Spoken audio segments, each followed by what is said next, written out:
Trent's Last Case by E.C. Bentley. I bad news between what matters and what seems to matter. How should the world we know judge wisely? When the scheming, indomitable brain of Sigsbee Manderson was scattered by a shot from an unknown hand, that world lost nothing worth a single tear. It gained something memorable in a harsh reminder of the vanity of such wealth as this dead man had piled up, without making one loyal friend to mourn him, without doing an act that could help his memory to the least honor. But when the news of his end came, it seemed to those living in the great vortices of business as if the earth too shuddered under a blow. In all the lurid commercial history of his country, there had been no figure that had so imposed itself upon the mind of the trading world. He had a niche apart in its temples. Financial giants, strong to direct and augment the forces of capital, and taking an approved toll in millions for their labor, had existed before. But in the case of Manderson, there had been this singularity, that a pale halo of piratical romance, a thing especially dear to the hearts of his countrymen, had remained incongruously about his head through the years when he stood in every eye as the unquestioned guardian of stability, the stamper out of manipulated crises, the foe of the raiding chieftains that infest the borders of Wall Street. The fortune left by his grandfather, who had been one of those chieftains on the smallest scale of his day, had descended to him with accretion through his father, who during a long life had quietly continued to lend money and never had margined a stock. Manderson, who had at no time known what it was to be without large sums to his hand, should have been altogether of that newer American plutocracy which is steadied by the tradition and habit of great wealth. But it was not so. While his nurture and education had taught him European ideas of a rich man's proper external circumstance, while they had rooted in him an instinct for quiet magnificence, the larger costliness which does not shriek of itself with 1,000 tongues, there had been handed on to him nevertheless much of the 49er and financial buccaneer, his forebear. During that first period of his business career, which had been called his early bad manner, he had been little more than a gambler of genius, his hand against every man's, an infant prodigy, who brought to the enthralling pursuit of speculation a brain better endowed than any opposed to it. At St. Helena, it was laid down that war is une belle occupation, and so the young Manderson had found the multitudinous and complicated dogfight of the Stock Exchange of New York. Then came his change. At his father's death, when Manderson was 30 years old, some new revelation of the power and the glory of the God he served seemed to have come upon him. With the sudden, elastic adaptability of his nation, he turned to steady labor in his father's banking business, closing his ears to the sound of the battles of the street. In a few years, he came to control all the activity of the great firm, whose unimpeached conservatism, safety, and financial weight lifted it like a cliff above the angry sea of the markets. All mistrust founded on the performances of his youth had vanished. He was quite plainly a different man. How the change came about none could with authority say, but there was a story of certain lost words spoken by his father, whom alone he had respected and perhaps loved. He began to tower above the financial situation. Soon his name was current in the bourses of the world. One who spoke the name of Manderson called up a vision of all that was broad-based and firm in the vast wealth of the United States. He planned great combinations of capital, drew together and centralized industries of continental scope, financed with unerring judgment the large designs of state or of private enterprise. Many a time when he took hold to smash a strike, or to federate the ownership of some great field of labor, he sent ruin upon a multitude of tiny homes, and if miners or steelworkers or cattlemen defied him and invoked disorder, he could be more lawless and ruthless than they. But this was done in the pursuit of legitimate business ends. Tens of thousands of the poor might curse his name, but the financier and the speculator execrated him no more. He stretched a hand to protect or to manipulate the power of wealth in every corner of the country. Forcible, cold, and unerring. In all, he ministered to the national lust for magnitude, and a grateful country surnamed him the Colossus. But there was an aspect of Manderson in this later period that lay long unknown and unsuspected save by a few, his secretaries and lieutenants, and certain of the associates of his bygone hurling time. This little circle knew that Manderson, the pillar of sound business and stability in the markets, had his hours of nostalgia for the lively times when the street had trembled at his name. It was, said one of them, as if Blackbeard had settled down as a decent merchant in Bristol on the spoils of the Main. Now and then the pirate would glare suddenly out, the knife in his teeth and the sulfa matches sputtering in his hatband. During such spasms of reversion to type, a score of tempestuous raids upon the market had been planned on paper in the inner room of the offices of Manderson, Colfax and Company, but they were never carried out. Blackbeard would quell the mutiny of his old self within him and go soberly down to his counting-house, humming a stave or two of Spanish ladies, perhaps under his breath. Manderson would allow himself the harmless satisfaction, as soon as the time for action had gone by, of pointing out to some Rupert of the markets how a coup worth $1 million to the depredator might have been made. "Seems to me," he would say almost wistfully, "the street is getting to be a mighty dull place since I quit." By slow degrees, this amiable weakness of the Colossus became known to the business world, which exulted greatly in the knowledge. At the news of his death, panic went through the markets like a hurricane, for it came at a luckless time. Prices tottered and crashed like towers in an earthquake. For 2 days, Wall Street was a clamorous inferno of pale despair. All over the United States, wherever speculation had its devotees, went a waft of ruin, a plague of suicide. In Europe also, not a few took with their own hands lives that had become pitiably linked to the destiny of a financier whom most of them had never seen.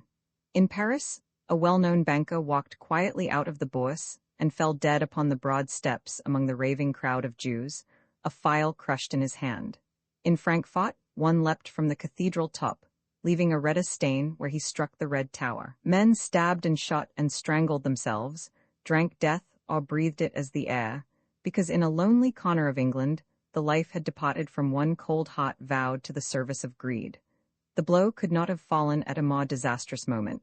It came when Wall Street was in a condition of suppressed, because for a week past the great interests known to act with, or to be actually controlled by the Colossus, had been desperately combating the effects of the sudden arrest of Lucas Hahn and the exposure of his plundering of the Hahn banks. This bombshell, in its turn, had fallen at a time when the market had been boosted beyond its real strength. In the language of the place, a slump was due. Reports from the Con lands had not been good, and there had been 2 or 3 railway statements which had been expected to be much better than they were. But at whatever point in the vast area of speculation, the shudder of the threatened break had been felt, the Manderson crowd had stepped in and held the market up. All through the week, the speculator's mind, as shallow as it is quick-witted, as sentimental as greedy, had seen in this the hand of the giant stretched out in protection from afar. Manderson, said the newspapers in chorus, was in hourly communication with his lieutenants in the street.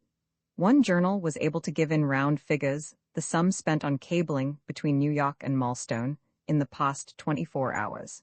It told how a small staff of expert operators had been sent down by the post office authorities to Maelstone to deal with the flood of messages. Another revealed that Manderson, on the first news of the Hahn crash, had arranged to abandon his holiday and return home by the Lusitania, but that he soon had the situation so well in hand that he had determined to remain where he was. All this was falsehood, more or less consciously elaborated by the finance editors, consciously initiated and encouraged by the shrewd businessmen of the Manderson Group, who knew that nothing could better help their plans than this illusion of hero worship.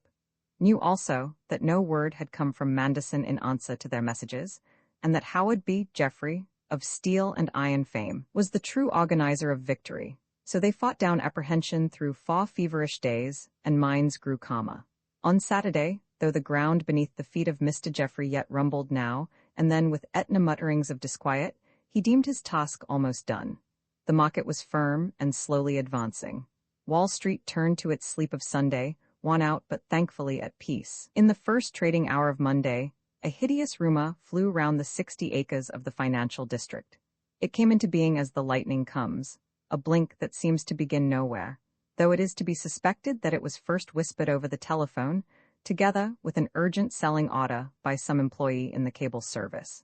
A sharp spasm convulsed the convalescent share list. In 5 minutes, the dull noise of the curbstone market in Broad Street had leapt to a high note of frantic interrogation.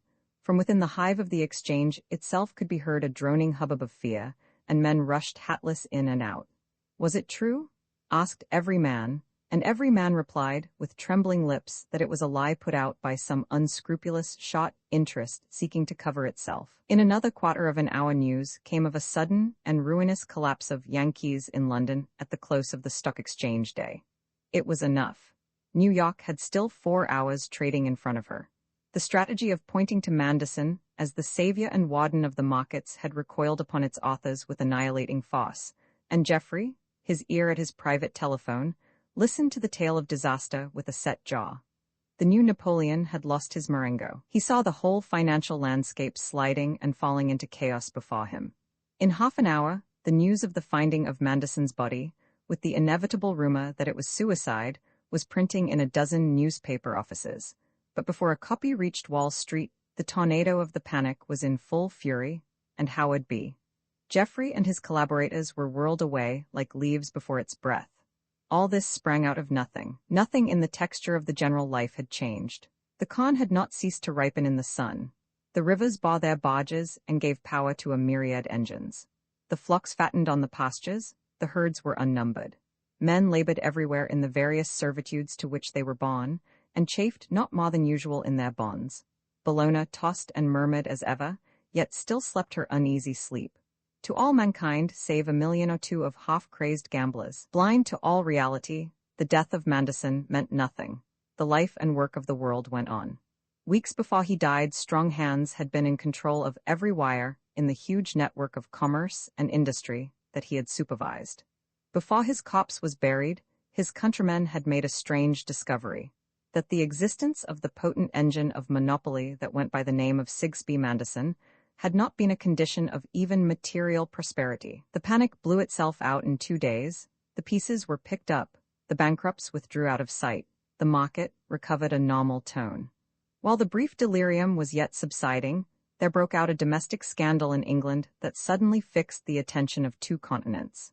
Next morning, the Chicago Limited was wrecked, and the same day, a notable politician was shot down in cold blood by his wife's brother in the streets of New Orleans. Within a week of its rising, the Manderson story, to the trained sense of editors throughout the Union, was cold. The tide of American visitors pouring through Europe made eddies round the memorial or statue of many a man who had died in poverty, and never thought of their most famous plutocrat. Like the poet who died in Rome, so young and poor, 100 years ago, he was buried far away from his own land. But for all the men and women of Manderson's people who flock round the tomb of Keats in the cemetery under the Monte Testaccio, there is not one, nor ever will be, to stand in reverence by the rich man's grave beside the little church of Marlstone. The wife of Dives, Mrs. Manderson, stood at the window of her sitting room at White Gables, gazing out upon a wavering landscape of fine rain and mist. The weather had broken, as it seldom does in that part in June. White wreathings drifted up the fields from the sullen sea. The sky was an unbroken gray deadness, shedding pinpoint moisture that was now and then blown against the panes with a crepitation of despair. The lady looked out on the dim and chilling prospect with a woeful face. It was a bad day for a woman bereaved, alone, and without a purpose in life. There was a knock, and she called, "Come in," drawing herself up with an unconscious gesture that always came when she realized that the weariness of the world had been gaining upon her spirit. Mr. Trent had called, the maid said. He apologized for coming at such an early hour, but hoped that Mrs. Manderson would see him on a matter of urgent importance. Mrs. Manderson would see Mr. Trent. She walked to a mirror, looked into the olive face she saw reflected there, shook her head at herself with the flicker of a grimace, and turned to the door as Trent was shown in. His appearance, she noted, was changed. He had the jaded look of the sleepless, and a new and reserved expression, in which her quick sensibilities felt something not propitious, took the place of his half-smile of fixed good humor.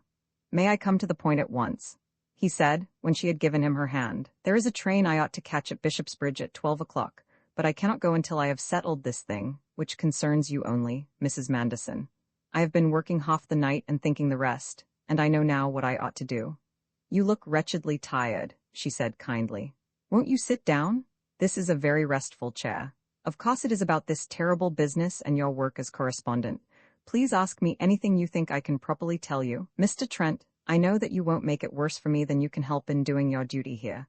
If you say you must see me about something, I know it must be because, as you say, you ought to do it." "Mrs. Manderson," said Trent, slowly measuring his words, "I won't make it worse for you than I can help, but I am bound to make it bad for you, only between ourselves, I hope. As to whether you can properly tell me what I shall ask you, you will decide that, but I tell you this on my word of honor. I shall ask you only as much as will decide me whether to publish or to withhold certain grave things that I have found out about your husband's death, things not suspected by anyone else, nor, I think, likely to be so. What I have discovered, what I believe that I have practically proved, will be a great shock to you in any case, but it may be worse for you than that. And if you give me reason to think it would be so, then I shall suppress this manuscript.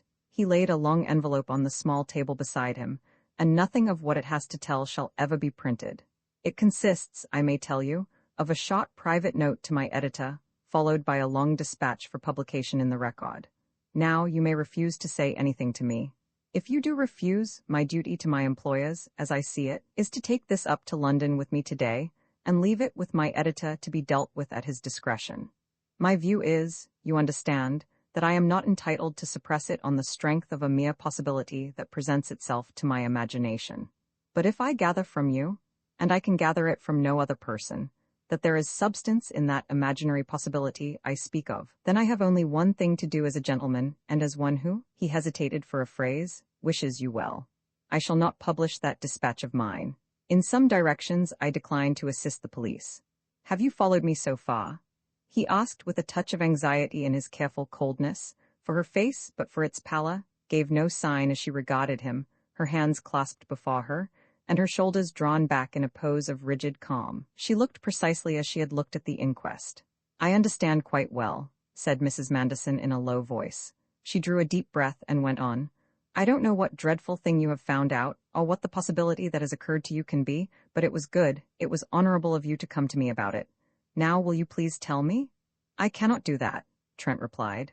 The secret is my newspaper's if it is not yours. If I find it is yours, you shall have my manuscript to read and destroy. Believe me, he broke out with something of his old warmth. I detest such mystery-making from the bottom of my soul, but it is not I who have made this mystery. This is the most painful hour of my life, and you make it worse by not treating me like a hound. The first thing I ask you to tell me, he reverted with an effort to his colorless tone, is this. Is it true, as you stated at the inquest, that you had no idea at all of the reason why your late husband had changed his attitude toward you and become mistrustful and reserved during the last few months of his life? Mrs. Manderson's dark brows lifted and her eyes flamed. She quickly rose from her chair. Trent got up at the same moment and took his envelope from the table. His manner said that he perceived the interview to be at an end.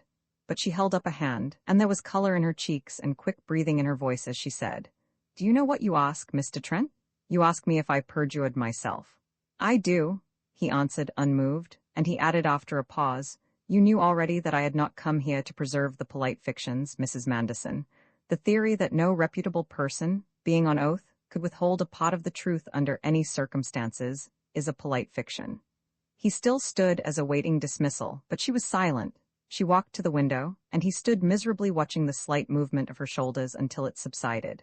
Then, with face averted, looking out on the dismal weather, she spoke at last clearly. Mr. Trent, she said, you inspire confidence in people, and I feel that things which I don't want known or talked about are safe with you. And I know you must have a very serious reason for doing what you are doing, though I don't know what it is. I suppose it would be assisting justice in some way if I told you the truth about what you asked just now. To understand that truth, you ought to know about what went before, I mean about my marriage. After all, a good many people could tell you as well as I can that it was not a very successful union. I was only 20. I admired his force and courage and certainty. He was the only strong man I had ever known, but it did not take me long to find out that he cared for his business more than for me, and I think I found out even sooner that I had been deceiving myself and blinding myself, promising myself impossible things, and willfully misunderstanding my own feelings, because I was dazzled by the idea of having more money to spend than an English girl ever dreams of. I have been despising myself for that for 5 years. My husband's feeling for me? Well, I cannot speak of that. What I want to say is that along with it, there had always been a belief of his that I was the sort of woman to take a great place in society, and that I should throw myself into it with enjoyment, and become a sort of personage and do him great credit. That was his idea, and the idea remained with him after other delusions had gone. I was a part of his ambition. That was his really bitter disappointment that I failed him as a social success. I think he was too shrewd not to have known in his heart that such a man as he was, 20 years older than I, with great business responsibilities that filled every hour of his life, and caring for nothing else. He must have felt that there was a risk of great unhappiness in marrying the sort of girl I was, brought up to music and books and unpractical ideas, always enjoying myself in my own way. But he had really reckoned on me as a wife who would do the honors of his position in the world, and I found I couldn't. Mrs. Mandison had talked herself into a more emotional mood than she had yet shown to Trent. Her words flowed freely, and her voice had begun to ring and give play to a natural expressiveness that must hitherto have been dulled, he thought, by the shock and self-restraint of the past few days. Now she turned swiftly from the window and faced him as she went on, her beautiful face flushed and animated, her eyes gleaming, her hands moving in slight emphatic gestures, as she surrendered herself to the impulse of giving speech to things long pent up. "The people," she said. "Oh, those people! Can you imagine what it must be for anyone who has lived in a world where there was always creative work in the background, work with some dignity about it, men and women with professions or arts to follow, with ideals and things to believe in and quarrel about, some of them wealthy, some of them quite poor. Can you think what it means to step out of that into another world where you have to be very rich, shamefully rich, to exist at all, where money is the only thing that counts and the first thing in everybody's thoughts, where the men who make the millions are so jaded by the work that sport is the only thing they can occupy themselves with when they have any leisure, and the men who don't have to work are even duller than the men who do, and vicious as well, and the women live for display and silly amusements and silly immoralities. Do you know how awful that life is?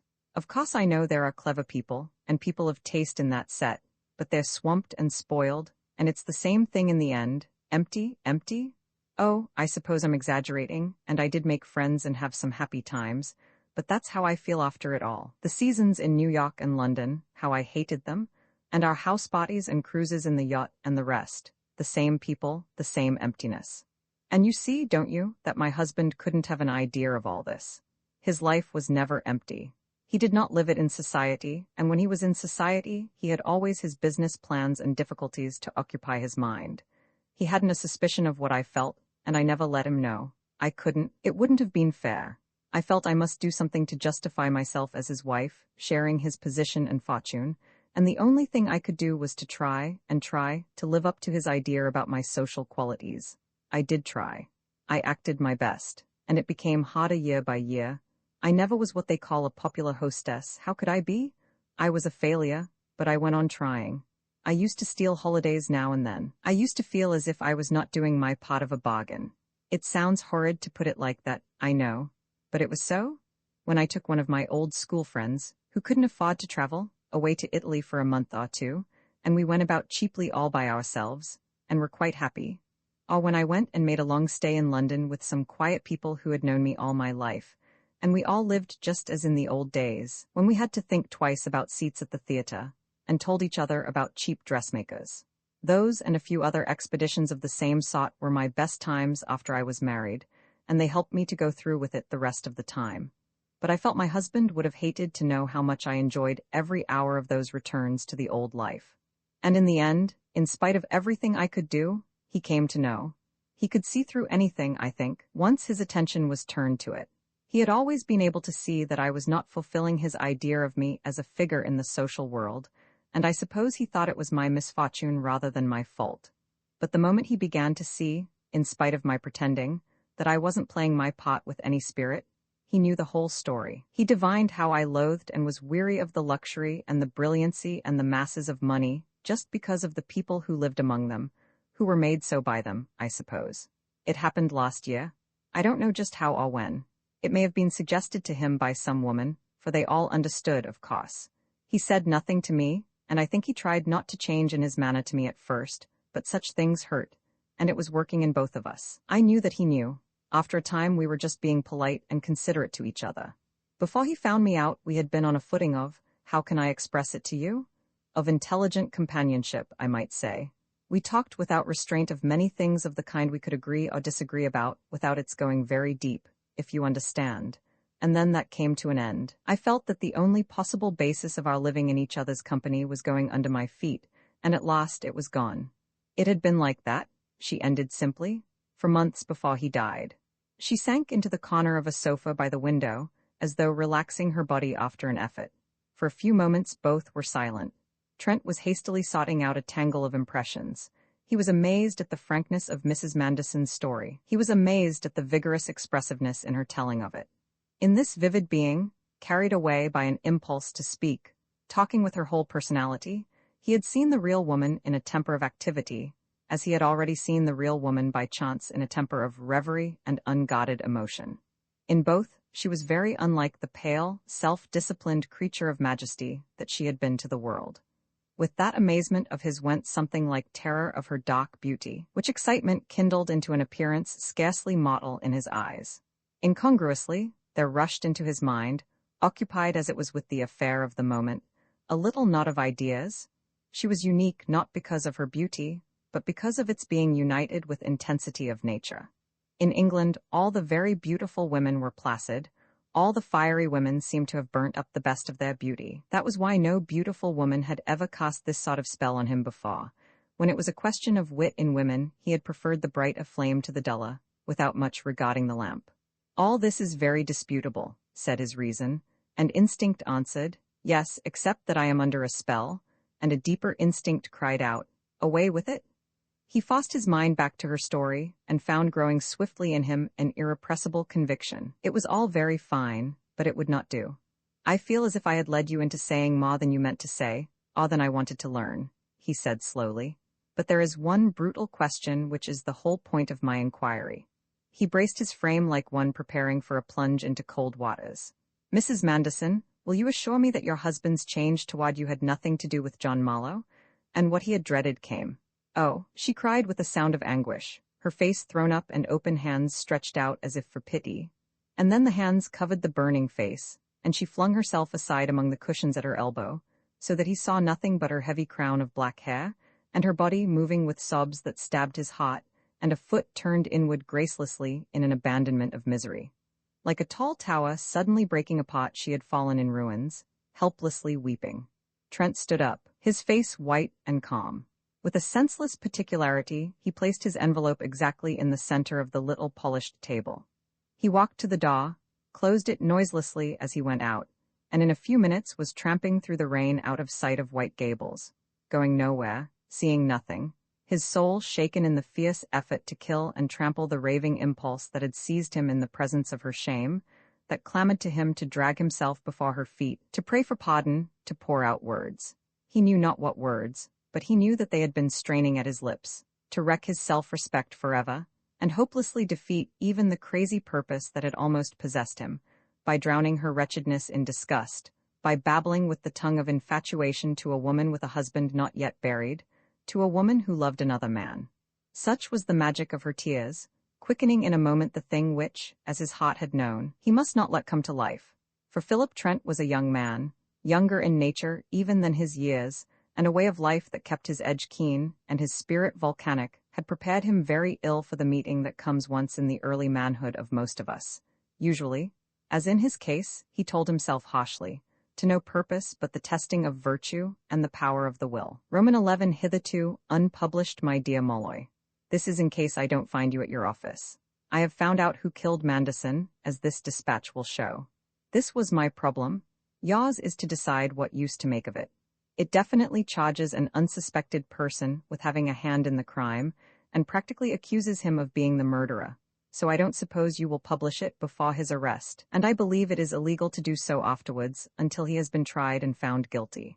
You may decide to publish it then, and you may find it possible to make some use or other before then of the facts I have given. That is your affair.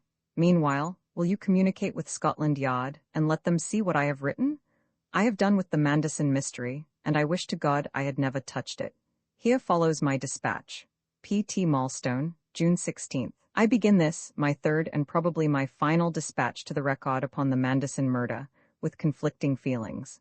I have a strong sense of relief, because in my two previous dispatches I was obliged, in the interests of justice, to withhold facts ascertained by me which would, if published then, have put a certain person upon his guard, and possibly have led to his escape.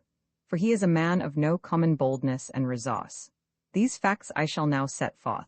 But I have, I confess, no liking for the story of treachery and perverted cleverness which I have to tell. It leaves an evil taste in the mouth, a savor of something revolting in the deeper puzzle of motive underlying the puzzle of the crime itself, which I believe I have solved. It will be remembered that in my first dispatch, I described the situation as I found it on reaching this place early on Tuesday morning. I told how the body was found, and in what state, dwelt upon the complete mystery surrounding the crime, and mentioned one or two local theories about it, gave some account of the dead man's domestic surroundings, and furnished a somewhat detailed description of his movements on the evening before his death. I gave, too, a little fact which may or may not have seemed irrelevant, that a quantity of whiskey much larger than Manderson habitually drank at night had disappeared from his private decanter since the last time he was seen alive. On the following day, the day of the inquest, I wired little more than an abstract of the proceedings in the coroner's court, of which a verbatim report was made at my request by other representatives of the record. That day is not yet over as I write these lines, and I have now completed an investigation which has led me directly to the man who must be called upon to clear himself of the guilt of the death of Manderson. Apart from the central mystery of Manderson's having arisen long before his usual hour to go out and meet his death, there were two minor points of oddity about this affair which, I suppose, must have occurred to thousands of those who have read the accounts in the newspapers. Points apparent from the very beginning. The first of these was that, whereas the body was found at a spot not 30 yards from the house, all the people of the house declared that they had heard no cry or other noise in the night. Manderson had not been gagged, the marks on his wrists pointed to a struggle with his assailant, and there had been at least one pistol shot. I say at least one, because it is the fact that in murders with firearms, especially if there has been a struggle, the criminal commonly misses his victim at least once. This odd fact seemed all the more odd to me when I learned that Martin the butler was a bad sleeper, very keen of hearing, and that his bedroom, with the window open, faced almost directly toward the shed by which the body was found. The second odd little fact that was apparent from the outset was Manderson's leaving his dental plate by the bedside. It appeared that he had risen and dressed himself fully, down to his necktie and watch and chain, and had gone out of doors without remembering to put in this plate, which he had carried in his mouth every day for years, and which contained all the visible teeth of the upper jaw. It had evidently not been a case of frantic hurry, and even if it had been, he would have been more likely to forget almost anything than this denture. Anyone who wears such a removable plate will agree that the putting it in on rising is a matter of second nature. Speaking as well as eating, to say nothing of appearances, depend upon it.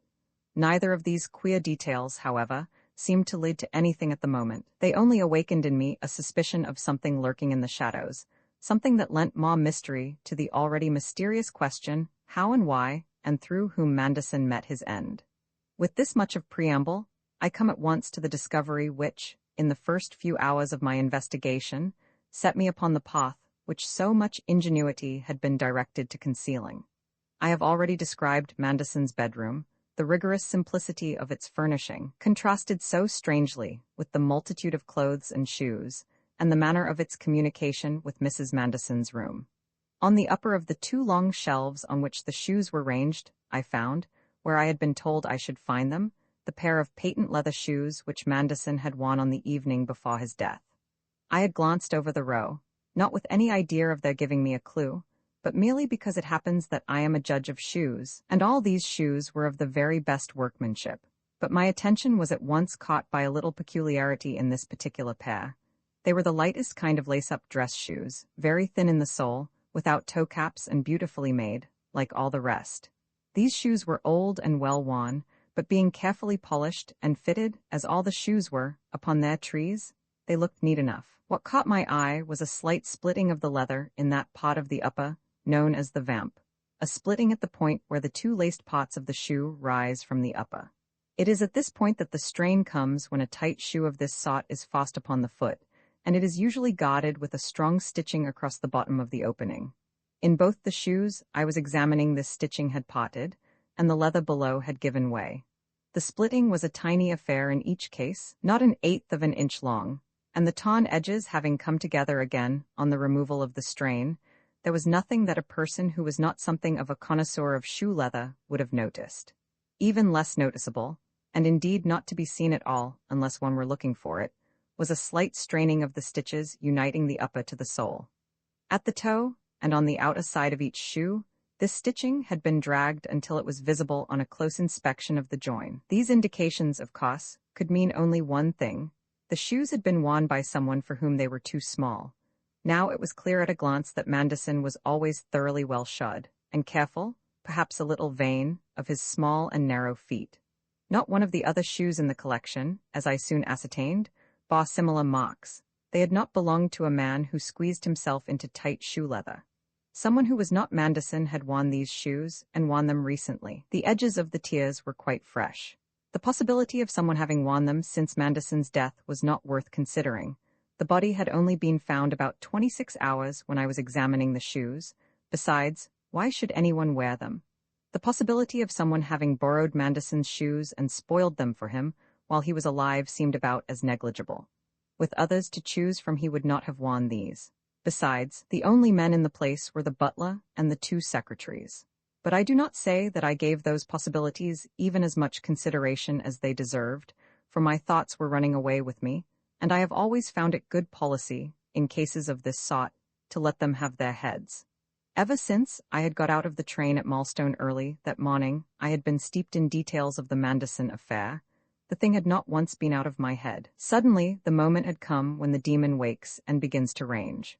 Let me put it less fancifully. After all, it is a detail of psychology familiar enough to all whose business or inclination brings them in contact with difficult affairs of any kind. Swiftly and spontaneously, when chance or effort puts one in possession of the key fact in any system of baffling circumstances, one's ideas seem to rush to group themselves anew in relation to that fact, so that they are suddenly rearranged almost before one has consciously grasped the significance of the key fact itself. In the present instance, my brain had scarcely formulated within itself the thought, somebody who was not Manderson has been wearing these shoes, when there flew into my mind a flock of ideas, all of the same character, and all bearing upon this new notion. It was unheard of for Manderson to drink much whiskey at night. It was very unlike him to be untidily dressed, as the body was when found, the cuffs dragged up inside the sleeves, the shoes unevenly laced. Very unlike him not to wash when he rose, and to put on last night's evening shirt and collar and underclothing. Very unlike him to have his watch in the waistcoat pocket that was not lined with leather for its reception. In my first dispatch, I mentioned all these points, but neither I nor anyone else saw anything significant in them when examining the body. It was very strange, in the existing domestic situation, that Manderson should be communicative to his wife about his doings, especially at the time of his going to bed, when he seldom spoke to her at all. It was extraordinary that Manderson should leave his bedroom without his false teeth. All these thoughts, as I say, came flocking into my mind together, drawn from various parts of my memory of the morning's inquiries and observations. They had all presented themselves, in far less time than it takes to read them as set down here, as I was turning over the shoes, confirming my own certainty on the main point. And yet, when I confronted the definite idea that had sprung up suddenly and unsupported before me, it was not Manderson who was in the house that night. It seemed a stark absurdity at the first formulating. It was certainly Manderson who had dined at the house and gone out with Marlowe in the car. People had seen him at close quarters, but was it he who returned at 10? That question, too, seemed absurd enough, but I could not set it aside. It seemed to me as if a faint light was beginning to creep over the whole expanse of my mind, as it does over land at dawn, and that presently the sun would be rising. I set myself to think over, one by one, the points that had just occurred to me, so as to make out, if possible, why any man masquerading as Manderson should have done these things that Manderson would not have done. I had not to cast about very long for the motive a man might have in forcing his feet into Manderson's narrow shoes. The examination of footmarks is very well understood by the police. But not only was the man concerned to leave no footmarks of his own, he was concerned to leave Manderson's, if any. His whole plan, if my guess was right, must have been directed to producing the belief that Manderson was in the place that night. Moreover, his plan did not turn upon leaving footmarks. He meant to leave the shoes themselves, and he did so. The maidservant had found them outside the bedroom door, as Manderson always left his shoes, and had polished them, replacing them on the shoe shelves later in the morning, after the body had been found. When I came to consider in this new light the leaving of the false teeth, an explanation of what had seemed the maddest part of the affair broke upon me at once. A dental plate is not inseparable from its owner. If my guess was right, the unknown had brought the denture to the house with him and left it in the bedroom with the same object as he had in leaving the shoes, to make it impossible that anyone should doubt that Manderson had been in the house and had gone to bed there.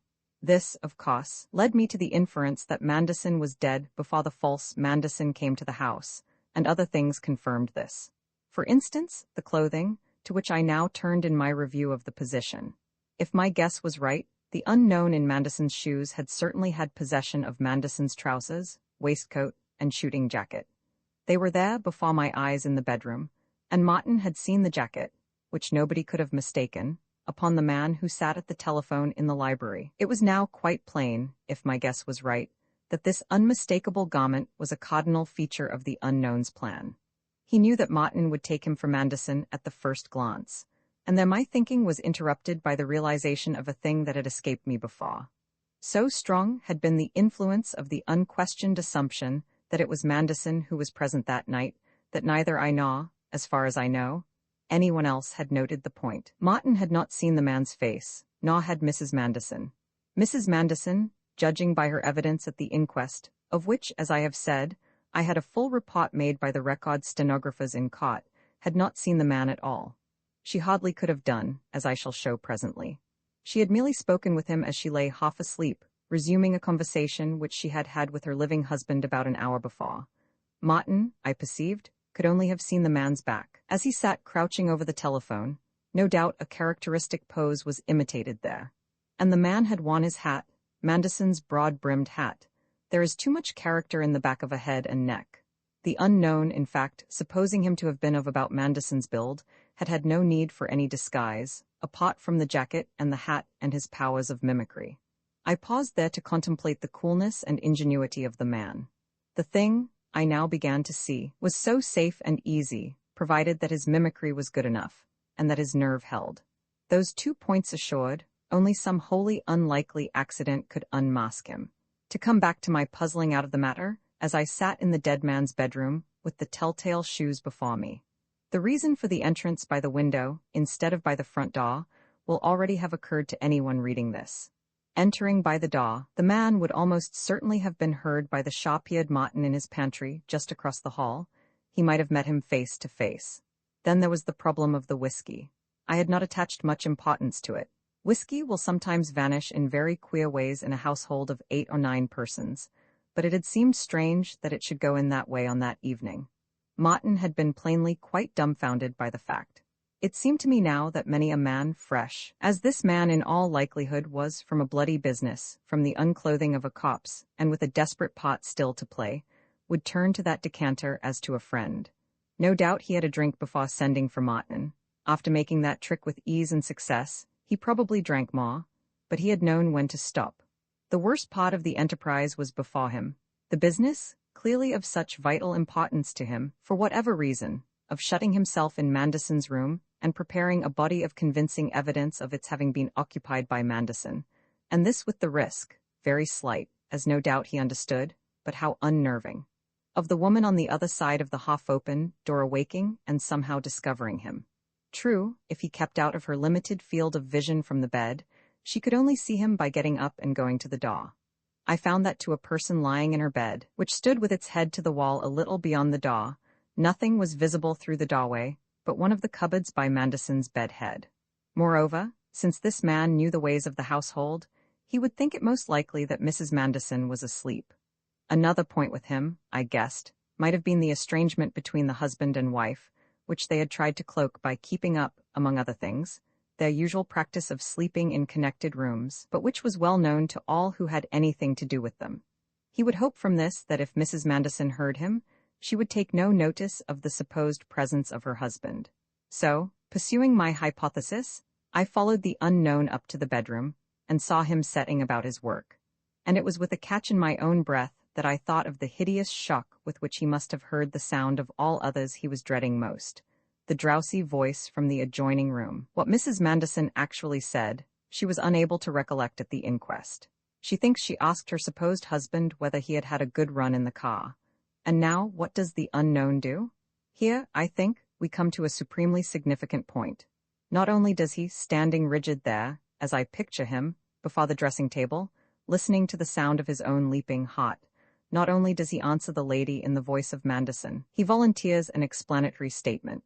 He tells her that he has, on a sudden inspiration, sent Marlowe in the car to Southampton, that he has sent him to bring back some important information from a man leaving for Paris by the steamboat that morning.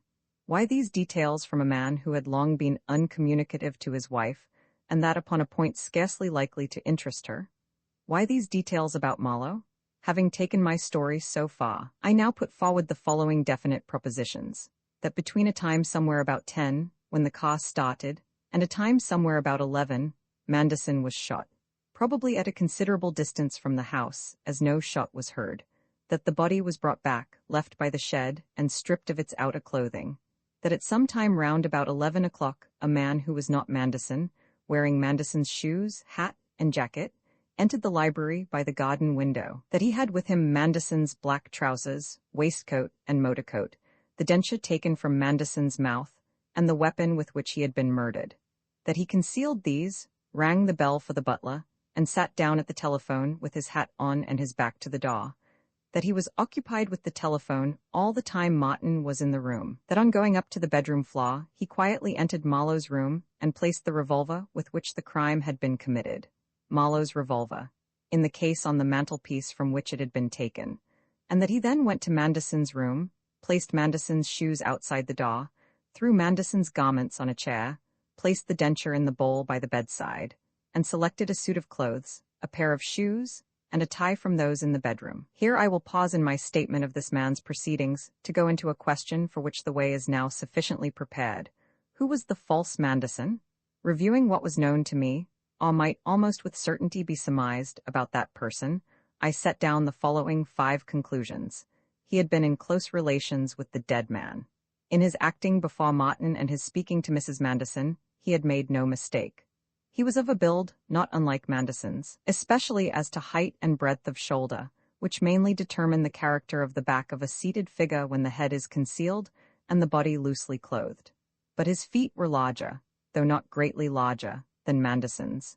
He had considerable aptitude for mimicry and acting, probably some experience too. He had a minute acquaintance with the ways of the Manderson household. He was under a vital necessity of creating the belief that Manderson was alive and in that house until some time after midnight on the Sunday night. So much I took as either certain or next door to it. It was as far as I could see, and it was far enough.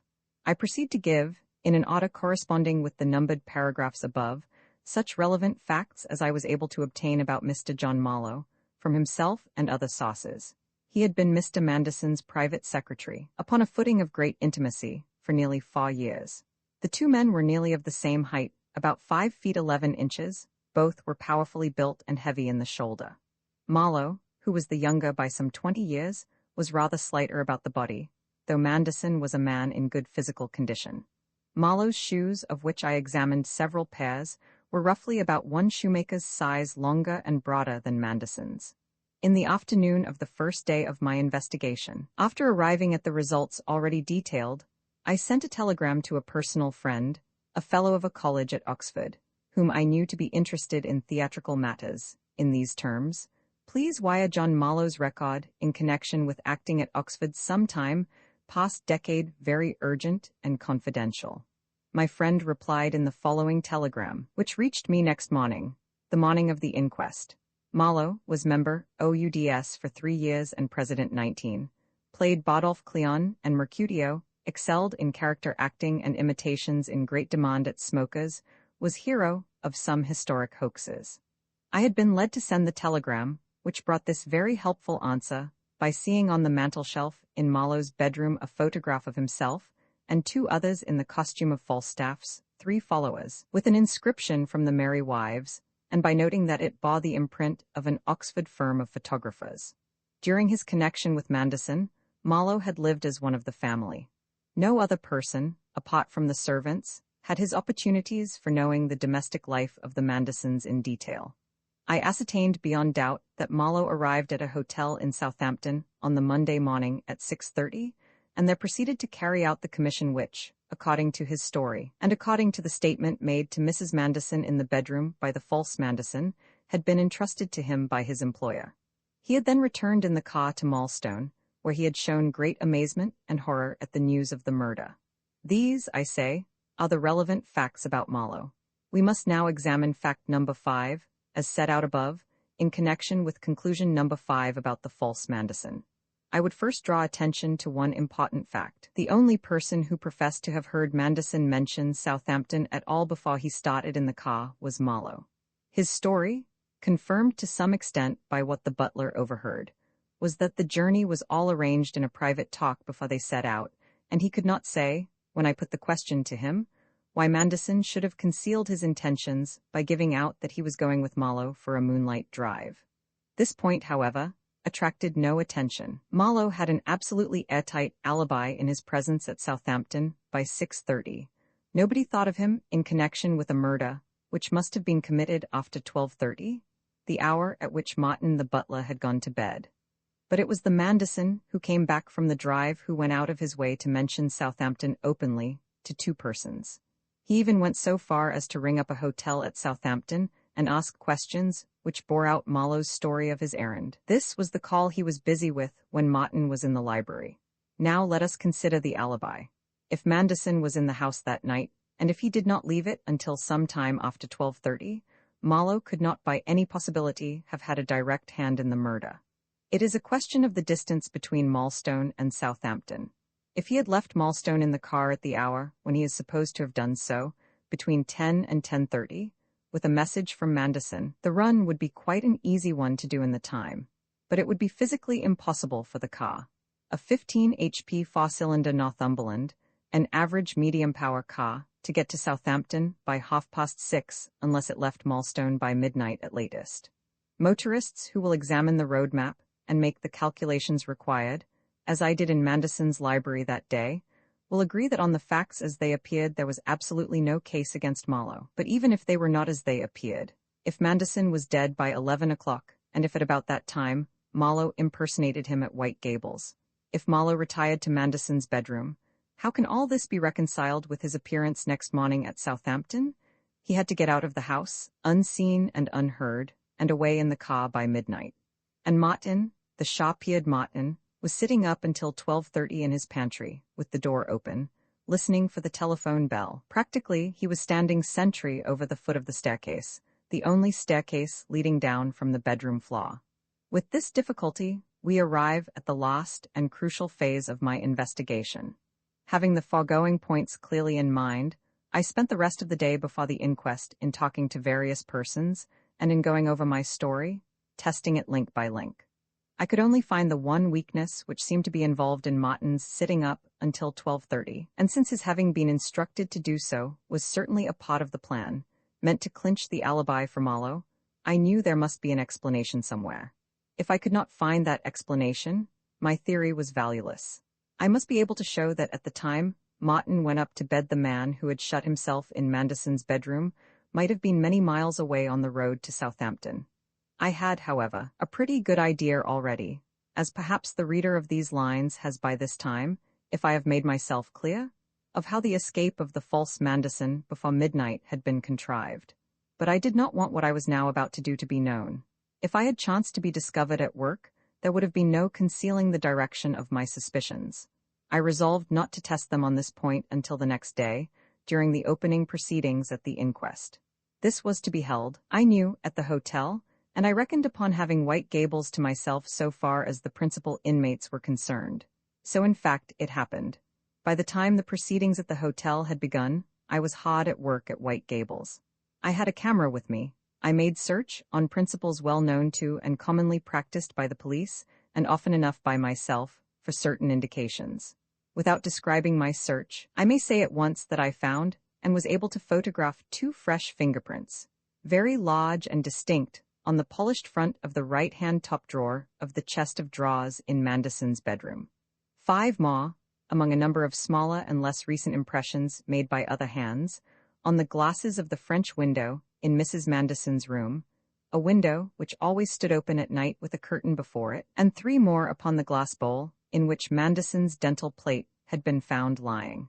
I took the bowl with me from White Gables. I took also a few articles which I selected from Marlowe's bedroom, as bearing the most distinct of the innumerable fingerprints which are always to be found upon toilet articles in daily use. I already had in my possession, made upon leaves cut from my pocket diary, some excellent fingerprints of Marlowe's which he had made in my presence without knowing it. I had shown him the leaves, asking if he recognized them, and the few seconds during which he had held them in his fingers had sufficed to leave impressions which I was afterwards able to bring out. By 6 o'clock in the evening, 2 hours after the jury had brought in their verdict against a person or persons unknown, I had completed my work, and was in a position to state that 2 of the 5 large prints made on the window glasses, and the 3 on the bowl, were made by the left hand of Marlowe, that the remaining 3 on the window and the 2 on the drawer were made by his right hand. By 8 o'clock, I had made at the establishment of Mr. H.T. Copper, photographer, of Bishopsbridge, and with his assistance, a dozen enlarged prints of the finger marks of Marlowe, clearly showing the identity of those which he unknowingly made in my presence, and those left upon articles in his bedroom, with those found by me as I have described, and thus establishing the facts that Marlowe was recently in Manderson's bedroom, where he had in the ordinary way no business, and in Mrs. Manderson's room, where he had still less. I hope it may be possible to reproduce these prints for publication with this dispatch. At 9 o'clock I was back in my room at the hotel, and sitting down to begin this manuscript. I had my story complete.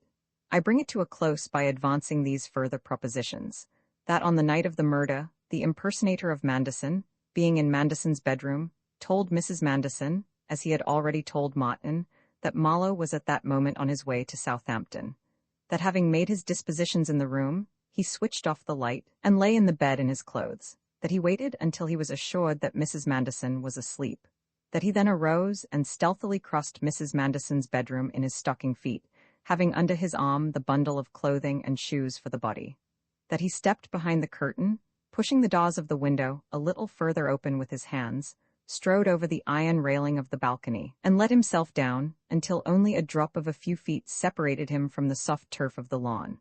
All this might very well have been accomplished within half an hour of his entering Manderson's bedroom, which, according to Martin, he did at about 11:30. What followed your readers and the authorities may conjecture for themselves. The corpse was found next morning clothed, rather untidily. Marlowe in the car appeared at Southampton by 6:30. I bring this manuscript to an end in my sitting room at the hotel at Marlstone. It is 4 o'clock in the morning. I leave for London by the noon train from Bishopsbridge, and immediately after arriving I shall place these pages in your hands. I ask you to communicate the substance of them to the Criminal Investigation Department. Philip Trent. Roman 12 evil days. I am returning the check you sent for what I did on the Manderson case. Trent wrote to Sir James Molloy from Munich, whither he had gone immediately after handing in at the Record Office a brief dispatch bringing his work on the case to an unexciting close. What I sent you wasn't worth 1/10 of the amount, but I should have no scruple about pocketing it if I hadn't taken a fancy. Never mind why. Not to touch any money at all for this business. I should like you, if there is no objection, to pay for the stuff at your ordinary space rate, and hand the money to some charity which does not devote itself to bullying people, if you know of any such. I have come to this place to see some old friends and arrange my ideas, and the idea that comes out uppermost is that for a little while I want some employment with activity in it. I find I can't paint at all. I couldn't paint a fence. Will you try me as your own correspondent somewhere? If you can find me a good adventure, I will send you good accounts. After that, I could settle down and work.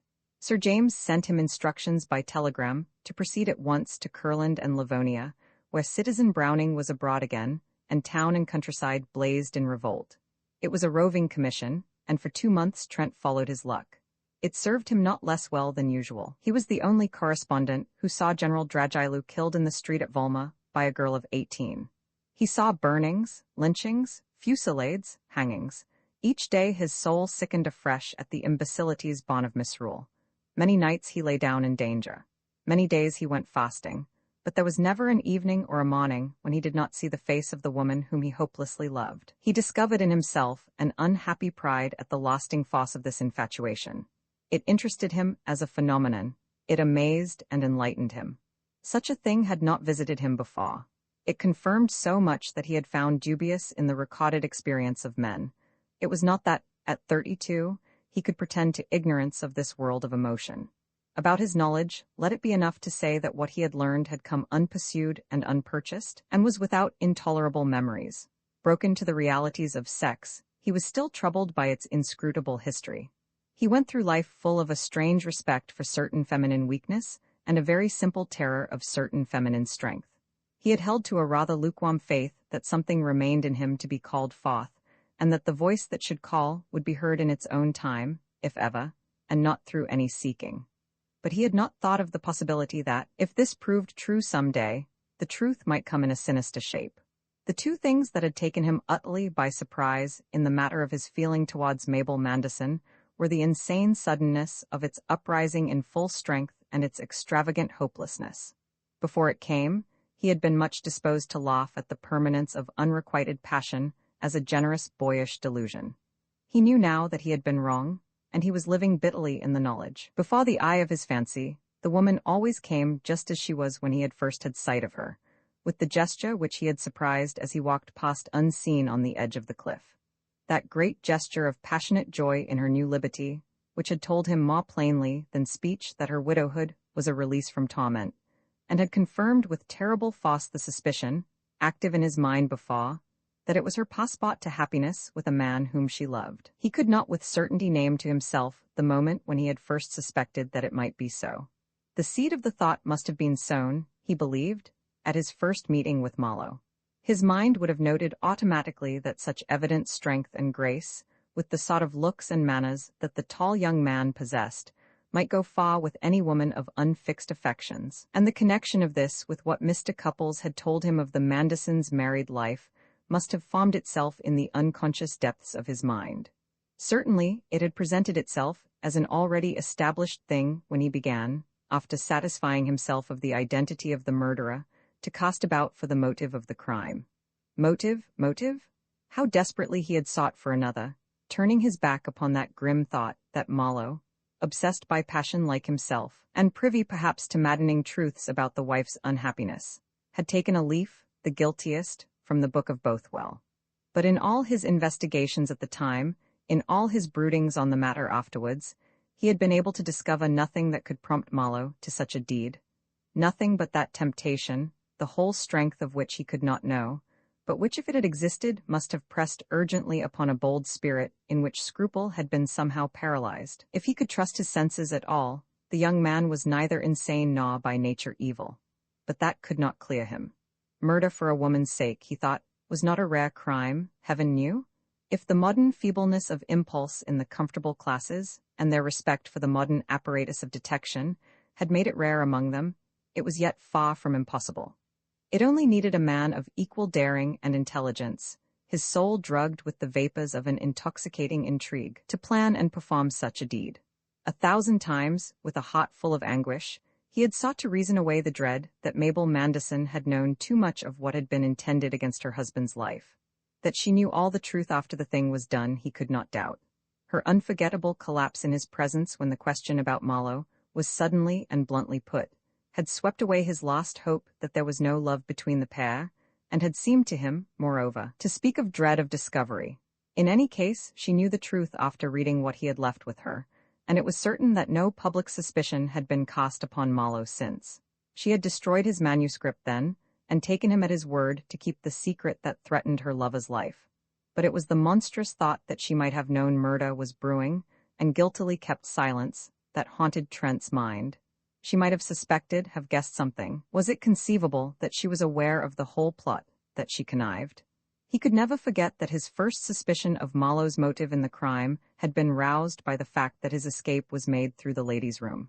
At that time, when he had not yet seen her, he had been ready enough to entertain the idea of her equal guilt and her cooperation.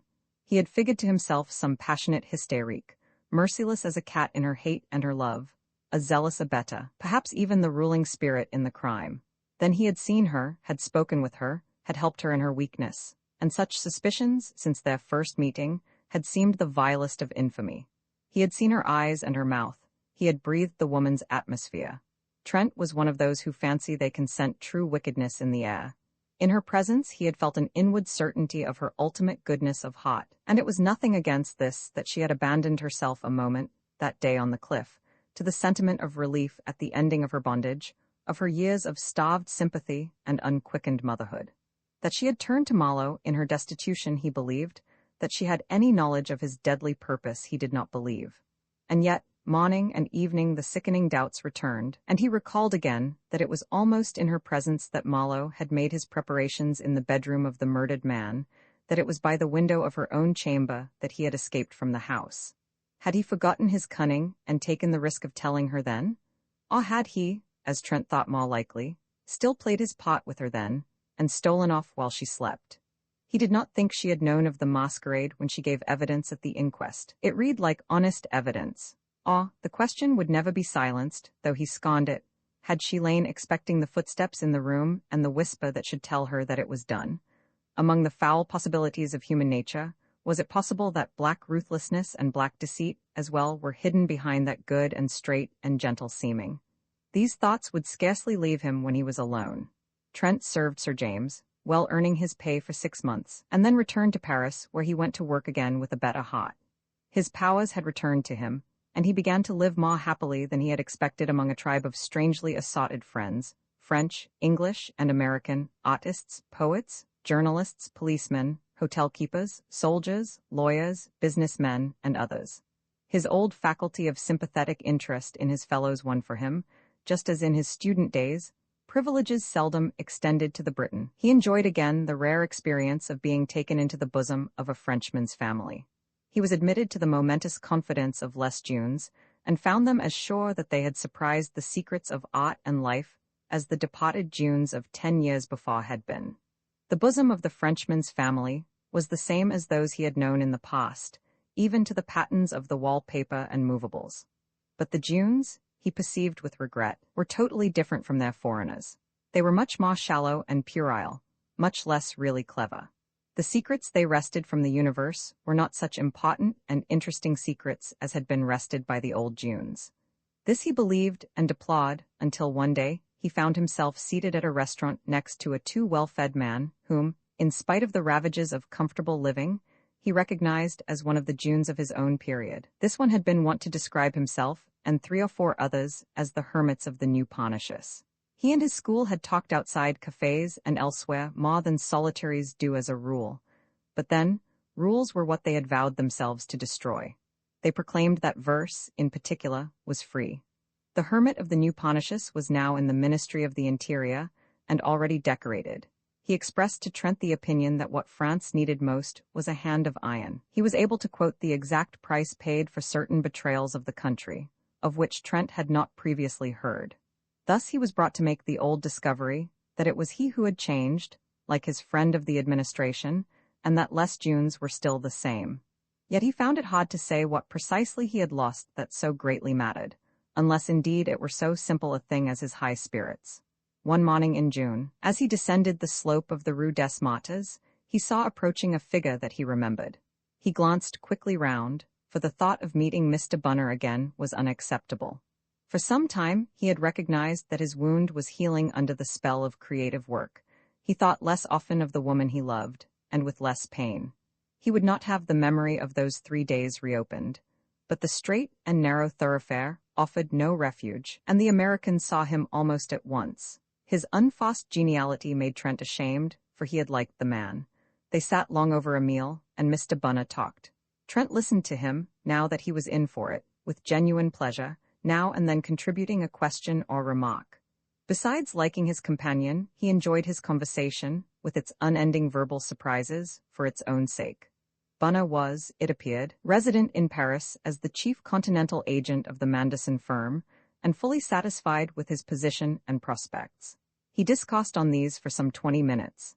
This subject at length exhausted, he went on to tell Trent, who confessed that he had been away from England for a year, that Malo had shortly after the death of Manderson entered his father's business, which was now again in a flourishing state, and had already come to be practically in control of it. They had kept up their intimacy, and were even now planning a holiday for the summer. Mr. Bunner spoke with generous admiration of his friend's talent for affairs.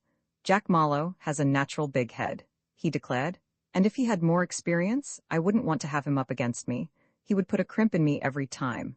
As the American's talk flowed on, Trent listened with a slowly growing perplexity. It became more plain that something was very wrong in his theory of the situation.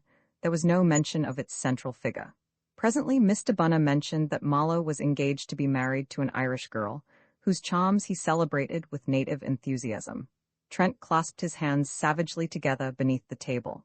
What could have happened? His ideas were sliding and shifting. At last, he forced himself to put a direct question. Mr. Bunner was not very fully informed. He knew that Mrs. Manderson had left England immediately after the settlement of her husband's affairs and had lived for some time in Italy. She had returned not long ago to London, where she had decided not to live in the house in Mayfair, and had bought a smaller one in the Hampstead neighborhood. Also, he understood, one somewhere in the country. She was said to go but little into society, and all the good hard dollars just waiting for someone to spraddle them around, said Mr. Bunner, with a note of pathos in his voice. Why, she has money to burn, money to feed to the birds, and nothing doing. The old man left her more than half his wad, and think of the figure she might make in the world. She is beautiful, and she is the best woman I ever met too, but she couldn't ever seem to get the habit of spending money the way it ought to be spent. His words now became a soliloquy. Trent's thoughts were occupying all his attention. He pleaded business soon, and the two men parted with cordiality. Half an hour later, Trent was in his studio, swiftly and mechanically cleaning up. He wanted to know what had happened. Somehow he must find out. He could never approach herself, he knew. He would never bring back to her the shame of that lost encounter with him. It was scarcely likely that he would even set eyes on her. But he must get to know. Couples was in London, Marlowe was there. And anyhow, he was sick of Paris. Such thoughts came and went, and below them all strained the fibers of an unseen cord that dragged mercilessly at his heart, and that he cursed bitterly in the moments when he could not deny to himself that it was there. The folly, the useless, pitiable folly of it. In 24 hours his feeble roots in Paris had been torn out. He was looking over a leaden sea at the shining fortress wall of the Dover cliffs. But though he had instinctively picked out the lines of a set purpose from among the welter of promptings in his mind, he found it delayed at the very outset.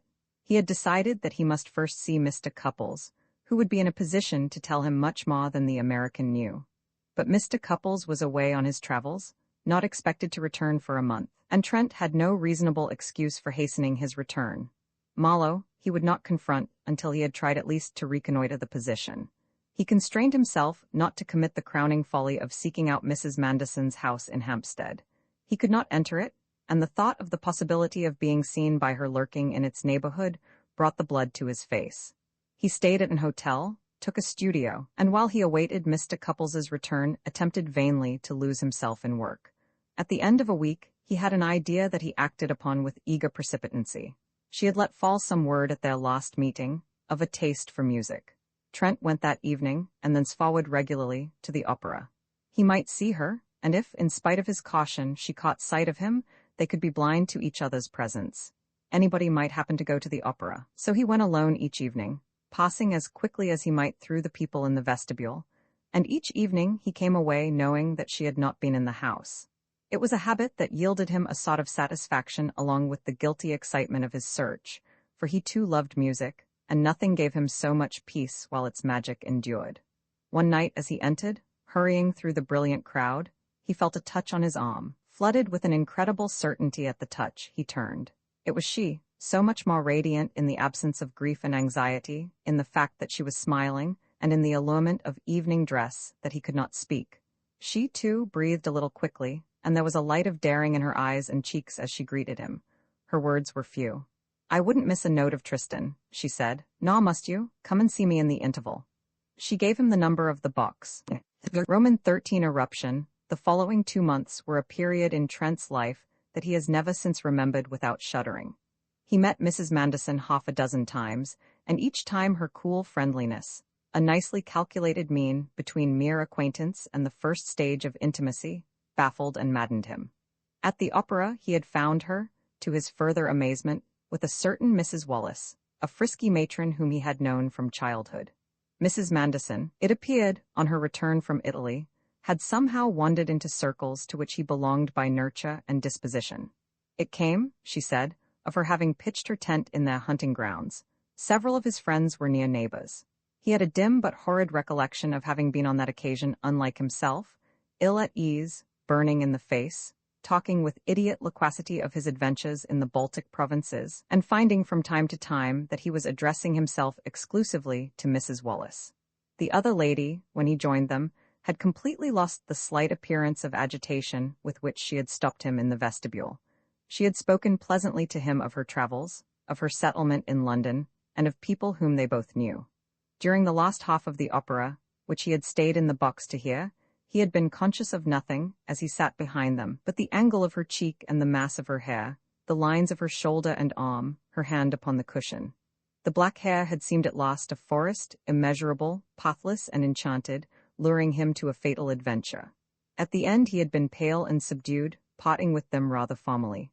The next time he saw her, it was at a country house where both were guests, and the subsequent times he had had himself in hand.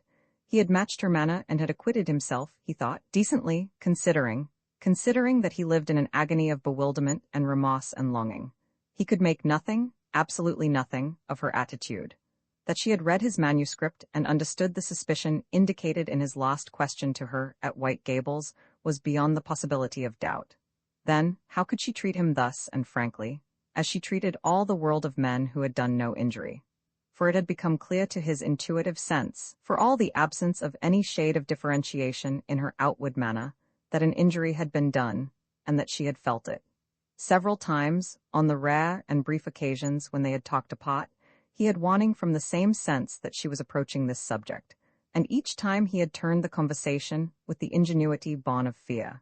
2 resolutions he made. The first was that when he had completed a commissioned work, which tied him to London, he would go away and stay away. The strain was too great. He no longer burned to know the truth. He wanted nothing to confirm his fixed internal conviction by faith, that he had blundered, that he had misread the situation, misinterpreted her tears, written himself down a slanderous fool. He speculated no more on Marlowe's motive in the killing of Manderson. Mr. Cupples returned to London, and Trent asked him nothing.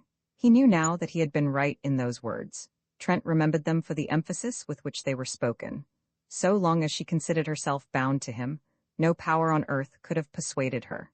He met Mrs. Manderson at dinner at her uncle's lodge and tomb-like house in Bloomsbury, and there he conversed most of the evening with a professor of archaeology from Berlin. His other resolution was that he would not be with her alone. But when, a few days after, she wrote asking him to come and see her on the following afternoon, he made no attempt to excuse himself. This was a formal challenge.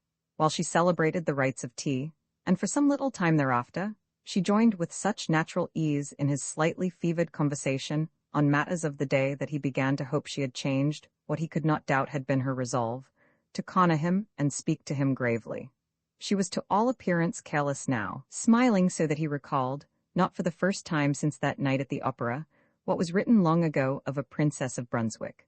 Her mouth has 10,000 charms that touch the soul.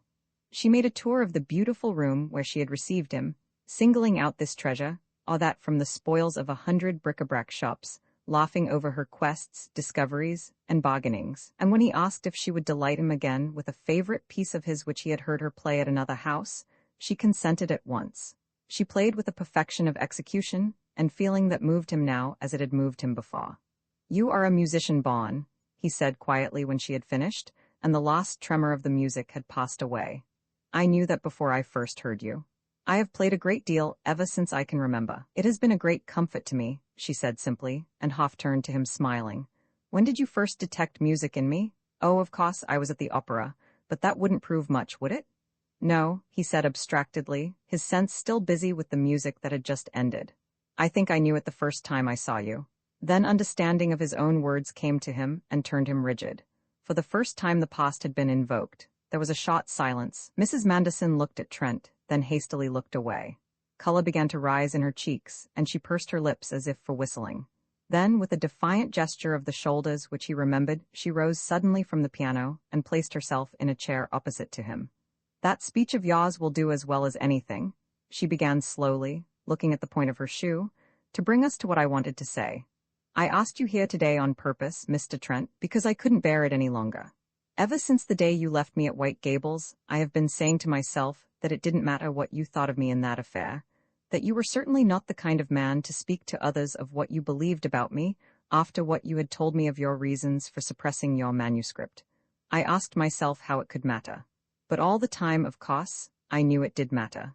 It mattered horribly, because what you thought was not true. She raised her eyes and met his gaze calmly. Trent, with a completely expressionless face, returned her look.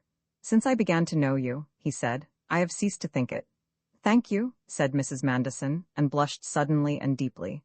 Then, playing with a glove, she added, but I want you to know what was true. I did not know if I should ever see you again, she went on in a lower voice, but I felt that if I did I must speak to you about this. I thought it would not be hard to do so, because you seem to me an understanding person. And besides, a woman who has been married isn't expected to have the same sort of difficulty as a young girl in speaking about such things when it is necessary. And then we did meet again, and I discovered that it was very difficult indeed. You made it difficult. How? He asked quietly. I don't know, said the lady. But yes, I do know. It was just because you treated me exactly as if you had never thought or imagined anything of that sort about me. I had always supposed that if I saw you again, you would turn on me that hard, horrible sort of look you had when you asked me that last question. Do you remember? At White Gables. Instead of that, you were just like any other acquaintance. You were just... She hesitated and spread out her hands. Nice. You know, after that first time at the opera when I spoke to you, I went home positively wondering if you had really recognized me. I mean, I thought you might have recognized my face without remembering who it was. A short laugh broke from Trent in spite of himself, but he said nothing. She smiled deprecatingly. Well, I couldn't remember if you had spoken my name, and I thought it might be so. But the next time at the Iatons, you did speak it, so I knew. And a dozen times during those few days, I almost brought myself to tell you, but never quite. I began to feel that you wouldn't let me, that you would slip away from the subject if I approached it. Wasn't I right? Tell me, please. He nodded. But why? He remained silent. Well, she said, I will finish what I had to say, and then you will tell me, I hope, why you had to make it so hard. When I began to understand that you wouldn't let me talk of the matter to you, it made me more determined than ever. I suppose you didn't realize that I would insist on speaking even if you were quite discouraging. I dare say I couldn't have done it if I had been guilty, as you thought. You walked into my parlor today, never thinking I should dare. Well, now you see. Mrs. Manderson had lost all her air of hesitancy. She had, as she was wont to say, talked herself enthusiastic, and in the ardor of her purpose to annihilate the misunderstanding that had troubled her so long, she felt herself mistress of the situation. I am going to tell you the story of the mistake you made, she continued, as Trent, his hands clasped between his knees, still looked at her enigmatically. You will have to believe it, Mr. Trent. It is utterly true to life, with its confusions and hidden things and cross-purposes and perfectly natural mistakes that nobody thinks twice about taking for facts. Please understand that I don't blame you in the least, and never did, for jumping to the conclusion you did. You knew that I was estranged from my husband, and you knew what that so often means. You knew before I told you, I expect, that he had taken up an injured attitude towards me, and I was silly enough to try and explain it away. I gave you the explanation of it that I had given myself at first, before I realized the wretched truth. I told you he was disappointed in me because I couldn't take a brilliant lad in society. Well, that was true, he was so. But I could see you weren't convinced. You had guessed what it took me much longer to see, because I knew how irrational it was. Yes, my husband was jealous of John Mallow. You divined that. Then I behaved like a fool when you let me see you had divined it. It was such a blow, you understand, when I had supposed all the humiliation and strain was at an end, and that his delusion had died with him. You practically asked me if my husband's secretary was not my lover. Mr. Trent, I have to say it, because I want you to understand why I broke down and made a scene. You took that for a confession? You thought I was guilty of that, and I think you even thought I might be a party to the crime, that I had consented. That did hurt me, but perhaps you couldn't have thought anything else. I don't know. Trent, who had not hitherto taken his eyes from her face, hung his head at the words. He did not raise it again as she continued. But really, it was simple shock and distress that made me give way, and the memory of all the misery that mad suspicion had meant to me. And when I pulled myself together again, you had gone. She rose and went to an escritoire beside the window, unlocked a drawer, and drew out a long, sealed envelope. This is the manuscript you left with me, she said. I have read it through again and again. I have always wondered, as everybody does, at your cleverness in things of this kind. A faintly mischievous smile flashed upon her face and was gone. I thought it was splendid. Mr. Trent, I almost forgot that the story was my own. I was so interested. And I want to say now, while I have this in my hand, how much I thank you for your generous, chivalrous act in sacrificing this triumph of yours rather than put a woman's reputation in peril. If all had been as you supposed, the facts must have come out when the police took up the case you put in their hands. Believe me, I understood just what you had done, and I never ceased to be grateful even when I felt most crushed by your suspicion. As she spoke her thanks, her voice shook a little, and her eyes were bright. Trent perceived nothing of this. His head was still bent. He did not seem to hear. She put the envelope into his hand as it lay open, palm upwards on his knee. There was a touch of gentleness about the act which made him look up. "Can you?" he began slowly. She raised her hand as she stood before him. "No, Mr. Trent, let me finish before you say anything. It is such an unspeakable relief to me to have broken the ice at last, and I want to end the story while I am still feeling the triumph of beginning it." She sank down into the sofa from which she had first risen. "I am telling you a thing that nobody else knows. Everybody knew, I suppose, that something had come between us, though I did everything in my power to hide it, but I don't think anyone in the world ever guessed what my husband's notion was. People who know me don't think that sort of thing about me, I believe, and his fancy was so ridiculously opposed to the facts. I will tell you what the situation was. Mr. Marlowe and I had been friendly enough since he came to us. For all his cleverness, my husband said he had a keener brain than any man he knew. I looked upon him as practically a boy. You know, I am a little older than he is, and he had a sort of amiable lack of ambition that made me feel it the more. One day my husband asked me what I thought was the best thing about Marlowe, and not thinking much about it, I said, his manners. He surprised me very much by looking black at that, and after a silence he said, "Yes, Marlowe is a gentleman. That's so," not looking at me. Nothing was ever said about that again until about a year ago, when I found that Mr. Marlowe had done what I always expected he would do, fallen desperately in love with an American girl. But to my disgust, he had picked out the most worthless girl, I do believe, of all those whom we used to meet. She was the daughter of wealthy parents, and she did as she liked with them. Very beautiful, well-educated, very good at games, what they call a woman athlete, and caring for nothing on earth but her own amusement. She was one of the most unprincipled flirts I ever knew, and quite the cleverest. Everyone knew it, and Mr. Marlowe must have heard it, but she made a complete fool of him, brain and all. I don't know how she managed it, but I can imagine. She liked him, of course, but it was quite plain to me that she was playing with him.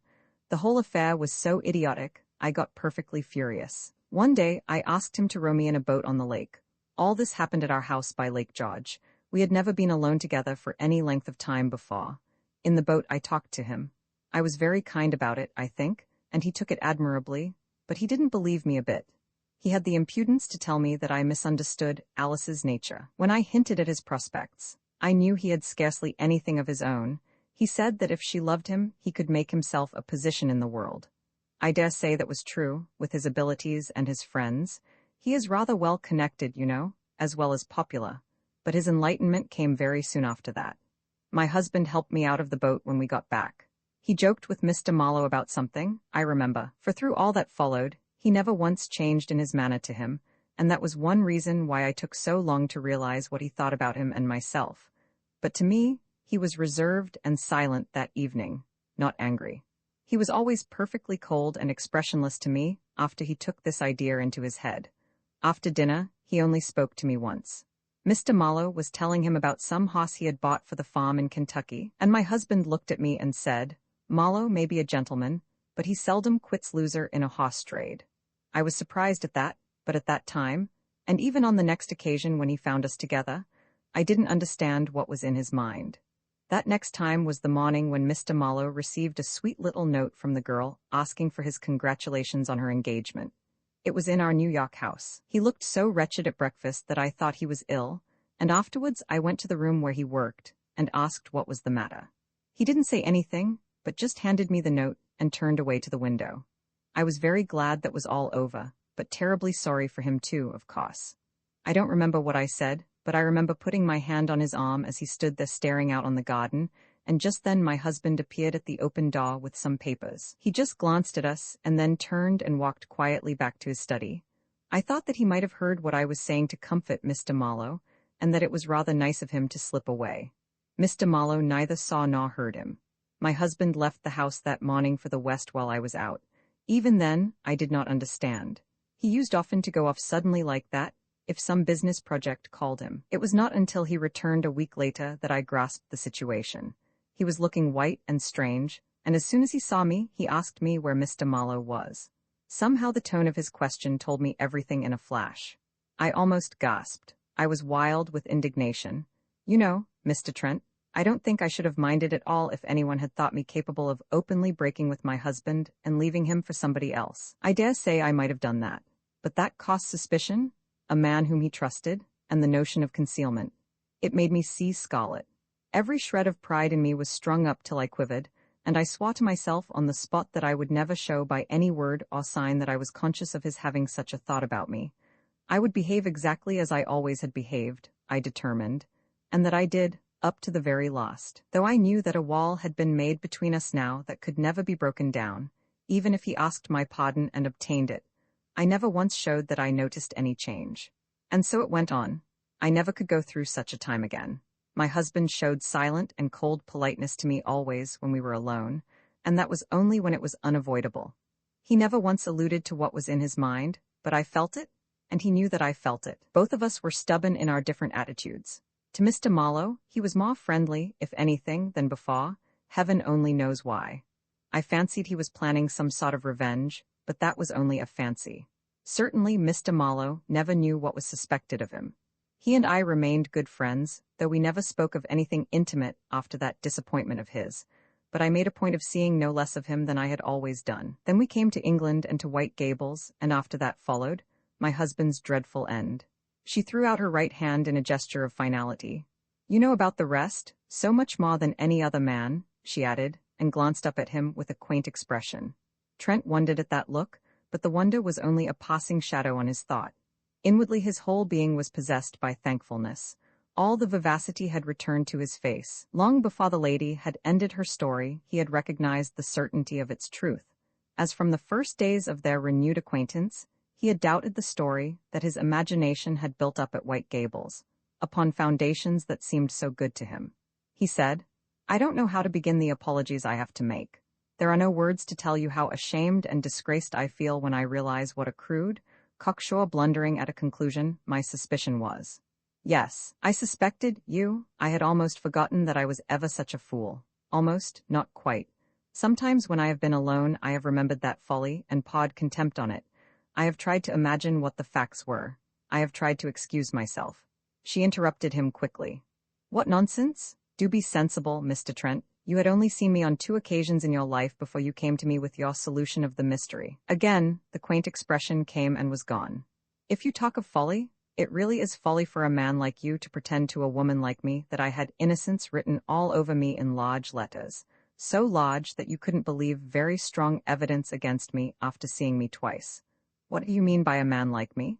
He demanded with a sort of fierceness. Do you take me for a person without any normal instincts?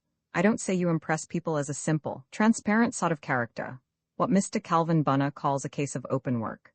I don't say a stranger might not think you capable of wickedness, if there was good evidence for it. But I say that a man who, after seeing you and being in your atmosphere, could associate you with the particular kind of abomination I imagined, is a fool, the kind of fool who is afraid to trust his senses. As for my making it hard for you to approach the subject, as you say, it is true. It was simply moral cowardice. I understood that you wished to clear the matter up, and I was revolted at the notion of my injurious blunder being discussed. I tried to show you by my actions that it was as if it had never been. I hoped you would pardon me without any words. I can't forgive myself, and I never shall. And yet, if you could know— He stopped short, and then added quietly, Well, will you accept all that as an apology? The very scrubbiest sackcloth made, and the grittiest ashes on the heap. I didn't mean to get worked up, he ended lamely. Mrs. Manderson laughed, and her laugh carried him away with it. He knew well by this time that sudden rush of cascading notes of mirth, the perfect expression of enjoyment. He had many times tried to amuse her merely for his delight in the sound of it. But I love to see you worked up, she said. The bump with which you always come down as soon as you realize that you are up in the air at all is quite delightful. Oh, we're actually both laughing. What a triumphant end to our explanations, after all my dread of the time when I should have it out with you. And now it's all over, and you know, and we'll never speak of it any more. I hope not, Trent said in sincere relief. If you're resolved to be so kind as this about it, I am not high-principled enough to insist on your blasting me with your lightnings. And now, Mrs. Manderson, I had better go. Changing the subject after this would be like playing Puss in the Corner after an earthquake. He rose to his feet. You are right, she said. But no, wait, there is another thing, part of the same subject, and we ought to pick up all the pieces now while we are about it. Please sit down. She took the envelope containing Trent's manuscript dispatch from the table where he had laid it. I want to speak about this. His brows bent, and he looked at her questioningly. So do I, if you do, he said slowly. I want very much to know one thing. Tell me. Since my reason for suppressing that information was all a fantasy, why did you never make any use of it? When I began to realize that I had been wrong about you, I explained your silence to myself by saying that you could not bring yourself to do a thing that would put a rope round a man's neck, whatever he might have done. I can quite understand that feeling. Was that what it was? Another possibility I thought of was that you knew of something that was by way of justifying or excusing Marlowe's act. Or I thought you might have a simple horror, quite apart from humanitarian scruples, of appearing publicly in connection with a murder trial. Many important witnesses in such cases have to be practically forced into giving their evidence. They feel there is defilement even in the shadow of the scaffold. Mrs. Manderson tapped her lips with the envelope without quite concealing a smile. You didn't think of another possibility, I suppose, Mr. Trent, she said. No. He looked puzzled. I mean the possibility of your having been wrong about Mr. Marlowe as well as about me? No, no. You needn't tell me that the chain of evidence is complete. I know it is. But evidence of what? Of Mr. Marlowe having impersonated my husband that night and having escaped by way of my window and built up an alibi. I have read your dispatch again and again, Mr. Trent, and I don't see that those things can be doubted. Trent gazed at her with narrowed eyes. He said nothing to fill the brief pause that followed. Mrs. Manderson smoothed her skirt with a preoccupied air, as one collecting her ideas. I did not make any use of the facts found out by you, she slowly said at last, because it seemed to me very likely that they would be fatal to Mr. Marlowe. I agree with you, Trent remarked in a colorless tone, and, pursued the lady, looking up at him with a mild reasonableness in her eyes, as I knew that he was innocent, I was not going to expose him to that risk. There was another little pause. Trent rubbed his chin, with an affectation of turning over the idea. Inwardly he was telling himself, somewhat feebly, that this was very right and proper, that it was quite feminine, and that he liked her to be feminine. It was permitted to her, more than permitted, to set her loyal belief in the character of a friend above the clearest demonstrations of the intellect. Nevertheless, it chafed him. He would have had her declaration of faith a little less positive in form. It was too irrational to say she knew. In fact, he put it to himself bluntly, it was quite unlike her. If to be unreasonable when reason led to the unpleasant was a specially feminine trait, and if Mrs. Manderson had it, she was accustomed to wrap it up better than any woman he had known. You suggest, he said at length, that Marlowe constructed an alibi for himself, by means which only a desperate man would have attempted, to clear himself of a crime he did not commit. Did he tell you he was innocent? She uttered a little laugh of impatience. So you think he has been talking me round? No, that is not so. I am merely sure he did not do it. Ah, I see you think that absurd. But see how unreasonable you are, Mr. Trent. Just now you were explaining to me quite sincerely that it was foolishness in you to have a certain suspicion of me after seeing me and being in my atmosphere, as you said. Trent started in his chair. She glanced at him and went on. Now, I and my atmosphere are much obliged to you, but we must stand up for the rights of other atmospheres. I know a great deal more about Mr. Marlowe's atmosphere than you know about mine even now. I saw him constantly for several years. I don't pretend to know all about him, but I do know that he is incapable of a crime of bloodshed. The idea of his planning a murder is as unthinkable to me as the idea of your picking a poor woman's pocket, Mr. Trent. I can imagine you killing a man, you know, if the man deserved it and had an equal chance of killing you. I could kill a person myself in some circumstances. But Mr. Marlowe was incapable of doing it. I don't care what the provocation might be. He had a temper that nothing could shake, and he looked upon human nature with a sort of cold magnanimity that would find excuses for absolutely anything. It wasn't a pose. You could see it was a part of him. He never put it forward, but it was there always. It was quite irritating at times.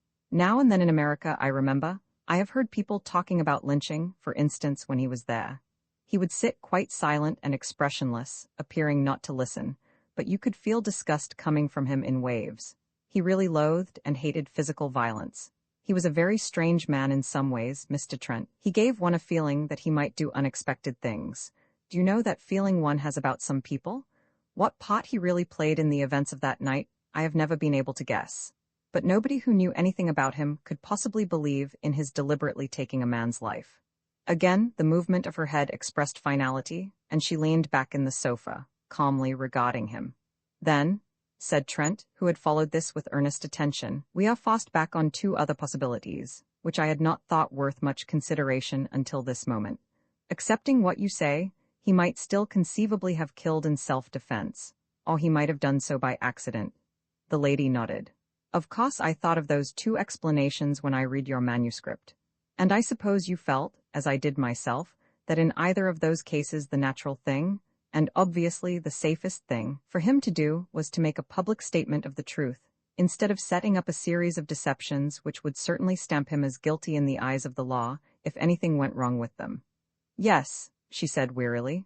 I thought over all that until my head ached, and I thought somebody else might have done it, and that he was somehow screening the guilty person. But that seemed wild. I could see no light in the mystery, and after a while, I simply let it alone. All I was clear about was that Mr. Marlowe was not a murderer, and that if I told what you had found out, the judge and jury would probably think he was. I promised myself that I would speak to you about it if we should meet again, and now I've kept my promise. Trent, his chin resting on his hand, was staring at the carpet. The excitement of the hunt for the truth was steadily rising in him. He had not in his own mind accepted Mrs. Manderson's account of Marlowe's character as unquestionable, but she had spoken forcibly. He could by no means set it aside, and his theory was much shaken. There is only one thing for it, he said, looking up. I must see Marlowe. It worries me too much to have the thing left like this. I will get at the truth. Can you tell me, he broke off, how he behaved after the day I left White Gables? I never saw him after that, said Mrs. Manderson simply. For some days after you went away I was ill, and didn't go out of my room. When I got down, he had left and was in London, settling things with the lawyers. He did not come down to the funeral. Immediately after that I went abroad. After some weeks a letter from him reached me, saying he had concluded his business and given the solicitors all the assistance in his power. He thanked me very nicely for what he called all my kindness, and said goodbye. There was nothing in it about his plans for the future, and I thought it particularly strange that he said not a word about my husband's death. I didn't answer. Knowing what I knew, I couldn't. In those days I shuddered whenever I thought of that masquerade in the night. I never wanted to see or hear of him again. Then you don't know what has become of him? No, but I dare say Uncle Burton, Mr. Cupples, you know, could tell you. Some time ago he told me that he had met Mr. Marlowe in London, and had some talk with him. I changed the conversation. She paused and smiled with a trace of mischief. I rather wonder what you supposed had happened to Mr. Marlowe after you withdrew from the scene of the drama that you had put together so much to your satisfaction. Trent flushed. Do you really want to know? He said. I ask you, she retorted quietly. You ask me to humiliate myself again. Mrs. Manderson, very well. I will tell you what I thought I should most likely find when I returned to London after my travels, that you had married Marlowe to live abroad. She heard him with unmoved composure. We certainly couldn't have lived very comfortably in England on his money and mine, she observed thoughtfully. He had practically nothing then. He stared at her, gaped, she told him some time afterwards. At the moment she laughed with a little embarrassment. Dear me, Mr. Trent, have I said anything dreadful? You surely must know. I thought everybody understood by now. I'm sure I've had to explain it often enough. If I marry again I lose everything that my husband left me. The effect of this speech upon Trent was curious. For an instant his face was flooded with the emotion of surprise. As this passed away, he gradually drew himself together, as he sat, into a tense attitude. He looked, she thought as she saw his knuckles grow white on the arms of the chair, like a man prepared for pain under the hand of the surgeon. But all he said, in a voice lower than his usual tone, was, I had no idea of it. It is so, she said calmly, trifling with a ring on her finger. Really, Mr. Trent, it is not such a very unusual thing. I think I am glad of it. For one thing, it has secured me, at least since it became generally known, from a good many attentions of a kind that a woman in my position has to put up with as a rule. No doubt, he said gravely. And the other kind? She looked at him questioningly. Ah, she laughed. The other kind trouble me even less. I have not yet met a man silly enough to want to marry a widow with a selfish disposition and luxurious habits and tastes and nothing but the little my father left me. She shook her head, and something in the gesture shattered the last remnants of Trent's self-possession. Haven't you, by heaven? He exclaimed, rising with a violent movement and advancing a step towards her. Then, I am going to show you that human passion is not always stifled by the smell of money. I am going to end the business, my business. I am going to tell you what I dare say scores of better men have wanted to tell you, but couldn't summon up what I have summoned up. The infernal cheek to do it. They were afraid of making fools of themselves. I am not. You have accustomed me to the feeling this afternoon. He laughed aloud in his rush of words and spread out his hands. Look at me. It is the sight of the century. It is one who says he loves you and would ask you to give up very great wealth to stand at his side. She was hiding her face in her hands. He heard her say brokenly, "Please, don't speak in that way." He answered, "It will make a great difference to me if you will allow me to say all I have to say before I leave you. Perhaps it is in bad taste, but I will risk that. I want to relieve my soul. It needs open confession. This is the truth. You have troubled me ever since the first time I saw you, and you did not know it. As you sat under the edge of the cliff at Malstone and held out your arms to the sea. It was only your beauty that filled my mind then. As I passed by you, it seemed as if all the life in the place were crying out a song about you in the wind and the sunshine. And the song stayed in my ears, but even your beauty would be no more than an empty memory to me by now if that had been all.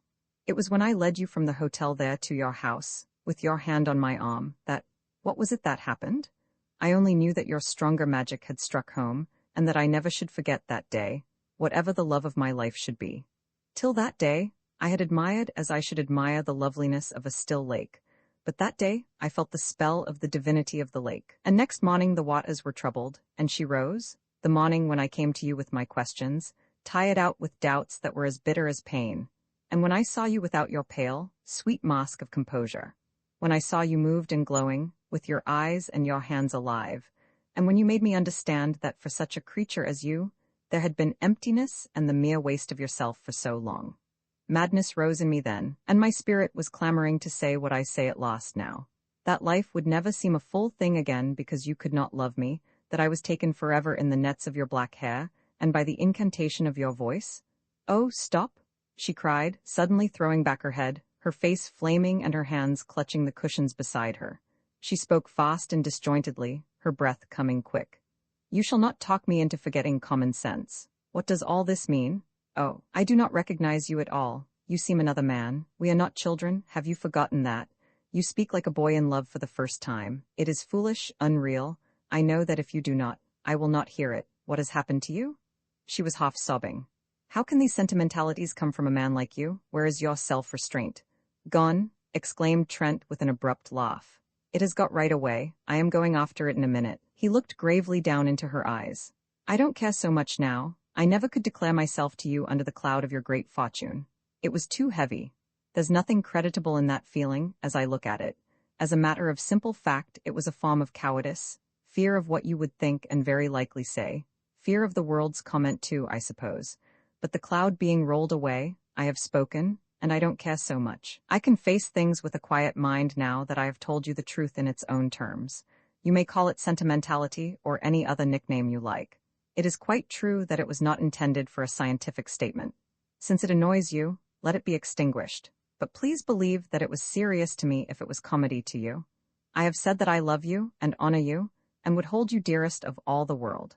Now give me leave to go. But she held out her hands to him. Roman 14 writing a letter if you insist, Trent said. I suppose you will have your way, but I had much rather write it when I am not with you. However, if I must, bring me a tablet whiter than a star, or hand of hymning angel, I mean a sheet of notepaper not stamped with your address. Don't underestimate the sacrifice I am making. I never felt less like correspondence in my life. She rewarded him. What shall I say? He inquired, his pen hovering over the paper. Shall I compare him to a summer's day? What shall I say? Say what you want to say, she suggested helpfully. He shook his head. What I want to say, what I have been wanting for the past 24 hours to say to every man, woman, and child I met, is Mabel and I are betrothed, and all is gas and gaiters. But that wouldn't be a very good opening for a letter of strictly formal, not to say sinister, character. I have got as far as Dear Mr. Marlowe. What comes next? I am sending you a manuscript, she prompted, which I thought you might like to see. Do you realize, he said, that in that sentence there are only 2 words of more than 1 syllable? This letter is meant to impress, not to put him at his ease. We must have long words. I don't see why, she answered. I know it is usual, but why is it?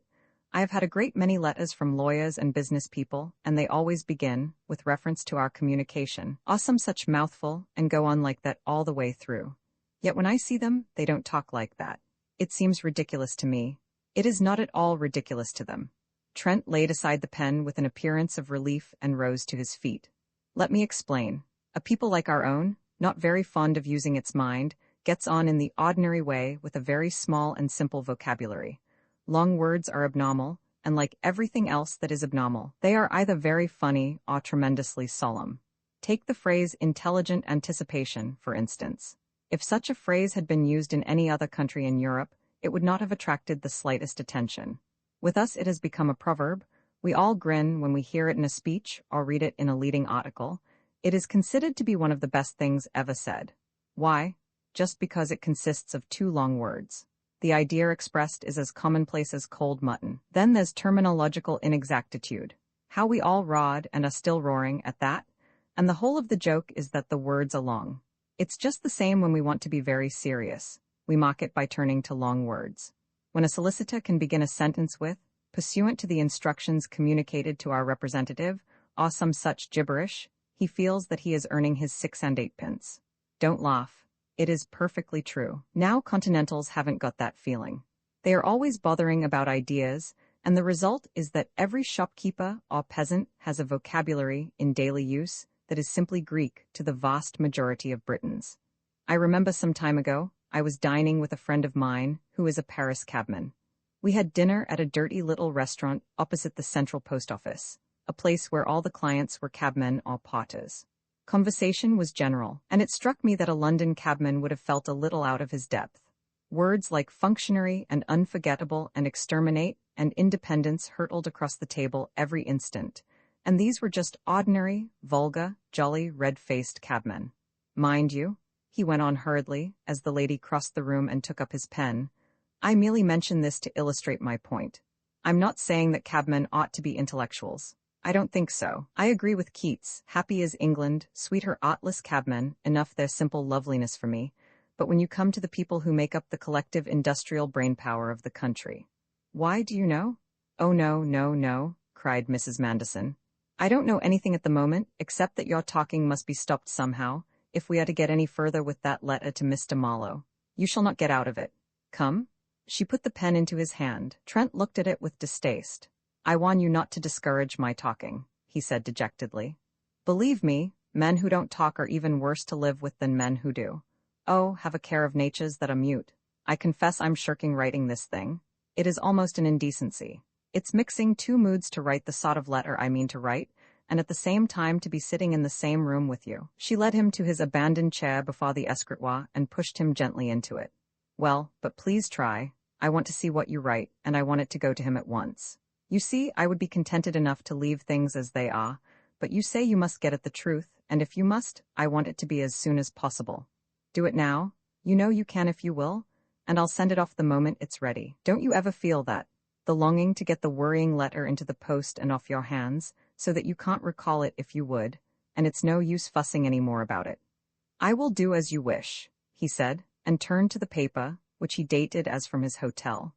Mrs. Mandison looked down at his bent head with a gentle light in her eyes, and made as if to place a smoothing hand upon his rather untidy crop of hair. But she did not touch it. Going in silence to the piano, she began to play very softly. It was 10 minutes before Trent spoke. If he chooses to reply that he will say nothing? Mrs. Mandison looked over her shoulder. Of course he dare not take that line. He will speak to prevent you from denouncing him. But I'm not going to do that anyhow. You wouldn't allow it, you said so. Besides, I won't if you would. The thing's too doubtful now. But, she laughed, poor Mr. Marlowe doesn't know you won't. Does he? Trent sighed. What extraordinary things codes of honor are, he remarked abstractedly. I know that there are things I should do, and never think twice about, which would make you feel disgraced if you did them. Such as giving anyone who grossly insulted me a black eye, or swearing violently when I boxed my shin in a dock room. And now you are calmly recommending me to bluff Marlowe, by means of a tacit threat which I don't mean, a thing which hell's most abandoned fiend did never, in the drunkenness of guilt. Well, anyhow, I won't do it. He resumed his writing, and the lady, with an indulgent smile, returned to playing very softly. In a few minutes more, Trent said, At last I am his faithfully. Do you want to see it? She ran across the twilight room and turned on a reading lamp beside the escritoire. Then, leaning on his shoulder, she read what follows. Dear Mr. Marlowe, you will perhaps remember that we met, under unhappy circumstances, in June of last year at Marlstone. On that occasion, it was my duty, as representing a newspaper, to make an independent investigation of the circumstances of the death of the late Sigsbee Manderson. I did so, and I arrived at certain conclusions. You may learn from the enclosed manuscript, which was originally written as a dispatch for my newspaper, what those conclusions were. For reasons which it is not necessary to state, I decided at the last moment not to make them public, or to communicate them to you, and they are known to only 2 persons beside myself. At this point Mrs. Manderson raised her eyes quickly from the letter. Her dark brows were drawn together. 2 persons? She said with a note of inquiry. Your uncle is the other. I sought him out last night and told him the whole story. Have you anything against it? I always felt uneasy at keeping it from him as I did, because I had led him to expect I should tell him all I discovered, and my silence looked like mystery-making. Now it is to be cleared up finally, and there is no question of shielding you. I wanted him to know everything. He is a very shrewd adviser, too, in a way of his own, and I should like to have him with me when I see Marlowe. I have a feeling that 2 heads will be better than 1 on my side of the interview. She sighed. Yes, of course, Uncle ought to know the truth.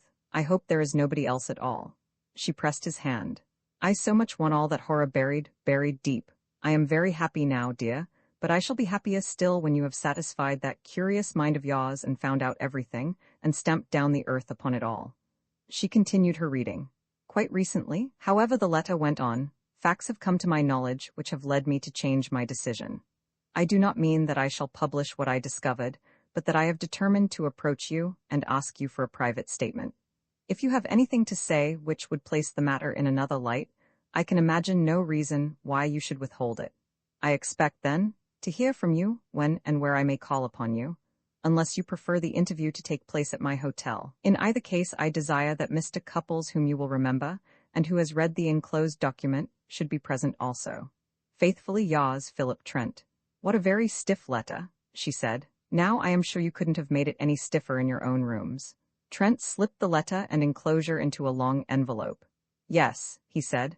I think it will make him sit up suddenly. Now this thing mustn't run any risk of going wrong. It would be best to send a special messenger with orders to deliver it into his own hands. If he's away, it oughtn't to be left. She nodded. I can arrange that. Wait here for a little. When Mrs. Manderson returned, he was hunting through the music cabinet. She sank on the carpet beside him in a wave of dark brown skirts. Tell me something, Philip, she said, if it is among the few things that I know. When you saw Uncle last night, did you tell him about us? I did not, he answered. I remembered you had said nothing about telling anyone. It is for you, isn't it, to decide whether we take the world into our confidence at once or later on. Then will you tell him? She looked down at her clasped hands. I wish you to tell him, perhaps if you think you will guess why. There, that is settled. She lifted her eyes again to his, and for a time there was silence between them. He leaned back at length in the deep chair. What a world, he said. Mabel, will you play something on the piano that expresses mere joy? The genuine article. Nothing feverish or like thorns under a pot, but joy that has decided in favor of the universe? It's a mood that can't last altogether, so we had better get all we can out of it.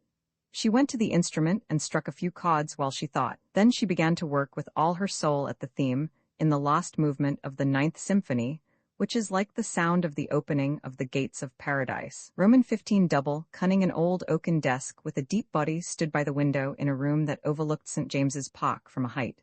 The room was large, furnished and decorated by someone who had brought taste to the work, but the hand of the bachelor lay heavy upon it. John Marlowe unlocked the desk and drew a long, stout envelope from the back of the well. I understand, he said to Mr. Cupples, that you have read this. I read it for the first time 2 days ago, replied Mr. Cupples, who, seated on a sofa, was peering about the room with a benignant face. We have discussed it fully. Marlowe turned to Trent. There is your manuscript, he said, laying the envelope on the table. I have gone over it 3 times. I do not believe there is another man who could have got at as much of the truth as you have set down there. Trent ignored the compliment. He sat by the table gazing stonily at the fire, his long legs twisted beneath his chair. You mean, of course, he said, drawing the envelope towards him, that there is more of the truth to be disclosed now. We are ready to hear you as soon as you like. I expect it will be a long story, and the longer the better, so far as I am concerned. I want to understand thoroughly. What we should both like, I think, is some preliminary account of Manderson and your relations with him. It seemed to me from the first that the character of the dead man must be somehow an element in the business. You were right, Marlowe answered grimly. He crossed the room and seated himself on a corner of the tall, cushion-topped fender. I will begin as you suggest. I ought to tell you beforehand, said Trent, looking him in the eyes, that although I am here to listen to you, I have not as yet any reason to doubt the conclusions I have stated here. He tapped the envelope. It is a defense that you will be putting forward, you understand that? Perfectly. Marlowe was cool and in complete possession of himself, a man different indeed from the worn-out, nervous being Trent remembered at Milestone a year and a half ago. His tall, lithe figure was held with the perfection of muscular tone. His brow was candid, his blue eyes were clear, though they still had, as he paused collecting his ideas, the look that had troubled Trent at their first meeting. Only the lines of his mouth showed that he knew himself in a position of difficulty, and meant to face it. Sigsbee Manderson was not a man of normal mind, Marlowe began in his quiet voice. Most of the very rich men I met with in America had become so by virtue of abnormal greed, or abnormal industry, or abnormal personal force, or abnormal luck. None of them had remarkable intellects. Manderson delighted, too, in heaping up wealth. He worked incessantly at it. He was a man of dominant will. He had quite his share of luck. But what made him singular was his brain power. In his own country, they would perhaps tell you that it was his ruthlessness in pursuit of his aims that was his most striking characteristic. But there are hundreds of them who would have carried out his plans with just as little consideration for others if they could have formed the plans. I'm not saying Americans aren't clever. They are 10 times cleverer than we are, as a nation, but I never met another who showed such a degree of sagacity and foresight, such gifts of memory and mental tenacity, such sheer force of intelligence, as there was behind everything Manderson did in his money-making career. They called him the Napoleon of Wall Street often enough in the papers, but few people knew so well as I did how much truth there was in the phrase. He seemed never to forget a fact that might be of use to him, in the first place, and he did systematically, with the business facts that concerned him, what Napoleon did, as I have read, with military facts.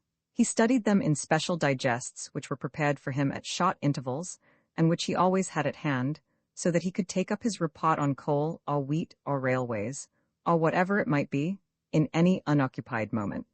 Then he could make a bolder and cleverer plan than any man of them all. People got to know that Manderson would never do the obvious thing, but they got no further. The thing he did do was almost always a surprise, and much of his success flowed from that. The street got rattled, as they used to put it, when it was known that the old man was out with his gun, and often his opponents seemed to surrender as easily as Colonel Crockett's coon in the story. The scheme I am going to describe to you would have occupied most men long enough. Manderson could have plotted the thing, down to the last detail, while he shaved himself. I used to think that his strain of Indian blood, remote as it was, might have something to do with the cunning and ruthlessness of the man.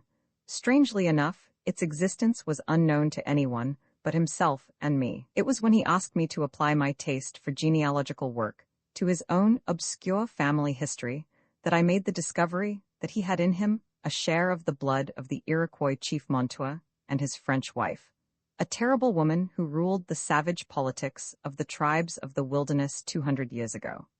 The Mandersons were active in the fur trade on the Pennsylvanian border in those days, and more than one of them married Indian women. Other Indian blood than Montour's may have descended to Manderson, for all I can say, through previous and subsequent unions.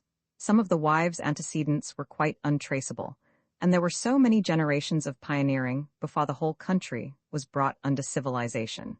My researches left me with the idea that there is a very great deal of the aboriginal blood present in the genealogical makeup of the people of America, and that it is very widely spread. The newer families have constantly intermarried with the older, and so many of them had a strain of the native in them, and were often rather proud of it, too, in those days. But Manderson had the idea about the disgracefulness of mixed blood, which grew much stronger, I fancy, with the rise of the Negro question after the war. He was thunderstruck at what I told him, and was anxious to conceal it from every soul. Of course I never gave it away while he lived, and I don't think he supposed I would, but I have thought since that his mind took a turn against me from that time onward. It happened about a year before his death. Had Manderson, asked Mr. Cupples, so unexpectedly that the others started, any definable religious attitude? Marlowe considered a moment. None that ever I heard of, he said. Worship and prayer were quite unknown to him, so far as I could see, and I never heard him mention religion. I should doubt if he had any real sense of God at all, or if he was capable of knowing God through the emotions. But I understood that as a child he had had a religious upbringing with a strong moral side to it. His private life was, in the usual limited sense, blameless. He was almost ascetic in his habits, except as to smoking. I lived with him 4 years without ever knowing him to tell a direct verbal falsehood, constantly as he used to practice deceit in other forms. Can you understand the soul of a man who never hesitated to take steps that would have the effect of hoodwinking people, who would use every trick of the markets to mislead, and who was at the same time scrupulous never to utter a direct lie on the most insignificant matter? Manderson was like that, and he was not the only one.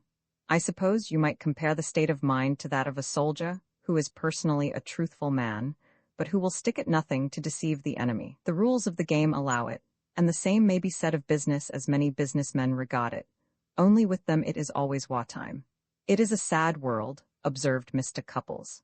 As you say, Marlowe agreed. Now I was saying that one could always take Manderson's word if he gave it in a definite form. The first time I ever heard him utter a downright lie was on the night he died, and hearing it, I believe, saved me from being hanged as his murderer. Marlowe stared at the light above his head, and Trent moved impatiently in his chair. Before we come to that, he said, will you tell us exactly on what footing you were with Manderson during the years you were with him? We were on very good terms from beginning to end, answered Marlowe. Nothing like friendship. He was not a man for making friends, but the best of terms as between a trusted employee and his chief. I went to him as private secretary, just after getting my degree at Oxford. I was to have gone into my father's business, where I am now, but my father suggested that I should see the world for a year or two. So I took this secretaryship, which seemed to promise a good deal of varied experience, and I had let the year or two run on to 4 years before the end came. The offer came to me through the last thing in the world I should have put forward as a qualification for a salaried post, and that was chess. At the word, Trent struck his hands together with a muttered exclamation. The others looked at him in surprise. Chess? Repeated Trent. Do you know, he said, rising and approaching Marlowe, what was the first thing I noted about you at our first meeting? It was your eye, Mr. Marlowe. I couldn't place it then, but I know now where I had seen your eyes before. They were in the head of no less a man than the great Nikolai Kochagin, with whom I once sat in the same railway carriage for 2 days. I thought I should never forget the chess eye after that, but I could not put a name to it when I saw it in you. I beg your pardon, he ended suddenly, resuming his marmoreal attitude in his chair. I have played the game from my childhood, and with good players, said Marlowe simply. It is an hereditary gift, if you can call it a gift. At the university, I was nearly as good as anybody there, and I gave most of my brains to that, and the OUDS, and playing about generally. At Oxford, as I dare say you know, inducements to amuse oneself at the expense of one's education are endless, and encouraged by the authorities. Well, one day toward the end of my last term, Dr. Munro of Queen's, whom I had never defeated, sent for me. He told me that I played a fairish game of chess. I said it was very good of him to say so. Then he said, they tell me you hunt too, I said now and then. He asked, is there anything else you can do? No, I said, not much liking the tone of the conversation. The old man generally succeeded in putting people's backs up. He grunted fiercely, and then told me that inquiries were being made on behalf of a wealthy American man of business who wanted an English secretary. Manderson was the name, he said. He seemed never to have heard it before, which was quite possible, as he never opened a newspaper and had not slept a night outside the college for 30 years. If I could rub up my spelling, as the old gentleman put it, I might have a good chance for the post, as chess and riding and an Oxford education were the only indispensable points. Well, I became Manderson's secretary. For a long time I liked the position greatly. When one is attached to an active American plutocrat in the prime of life, one need not have many dull moments. Besides, it made me independent. My father had some serious business reverses about that time, and I was glad to be able to do without an allowance from him. At the end of the first year, Manderson doubled my salary. It's big money, he said, but I guess I don't lose. You see, by that time I was doing a great deal more than accompany him on horseback in the morning and play chess in the evening, which was mainly what he had required. I was attending to his houses, his farm in Ohio, his shooting in Maine, his horses, his cars, and his yacht. I had become a walking railway guide and an expert cigar buyer. I was always learning something. Well, now you understand what my position was in regard to Manderson during the last 2 or 3 years of my connection with him. It was a happy life for me on the whole. I was busy, my work was varied and interesting. I had time to amuse myself too, and money to spend. At one time, I made a fool of myself about a girl, and that was not a happy time, but it taught me to understand the great goodness of Mrs. Manderson. Marlowe inclined his head to Mr. Cupples as he said this. She may choose to tell you about it. As for her husband, he had never varied in his attitude towards me, in spite of the change that came over him in the last months of his life, as you know. He treated me well and generously in his unsympathetic way, and I never had a feeling that he was less than satisfied with his bargain. That was the sort of footing we lived upon. And it was that continuance of his attitude right up to the end that made the revelation so shocking when I was suddenly shown, on the night on which he met his end, the depth of crazy hatred of myself that was in Manderson's soul. The eyes of Trent and Mr. Cupples met for an instant. You never suspected that he hated you before that time? Asked Trent, and Mr. Cupples asked at the same moment, to what did you attribute it? I never guessed until that night, answered Marlowe, that he had the smallest ill feeling toward me. How long it had existed I do not know. I cannot imagine why it was there. I was forced to think, when I considered the thing in those awful days after his death, that it was a case of a madman's delusion, that he believed me to be plotting against him, as they so often do. Some such insane conviction must have been at the root of it. But who can sound the abysses of a lunatic's fancy? Can you imagine the state of mind in which a man dooms himself to death with the object of delivering someone he hates to the hangman? Mr. Cupples moved sharply in his chair. You say Manderson was responsible for his own death? He asked. Trent glanced at him with an eye of impatience, and resumed his intent watch upon the face of Marlowe. In the relief of speech it was now less pale and drawn. I do say so, Marlowe answered concisely, and looked his questioner in the face. Mr. Cupples nodded. Before we proceed to the elucidation of your statement, observed the old gentleman, in a tone of one discussing a point of abstract science, it may be remarked that the state of mind which you attribute to Manderson. Suppose we have the story first, Trent interrupted, gently laying a hand on Mr. Couples's arm. You were telling us, he went on, turning to Marlowe, how things stood between you and Manderson. Now will you tell us the facts of what happened that night? Marlowe flushed at the barely perceptible emphasis which Trent laid upon the word facts. He drew himself up. Bunner and myself dined with Mr. and Mrs. Manderson that Sunday evening, he began, speaking carefully. It was just like other dinners at which the 4 of us had been together. Manderson was taciturn and gloomy, as we had latterly been accustomed to see him. We others kept a conversation going. We rose from the table, I suppose, about 9. Mrs. Manderson went to the drawing-room, and Bunner went up to the hotel to see an acquaintance. Manderson asked me to come into the orchard behind the house, saying he wished to have a talk. We paced up and down the pathway there, out of earshot from the house, and Manderson, as he smoked his cigar, spoke to me in his cool, deliberate way.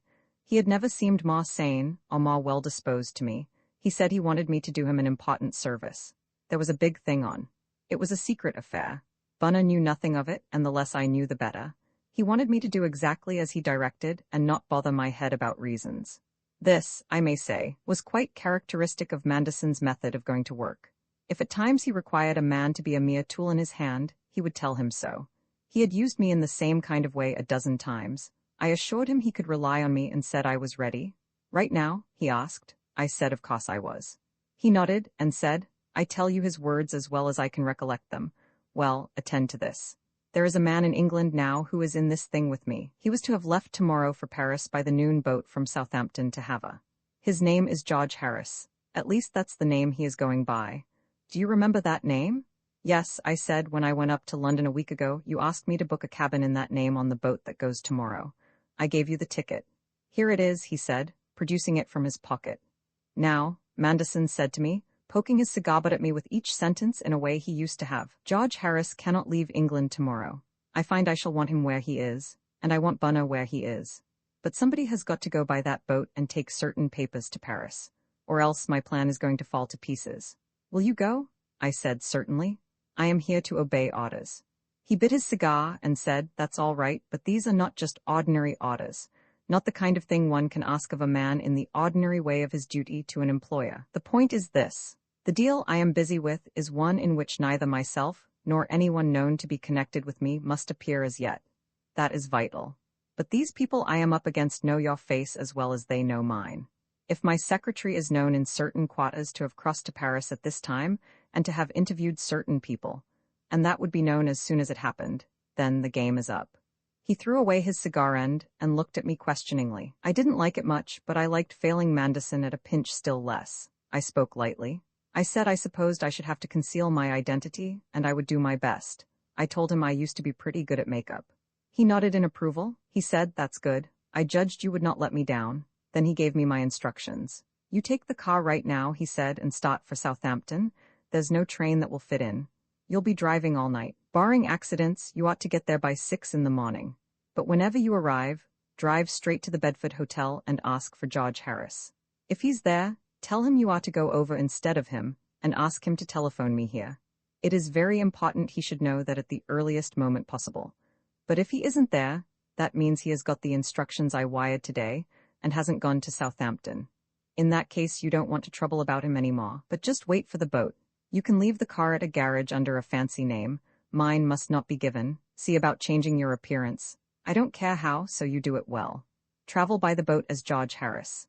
Let on to be anything you like, but be careful and don't talk much to anybody. When you arrive, take a room at the Hotel St. Petersburg. You will receive a note or message there, addressed to George Harris, telling you where to take the wallet I shall give you. The wallet is locked and you want to take good care of it. Have you got that all clear?" I repeated the instructions. I asked if I should return from Paris after handing over the wallet. "As soon as you like," he said, "and mind this, whatever happens, don't communicate with me at any stage of the journey. If you don't get the message in Paris at once, just wait until you do, days, if necessary. But not a line of any sort to me. Understand? Now get ready as quick as you can. I'll go with you in the car a little way. Hurry." That is, as far as I can remember, the exact substance of what Manderson said to me that night. I went to my room, changed into day clothes, and hastily threw a few necessaries into a kit bag.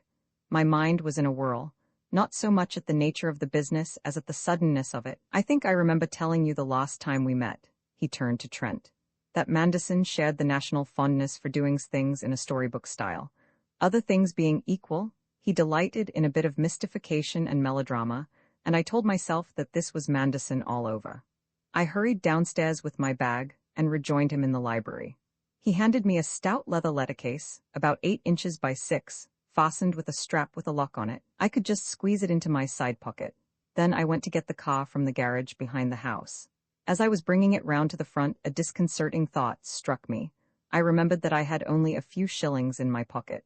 For some time past, I had been keeping myself very short of cash, and for this reason, which I tell you because it is a vital point, as you shall see in a minute, I was living temporarily on borrowed money. I had always been careless about money while I was with Manderson, and being a gregarious animal, I had made many friends, some of them belonging to a New York set that had little to do but get rid of the large incomes given them by their parents. Still, I was very well paid, and I was too busy even to attempt to go very far with them in that amusing occupation. I was still well on the right side of the ledger until I began, merely out of curiosity, to play at speculation. It's a very old story, particularly in Wall Street. I thought it was easy, I was lucky at first, I would always be prudent, and so on. Then came the day when I went out of my depth. In 1 week I was separated from my toll, as Bunner expressed it when I told him, and I owed money too. I had had my lesson. Now in this pass I went to Manderson and told him what I had done and how I stood. He heard me with a very grim smile, and then, with the nearest approach to sympathy I had ever found in him, he advanced me a sum on account of my salary that would clear me. "Don't play the markets any more," was all he said. Now on that Sunday night, Manderson knew that I was practically without any money in the world. He knew that Bunner knew it too. He may have known that I had even borrowed a little more from Bunner for pocket money, until my next check was due, which, owing to my anticipation of my salary, would not have been a large one. Bear this knowledge of Manderson's in mind. As soon as I had brought the car round, I went into the library and stated the difficulty to Manderson. What followed gave me, slight as it was, my first impression of something odd being afoot. As soon as I mentioned the word expenses, his hand went mechanically to his left hip pocket, where he always kept a little case containing notes to the value of about £100 in our money. This was such a rooted habit in him that I was astonished to see him check the movement suddenly. Then, to my greater amazement, he swore under his breath. I had never heard him do this before, but Bunna had told me that of late he had often shown irritation in this way when they were alone. Has he mislaid his note case? Was the question that flashed through my mind, but it seemed to me that it could not affect his plan at all, and I will tell you why.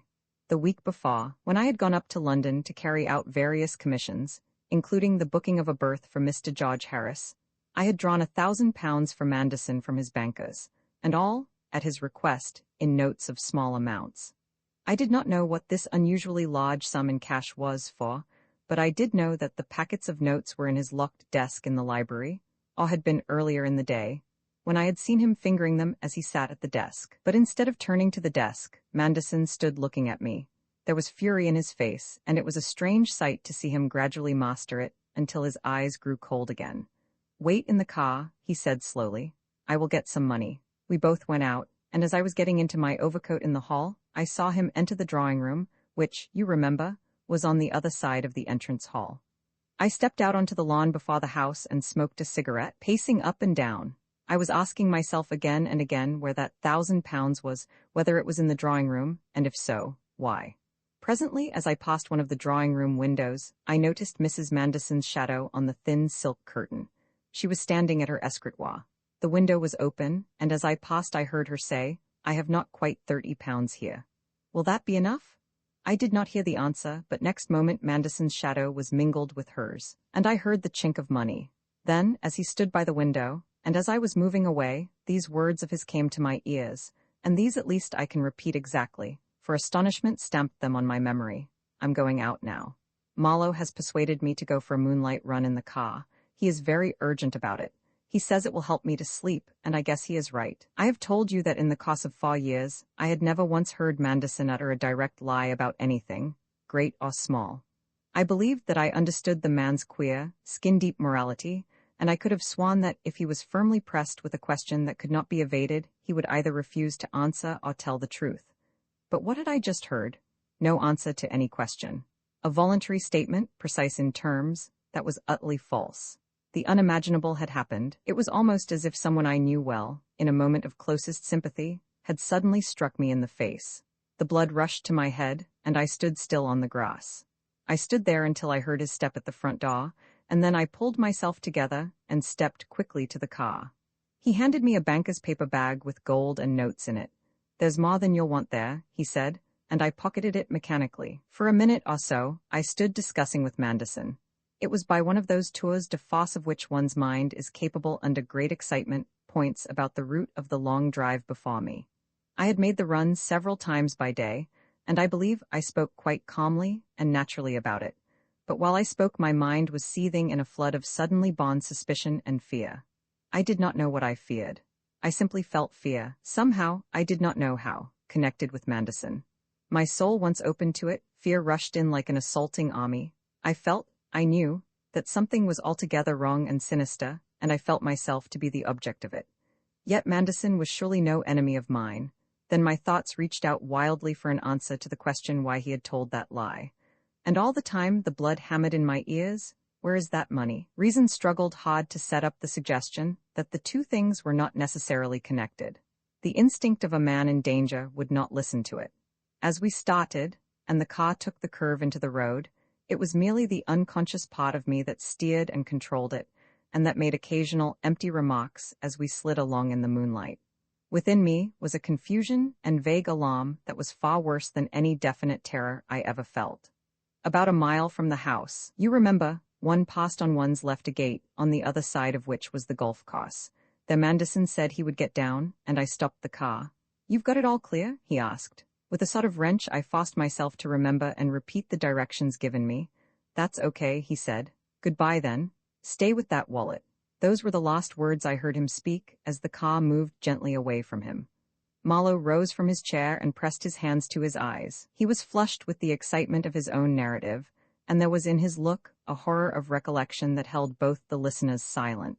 He shook himself with a movement like a dog's, and then, his hands behind him, stood erect before the fire as he continued his tale. I expect you both know what the back reflector of a motor car is.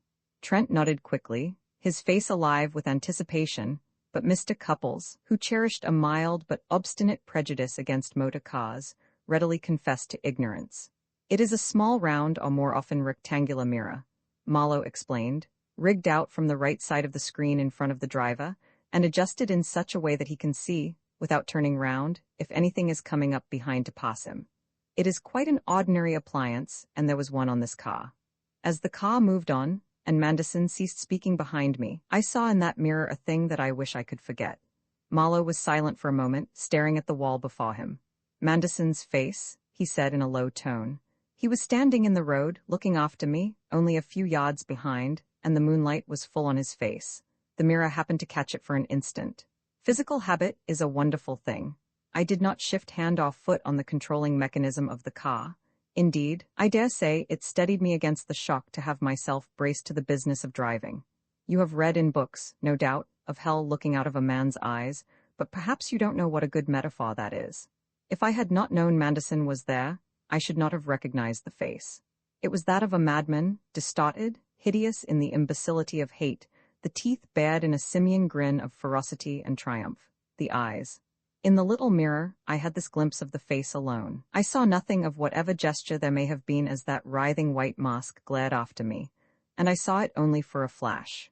The car went on, gathering speed, and as it went, my brain, suddenly purged of the vapors of doubt and perplexity, was as busy as the throbbing engine before my feet. I knew. You say something in that manuscript of yours, Mr. Trent, about the swift automatic way in which one's ideas arrange themselves about some new illuminating thought. It is quite true. The awful intensity of ill will that had flamed after me from those straining eyeballs pawed over my mind like a searchlight. I was thinking quite clearly now, and almost coldly, for I knew what, at least I knew whom, I had to fear, and instinct warned me that it was not a time to give room to the emotions that were fighting to possess me. The man hated me insanely. That incredible fact I suddenly knew. But the face had told me, it would have told anybody. More than that, it was a face of hatred gratified, it proclaimed some damnable triumph. It had gloated over me driving away to my fate. This too was plain to me, and to what fate? I stopped the car. It had gone about 250 yards, and a sharp bend of the road hid the spot where I had set Manderson down. I lay back in the seat and thought it out. Something was to happen to me. In Paris? Probably. Why else should I be sent there, with money and a ticket? But why Paris? That puzzled me, for I had no melodramatic ideas about Paris. I put the point aside for a moment. I turned to the other things that had roused my attention that evening. The lie about my persuading him to go for a moonlight run. What was the intention of that? Manderson, I said to myself, will be returning without me while I am on my way to Southampton. What will he tell them about me? How account for his returning alone, and without the car? As I asked myself that sinister question, there rushed into my mind the last of my difficulties. Where are the £1,000? And in the same instant came the answer. The £1,000 are in my pocket. I got up and stepped from the car. My knees trembled and I felt very sick. I saw the plot now, as I thought. The whole of the story about the papers and the necessity of their being taken to Paris was a blind. With Manderson's money about me, of which he would declare I had robbed him, I was, to all appearance, attempting to escape from England, with every precaution that guilt could suggest. He would communicate with the police at once, and would know how to put them on my track. I should be arrested in Paris if I got so far, living under a false name, after having left the car under a false name, disguised myself, and traveled in a cabin which I had booked in advance, also under a false name. It would be plainly the crime of a man without money, and for some reason desperately in want of it. As for my account of the affair, it would be too preposterous. As this ghastly array of incriminating circumstances rose up before me, I dragged the stout letter-case from my pocket. In the intensity of the moment, I never entertained the faintest doubt that I was right, and that the money was there. It would easily hold the packets of notes. But as I felt it and weighed it in my hands, it seemed to me there must be more than this. It was too bulky. What more was to be laid to my charge? After all, £1,000 was not much to tempt a man like myself to run the risk of penal servitude. In this new agitation, scarcely knowing what I did, I caught the surrounding strap in my fingers just above the fastening and tore the staple out of the lock. Those locks, you know, are pretty flimsy as a rule. Here Marlowe paused and walked to the oaken desk before the window. opening a drawer full of miscellaneous objects. He took out a box of odd keys and selected a small one distinguished by a piece of pink tape. He handed it to Trent. I keep that by me as a sort of morbid memento. It is the key to the lock I smashed. I might have saved myself the trouble if I had known that this key was at that moment in the left-hand side pocket of my overcoat. Manderson must have slipped it in, either while the coat was hanging in the hall or while he sat at my side in the car. I might not have found the tiny thing there for weeks. As a matter of fact, I did find it 2 days after Manderson was dead, but a police search would have found it in 5 minutes. And then I with the case and its contents in my pocket, my false name and my sham spectacles, and the rest of it. I should have had no explanation to offer but the highly convincing one that I didn't know the key was there. Trent dangled the key by its tape idly. Then, how do you know this is the key of that case? He asked quickly. I tried it. As soon as I found it, I went up and fitted it to the lock. I knew where I had left the thing. So do you, I think, Mr. Trent, don't you? There was a faint shade of mockery in Marlowe's voice. Touché, Trent said with a dry smile. I found a large, empty letter case with a burst lock lying with other odds and ends on the dressing table in Manderson's room. Your statement is that you put it there. I could make nothing of it. He closed his lips. There was no reason for hiding it, said Marlowe. But to get back to my story, I burst the lock of the strap. I opened the case before one of the lamps of the car. The first thing I found in it I ought to have expected, of course, but I hadn't. He paused and glanced at Trent.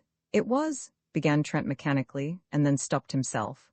Try not to bring me in any more if you don't mind, he said, meeting the other's eye. I have complimented you already in that document on your cleverness. You need not prove it by making the judge help you out with your evidence. All right, agreed Marlowe. I couldn't resist just that much. If you had been in my place, you would have known before I did that Manderson's little pocket case was there. As soon as I saw it, of course, I remembered his not having had it about him when I asked for money, and his surprising anger. He had made a false step. He had already fastened his note case up with the rest of what was to figure as my plunder, and placed it in my hands. I opened it. It contained a few notes as usual. I didn't count them. Tucked into the flaps of the big case in packets were the other notes, just as I had brought them from London. And with them were 2 small wash-leather bags, the look of which I knew well. My heart jumped sickeningly again, for this, too, was utterly unexpected. In those bags, Manderson kept the diamonds in which he had been investing for some time past. I didn't open them. I could feel the tiny stones shifting under the pressure of my fingers. How many thousands of pounds worth there were there I have no idea. We had regarded Manderson's diamond buying as merely a speculative fad. I believe now that it was the earliest movement in the scheme for my ruin. For anyone like myself to be represented as having robbed him, there ought to be a strong inducement shown that had been provided with a vengeance. Now, I thought, I have the whole thing plain, and I must act. I saw instantly what I must do. I had left Manderson about a mile from the house.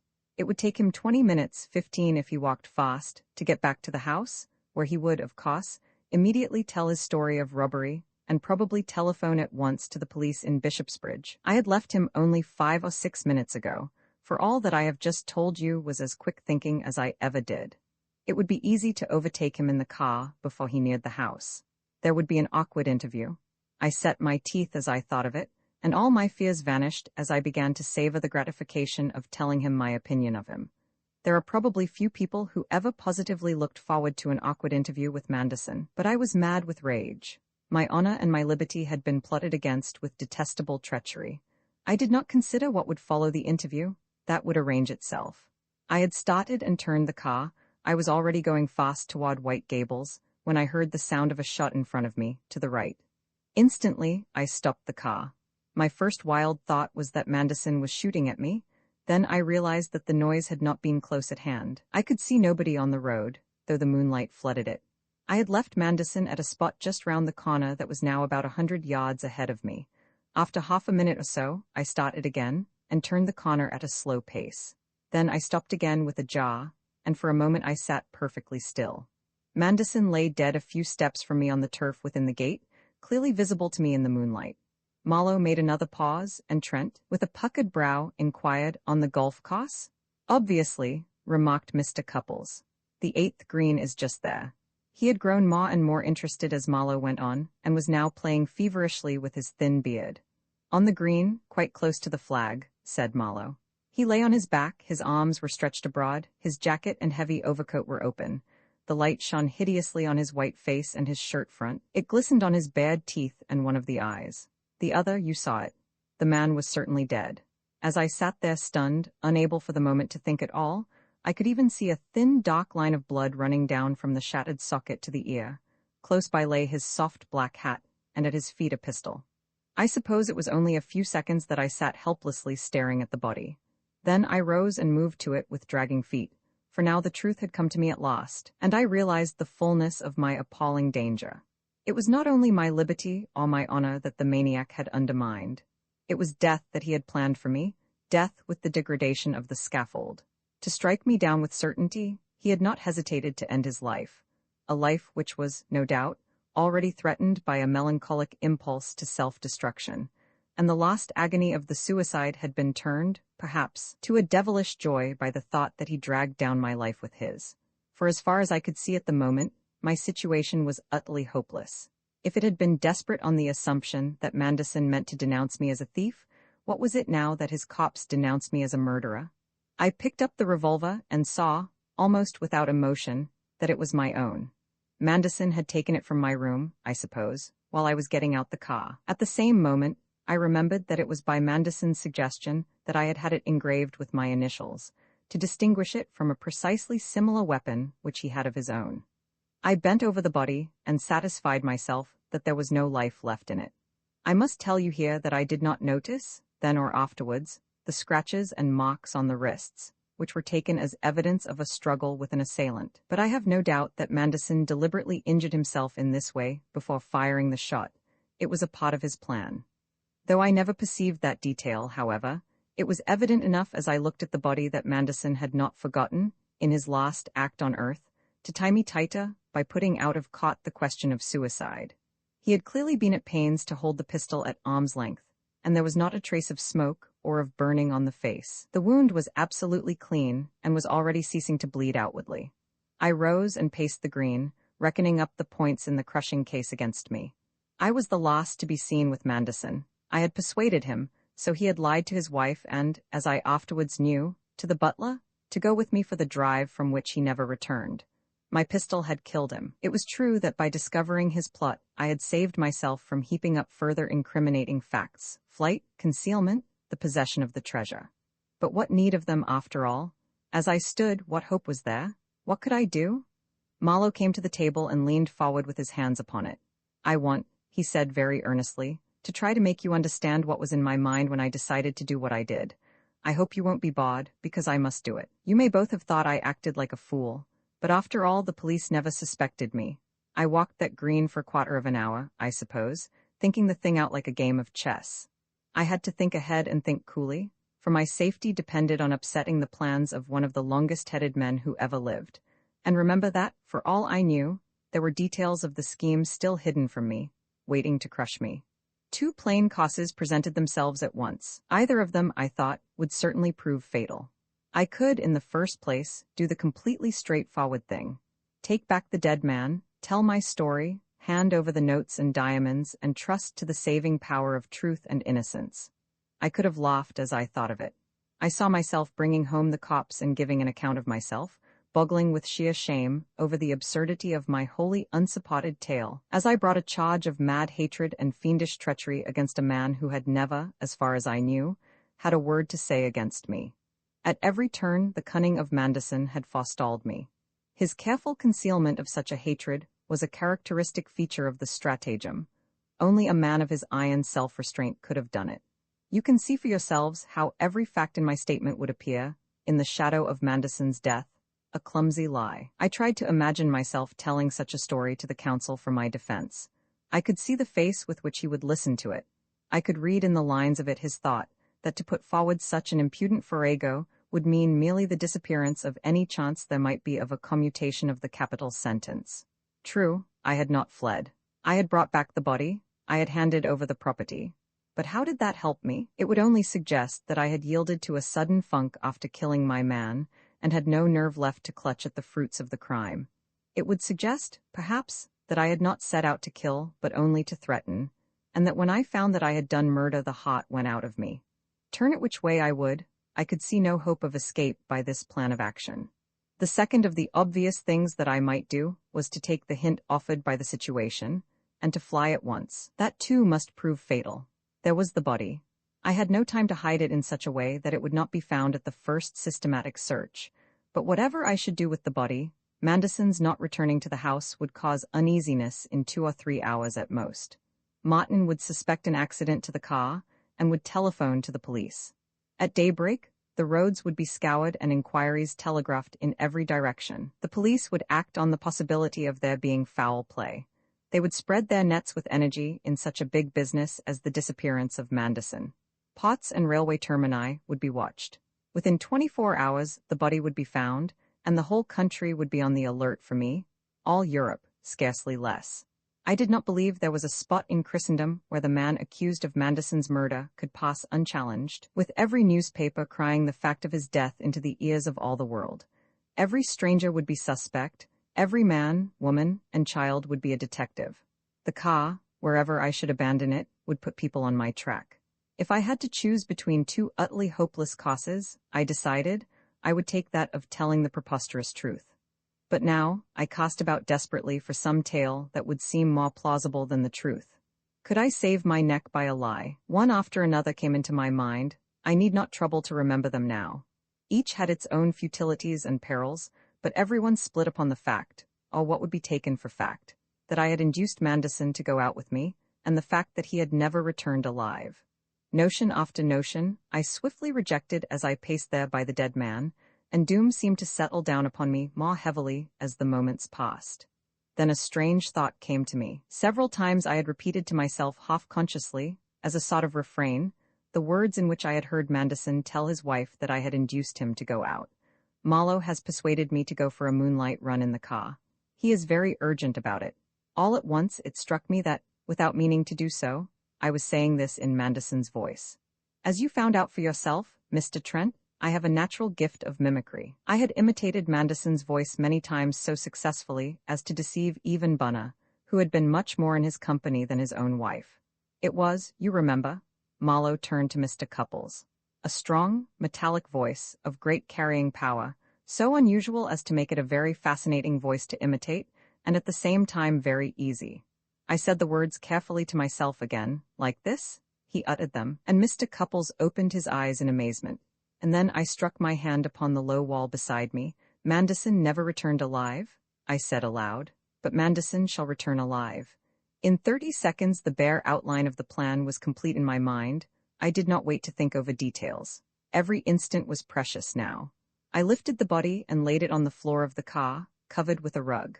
I took the hat and the revolver. Not one trace remained on the green, I believe, of that night's work. As I drove back to White Gables, my design took shape before me with a rapidity and ease that filled me with a wild excitement. I should escape yet? It was all so easy if I kept my pluck. Putting aside the unusual and unlikely, I should not fail. I wanted to shout, to scream. Nearing the house I slackened speed and carefully reconnoitered the road. Nothing was moving. I turned the car into the open field on the other side of the road, about 20 paces short of the little door at the extreme corner of the grounds. I brought it to rest behind a stack. When, with Mandison's hat on my head and the pistol in my pocket, I had staggered with the body across the moonlit road, and through that door, I left much of my apprehension behind me.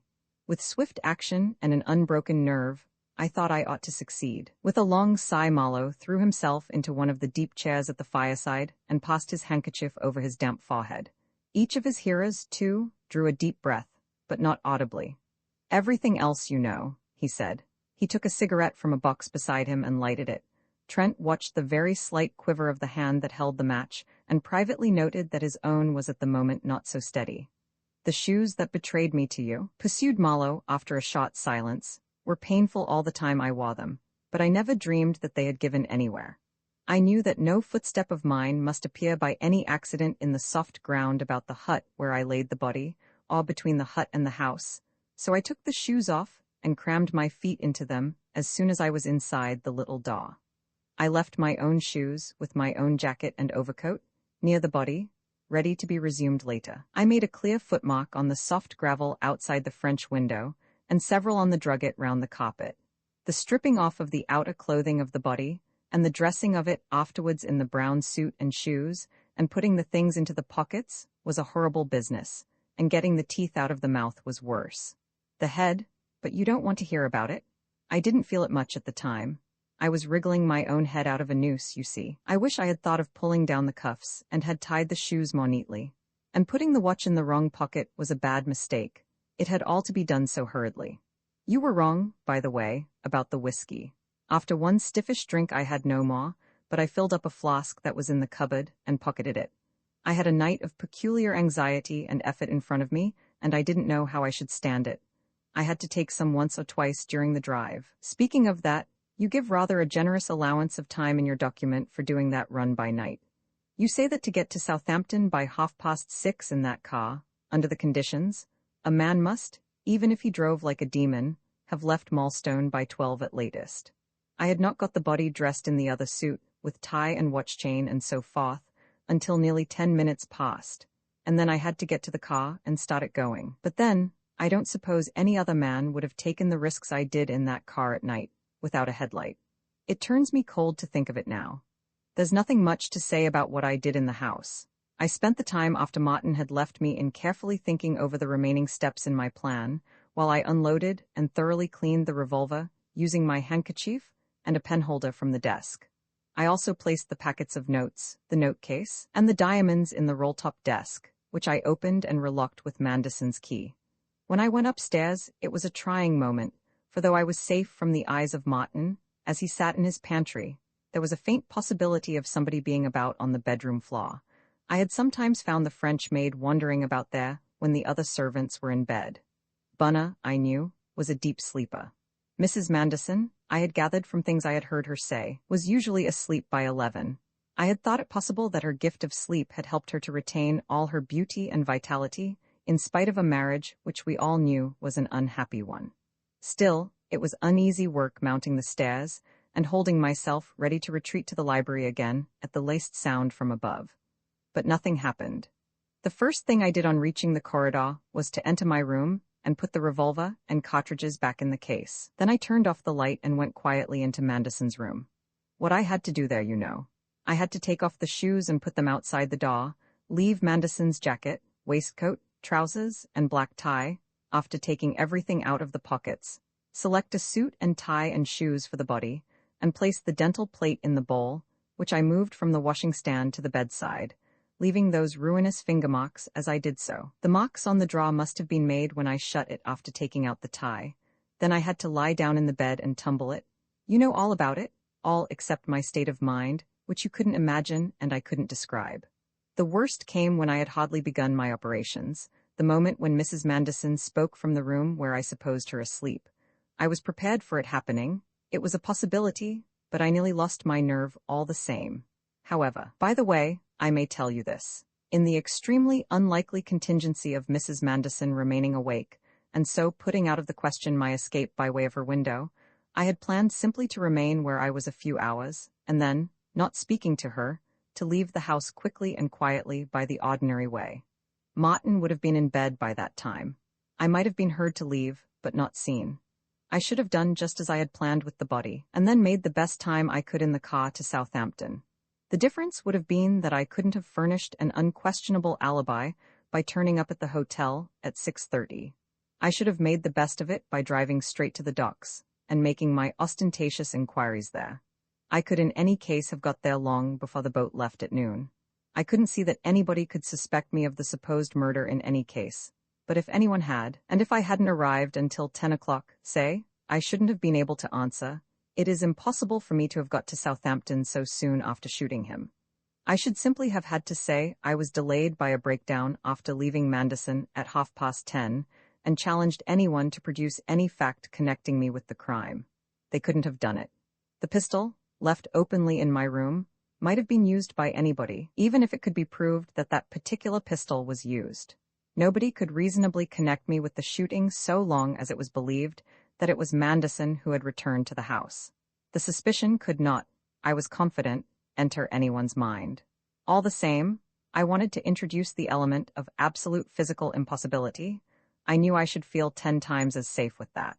So when I knew from the sound of her breathing that Mrs. Manderson was asleep again, I walked quickly across her room in my stocking feet and was on the grass with my bundle in 10 seconds. I don't think I made the least noise. The curtain before the window was of soft, thick stuff and didn't rustle, and when I pushed the glass doors further open, there was not a sound. "Tell me," said Trent, as the other stopped to light a new cigarette, "why you took the risk of going through Mrs. Manderson's room to escape from the house." I could see when I looked into the thing on the spot why it had to be on that side of the house. There was a danger of being seen by Martin, or by some servant at a bedroom window, if you got out by a window on one of the other sides. But there were 3 unoccupied rooms on that side, 2 spare bedrooms and Mrs. Manderson's sitting room. I should have thought it would have been safer, after you had done what was necessary to your plan in Manderson's room, to leave it quietly and escape through one of those 3 rooms. The fact that you went through her window, you know, he added coldly, would have suggested, if it became known, various suspicions in regard to the lady herself. I think you understand me. Marlowe turned upon him with a glowing face. "And I think you will understand me, Mr. Trent," he said in a voice that shook a little, "when I say that if such a possibility had occurred to me then, I would have taken any risk rather than make my escape by that way. Oh well," he went on more coolly, "I suppose that to anyone who didn't know her, the idea of her being privy to her husband's murder might not seem so indescribably fatuous. Forgive the expression."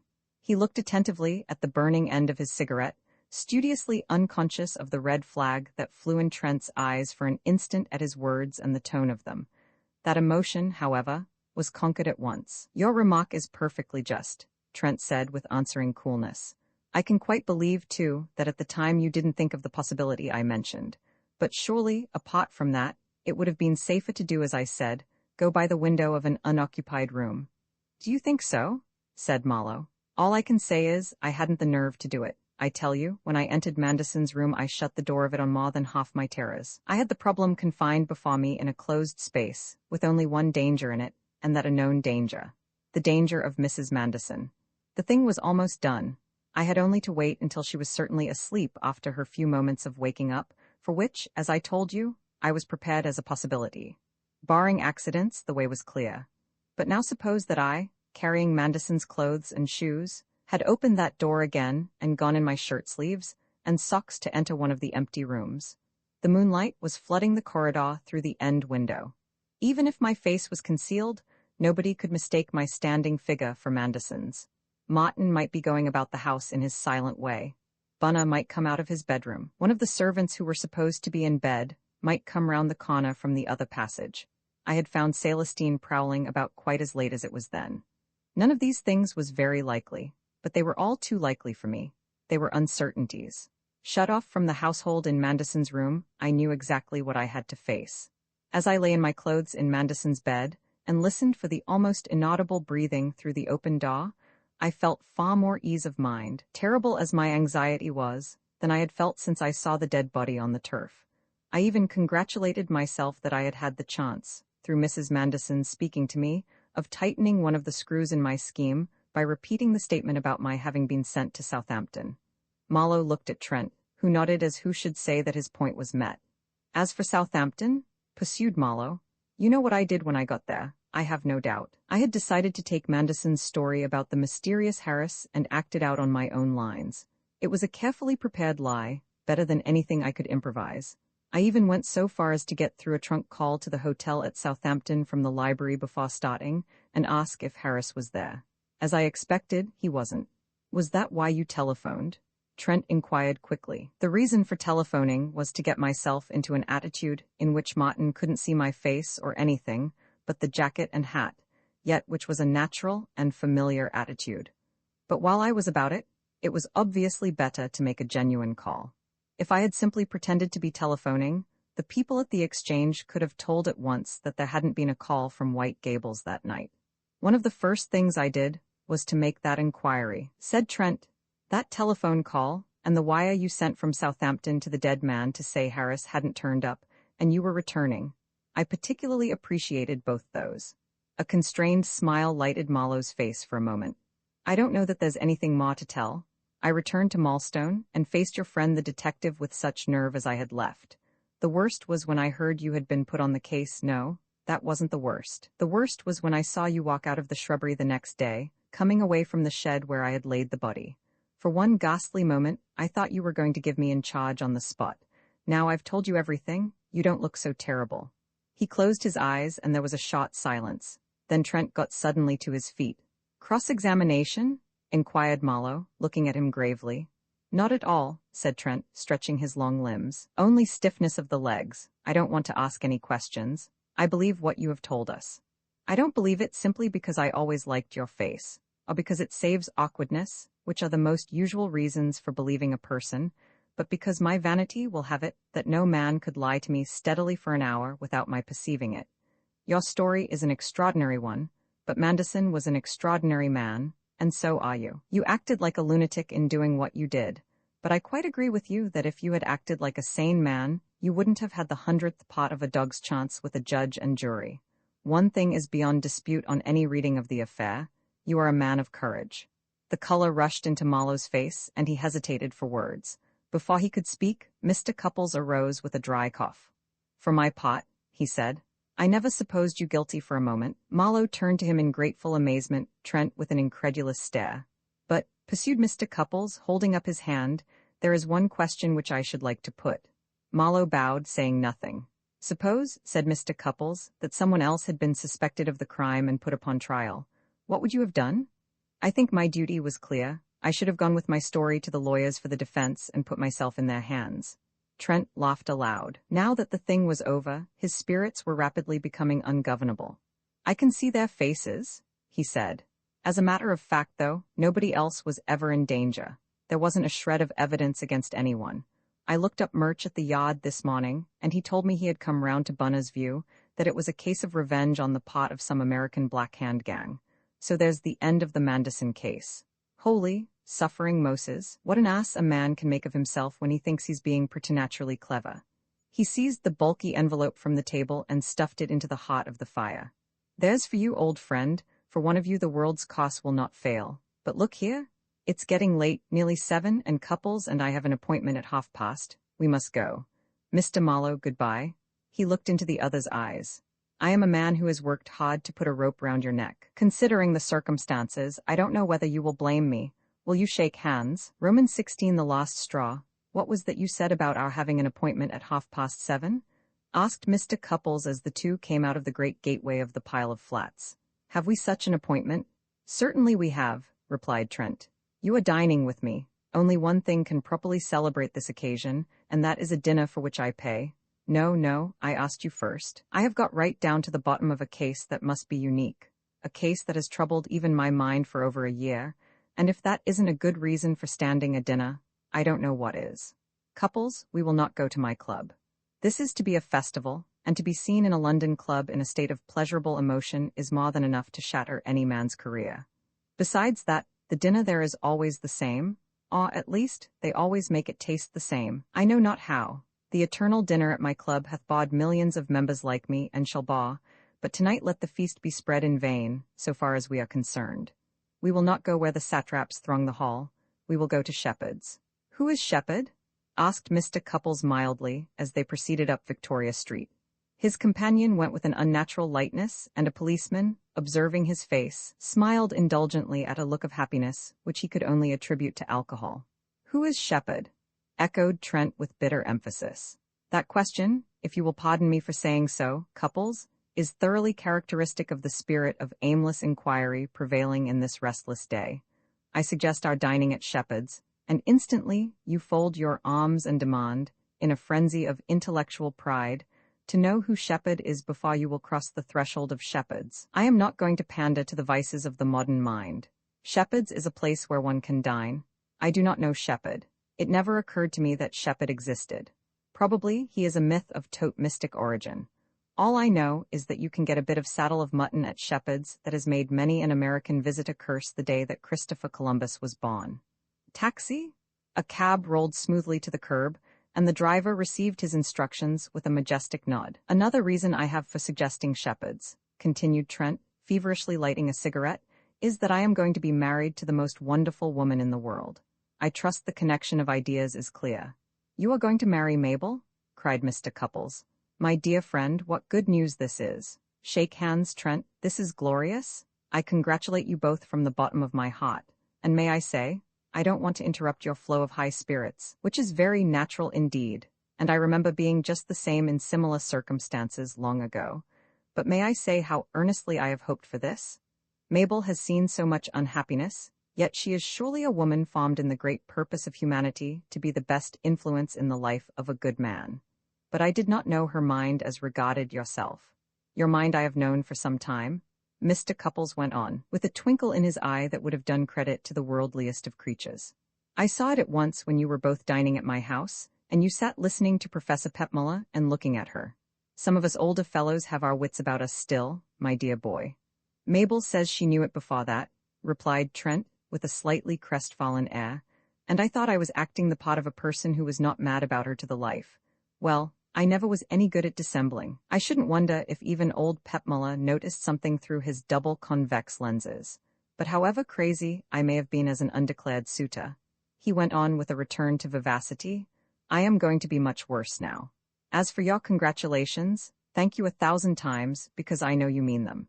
You are the sort of uncomfortable brute who would pull a face 3 feet long if you thought we were making a mistake. By the way, I can't help being an ass tonight. I'm obliged to go on blithering. You must try to bear it. Perhaps it would be easier if I sang you a song, one of your old favorites. What was that song you used always to be singing? Like this, wasn't it? He accompanied the following stave with a dexterous clog step on the floor of the cab. There was an old nigger, and he had a wooden leg. He had no tobacco could he beg. Another old nigger was as cunning as a fox, and he always had tobacco in his old tobacco box. Now for the chorus. Yes, he always had tobacco in his old tobacco box. But you're not singing. I thought you would be making the welkin ring. I never sang that song in my life, protested Mr. Cupples. I never heard it before. Are you sure?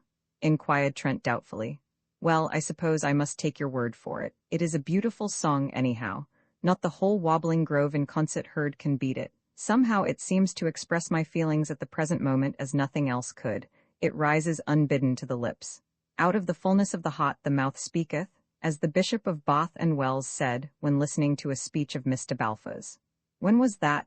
Asked Mr. Cupples. On the occasion, replied Trent, of the introduction of the compulsory notification of diseases of Poultry Bill, which ill-fated measure you of course remember. Hullo? He broke off, as the cab rushed down a side street and swung round a corner into a broad and populous thoroughfare. We're there already. The cab drew up. Here we are, said Trent, as he paid the man, and led Mr. Cupples into a long, panelled room set with many tables, and filled with a hum of talk. This is the house of fulfillment of craving. This is the bower with the roses around it. I see there are 3 bookmakers eating pork at my favorite table. We will have that one in the opposite corner. He conferred earnestly with a waiter, while Mr. Cupples, in a pleasant meditation, warmed himself before the great fire.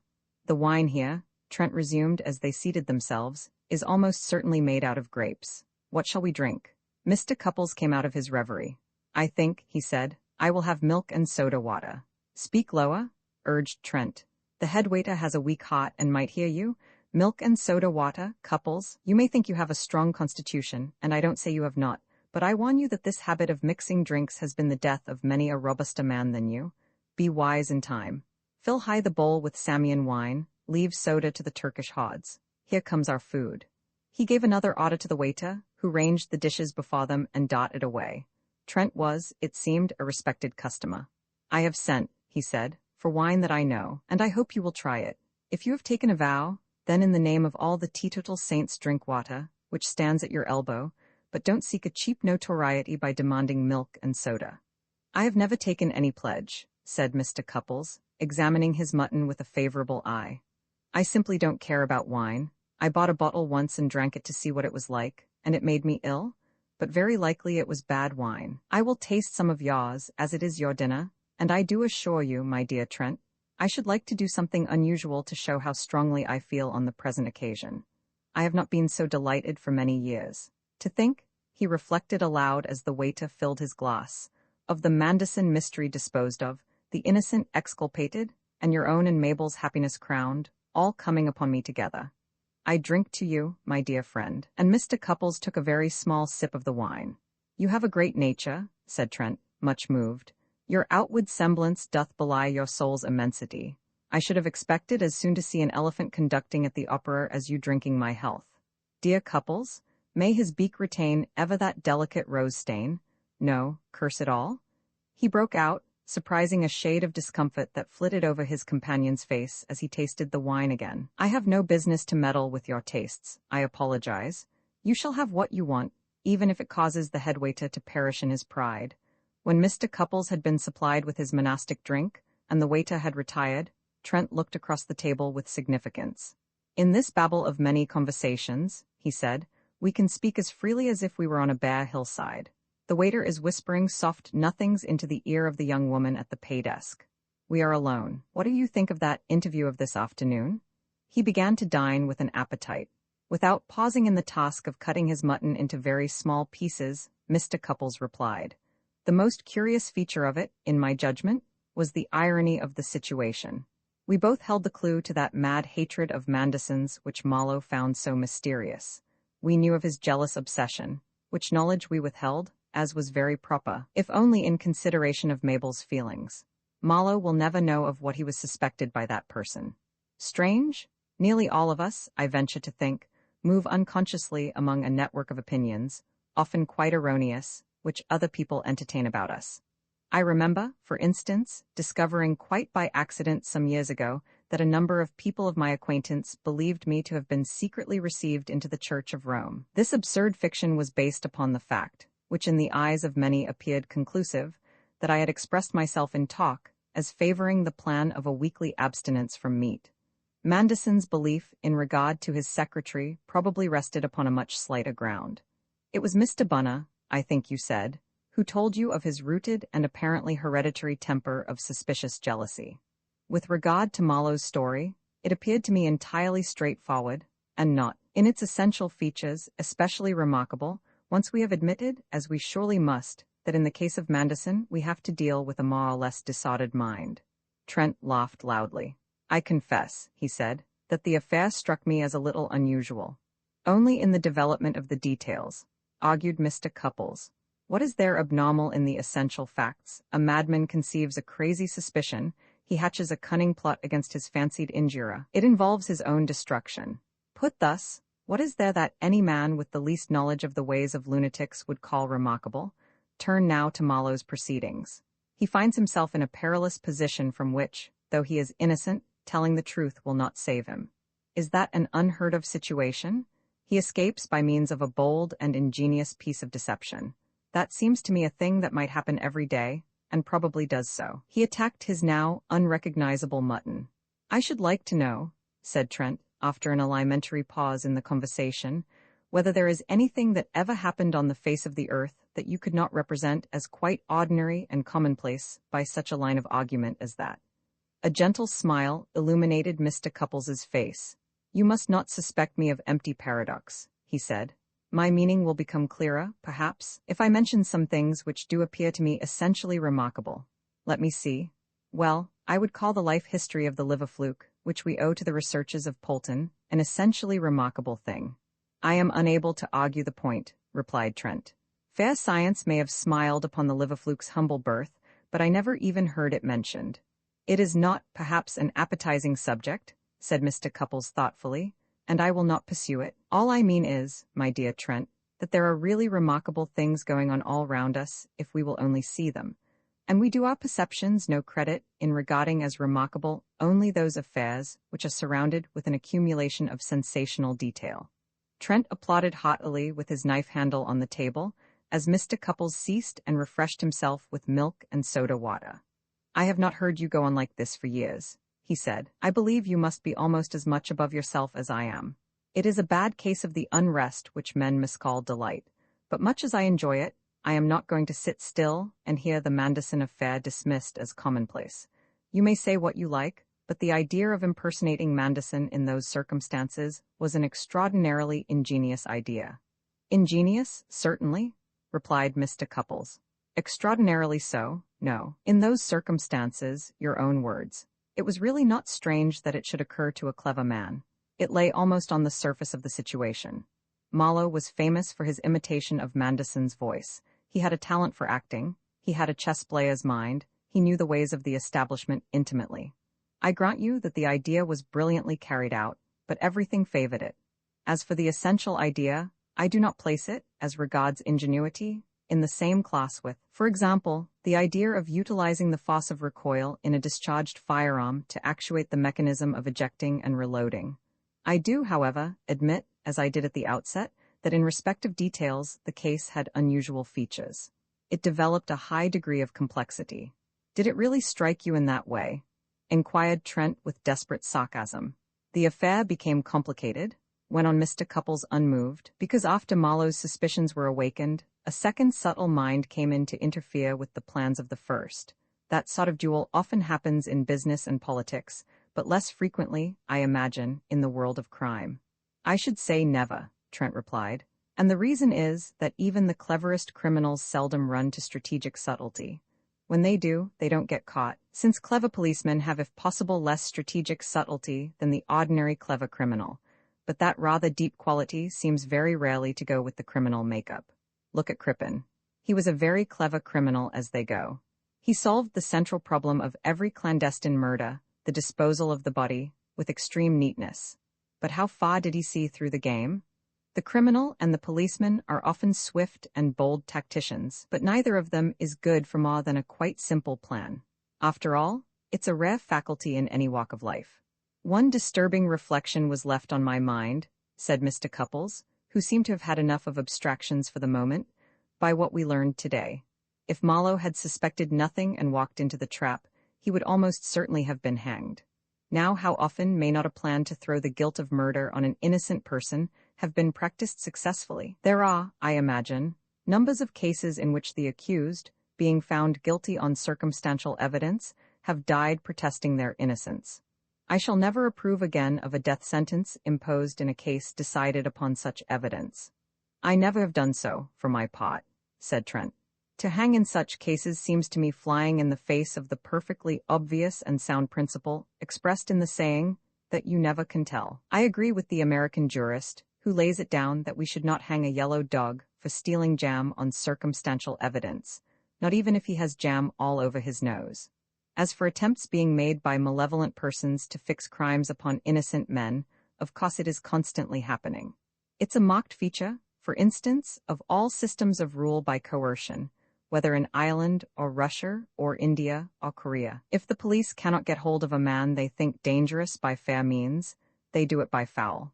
But there's one case in the state trials that is peculiarly to the point, because not only was it a case of fastening a murder on innocent people, but the plotter did in effect what Manderson did.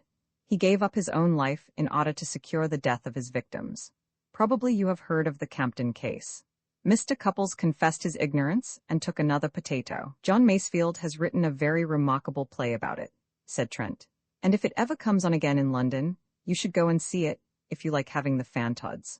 I have often seen women weeping in an undemonstrative manner at some slab of olemargarine sentiment in the theatre.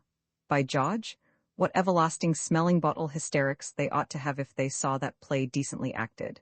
Well, the facts were that John Perry accused his mother and brother of murdering a man, and swore he had helped them to do it. He told a story full of elaborate detail, and had an answer to everything, except the curious fact that the body couldn't be found. But the judge, who was probably drunk at the time, this was in Restoration days, made nothing of that.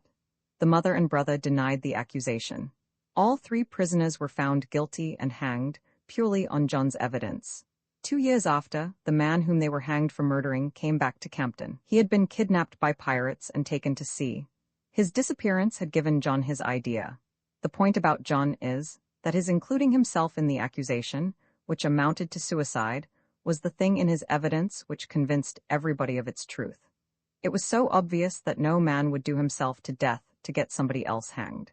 Now, that is exactly the answer which the prosecution would have made if Marlowe had told the truth. Not one juryman in a million would have believed in the Manderson plot. Mr. Cupples mused upon this a few moments. I have not your acquaintance with that branch of history, he said at length. In fact, I have none at all. But certain recollections of my own childhood return to me in connection with this affair.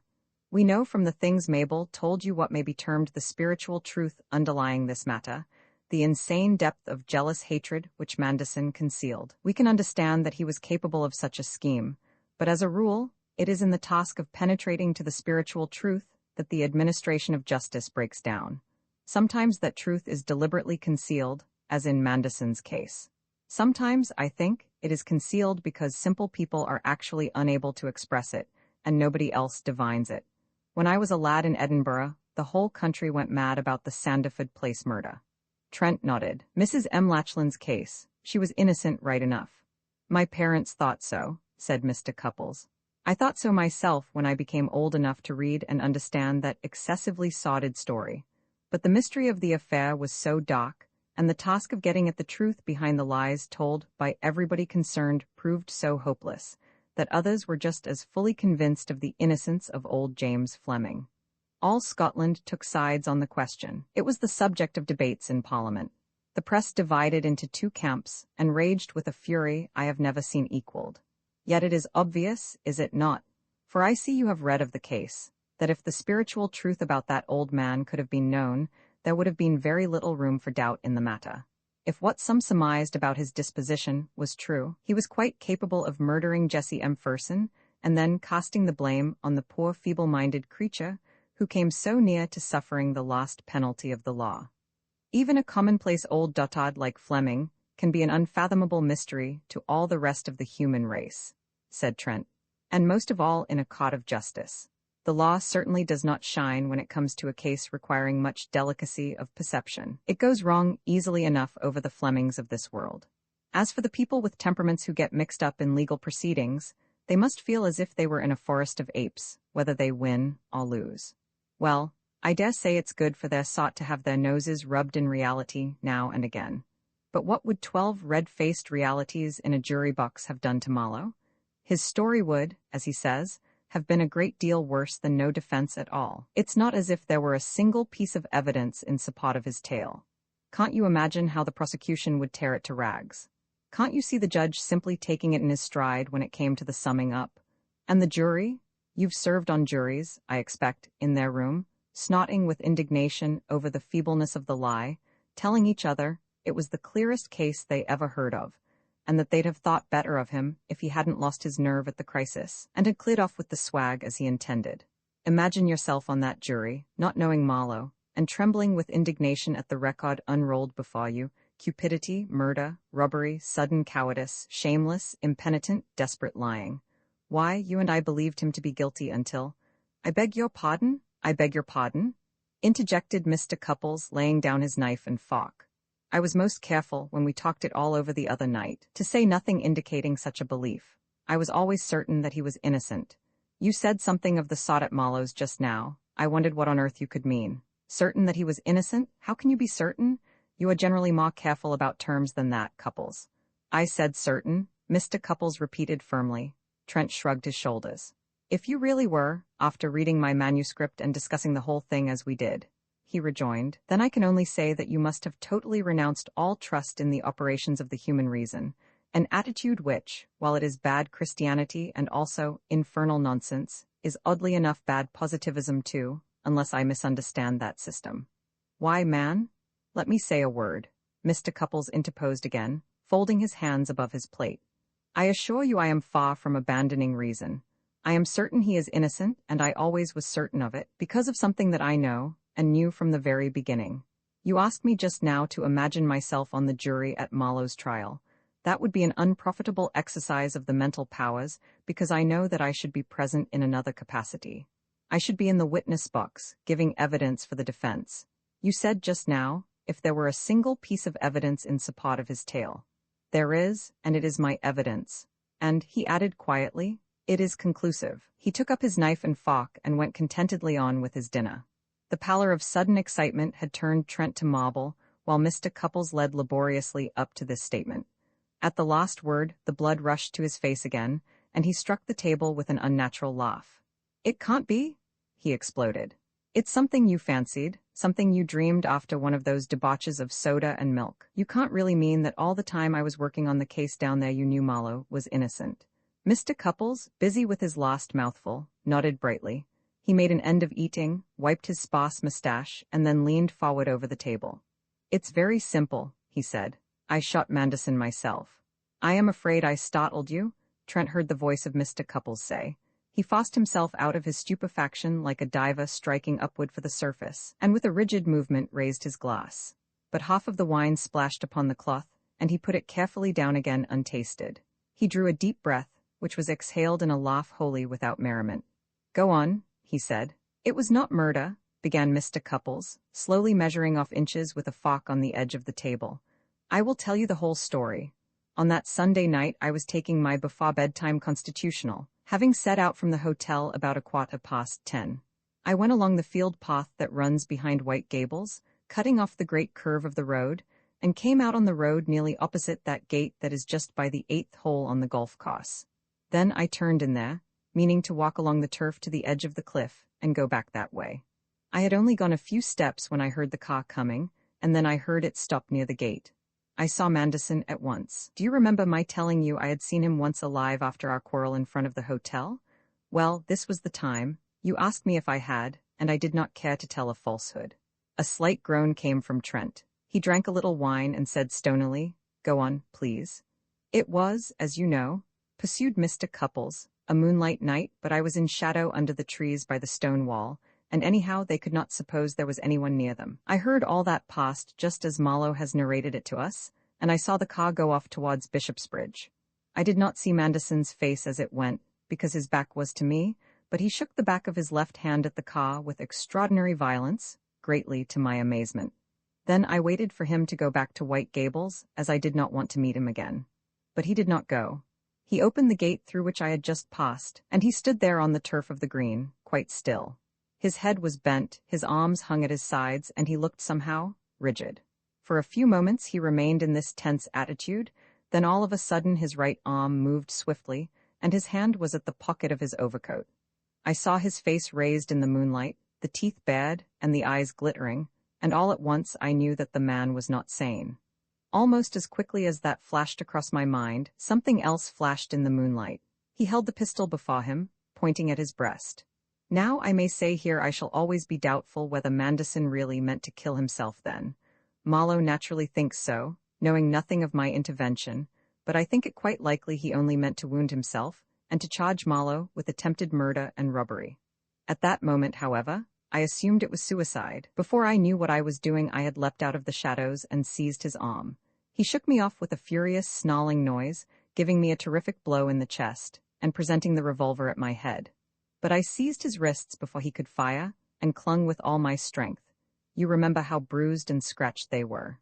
I knew I was fighting for my own life now, for murder was in his eyes. We struggled like two beasts, without an articulate word, I holding his pistol hand down and keeping a grip on the other. I never dreamed that I had the strength for such an encounter. Then, with a perfectly instinctive movement, I never knew I meant to do it, I flung away his free hand and clutched like lightning at the weapon, tearing it from his fingers. By a miracle, it did not go off. I darted back a few steps, he sprang at my throat like a wild cat, and I fired blindly in his face. He would have been about a yard away, I suppose. His knees gave way instantly, and he fell in a heap on the turf. I flung the pistol down and bent over him. The Hot's action ceased under my hand. I knelt there staring, struck motionless, and I don't know how long it was before I heard the noise of the car returning. Trent, all the time that Marlowe paced that green, with the moonlight on his white and working face, I was within a few yards of him, crouching in the shadow of the firs by the 9th tee. I dared not show myself, I was thinking. My public quarrel with Manderson the same morning was, I suspected, the talk of the hotel. I assure you that every horrible possibility of the situation for me had rushed across my mind the moment I saw Manderson fall. I became cunning. I knew what I must do. I must get back to the hotel as fast as I could, get in somehow unperceived, and play a part to save myself. I must never tell a word to anyone. Of course, I was assuming that Marlowe would tell everyone how he had found the body. I knew he would suppose it was suicide. I thought everyone would suppose so. When Marlowe began at last to lift the body, I stole away down the wall and got out into the road by the clubhouse, where he could not see me. I felt perfectly cool and collected. I crossed the road, climbed the fence, and ran across the meadow to pick up the field path I had come by that runs to the hotel behind White Gables. I got back to the hotel very much out of breath. Out of breath, repeated Trent mechanically, still staring at his companion as if hypnotized. I had had a sharp run, Mr. Cupples reminded him. Well, approaching the hotel from the back, I could see into the writing room through the open window.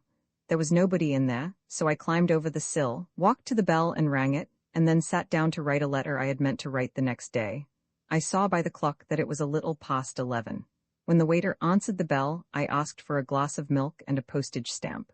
Soon afterwards I went up to bed, but I could not sleep. Mr. Cupples, having nothing more to say, ceased speaking. He looked in mild surprise at Trent, who now sat silent, supporting his bent head in his hands. "He could not sleep," murmured Trent at last in a hollow tone. "A frequent result of overexertion during the day. Nothing to be alarmed about." He was silent again, then looked up with a pale face. "Cupples, I am cured. I will never touch a crime mystery again. The Manderson affair shall be Philip Trent's last case." His high-blown pride at length breaks under him. Trent's smile suddenly returned. "I could have borne everything but that last revelation of the impotence of human reason. Cupples, I have absolutely nothing left to say, except this. You have beaten me. I drink your health in a spirit of self-abasement, and you shall pay for the dinner." Roman II knocking the town endways in the only comfortably furnished room in the offices of the Record. The telephone on Sir James Molloy's table buzzed. Sir James made a motion with his pen, and Mr. Silva, his secretary, left his work and came over to the instrument. "Who is that?" he said. "Who? I can't hear you." "Oh, it's Mr. Bunner, is it?" "Yes, I know, but he's fearfully busy this afternoon." "Can't you? Oh, really? Well, in that case, just hold on, will you?" He placed the receiver before Sir James. "It's Calvin Bunner, Sigsbee Manderson's right-hand man," he said concisely. "He insists on speaking to you personally, says it is the gravest piece of news. He is talking from the house down by Bishopsbridge, so it will be necessary to speak clearly." Sir James looked at the telephone, not affectionately, and took up the receiver. "Well?" he said in his strong voice, and listened. "Yes," he said. The next moment Mr. Silva, eagerly watching him, saw a look of amazement and horror. "Good God!" murmured Sir James. Clutching the instrument, he slowly rose to his feet, still bending ear intently. At intervals he repeated, "Yes." Presently, as he listened, he glanced at the clock and spoke quickly to Mr. Silver over the top of the transmitter. "Go and hunt up Figgies and young Williams. Hurry." Mr. Silva darted from the room.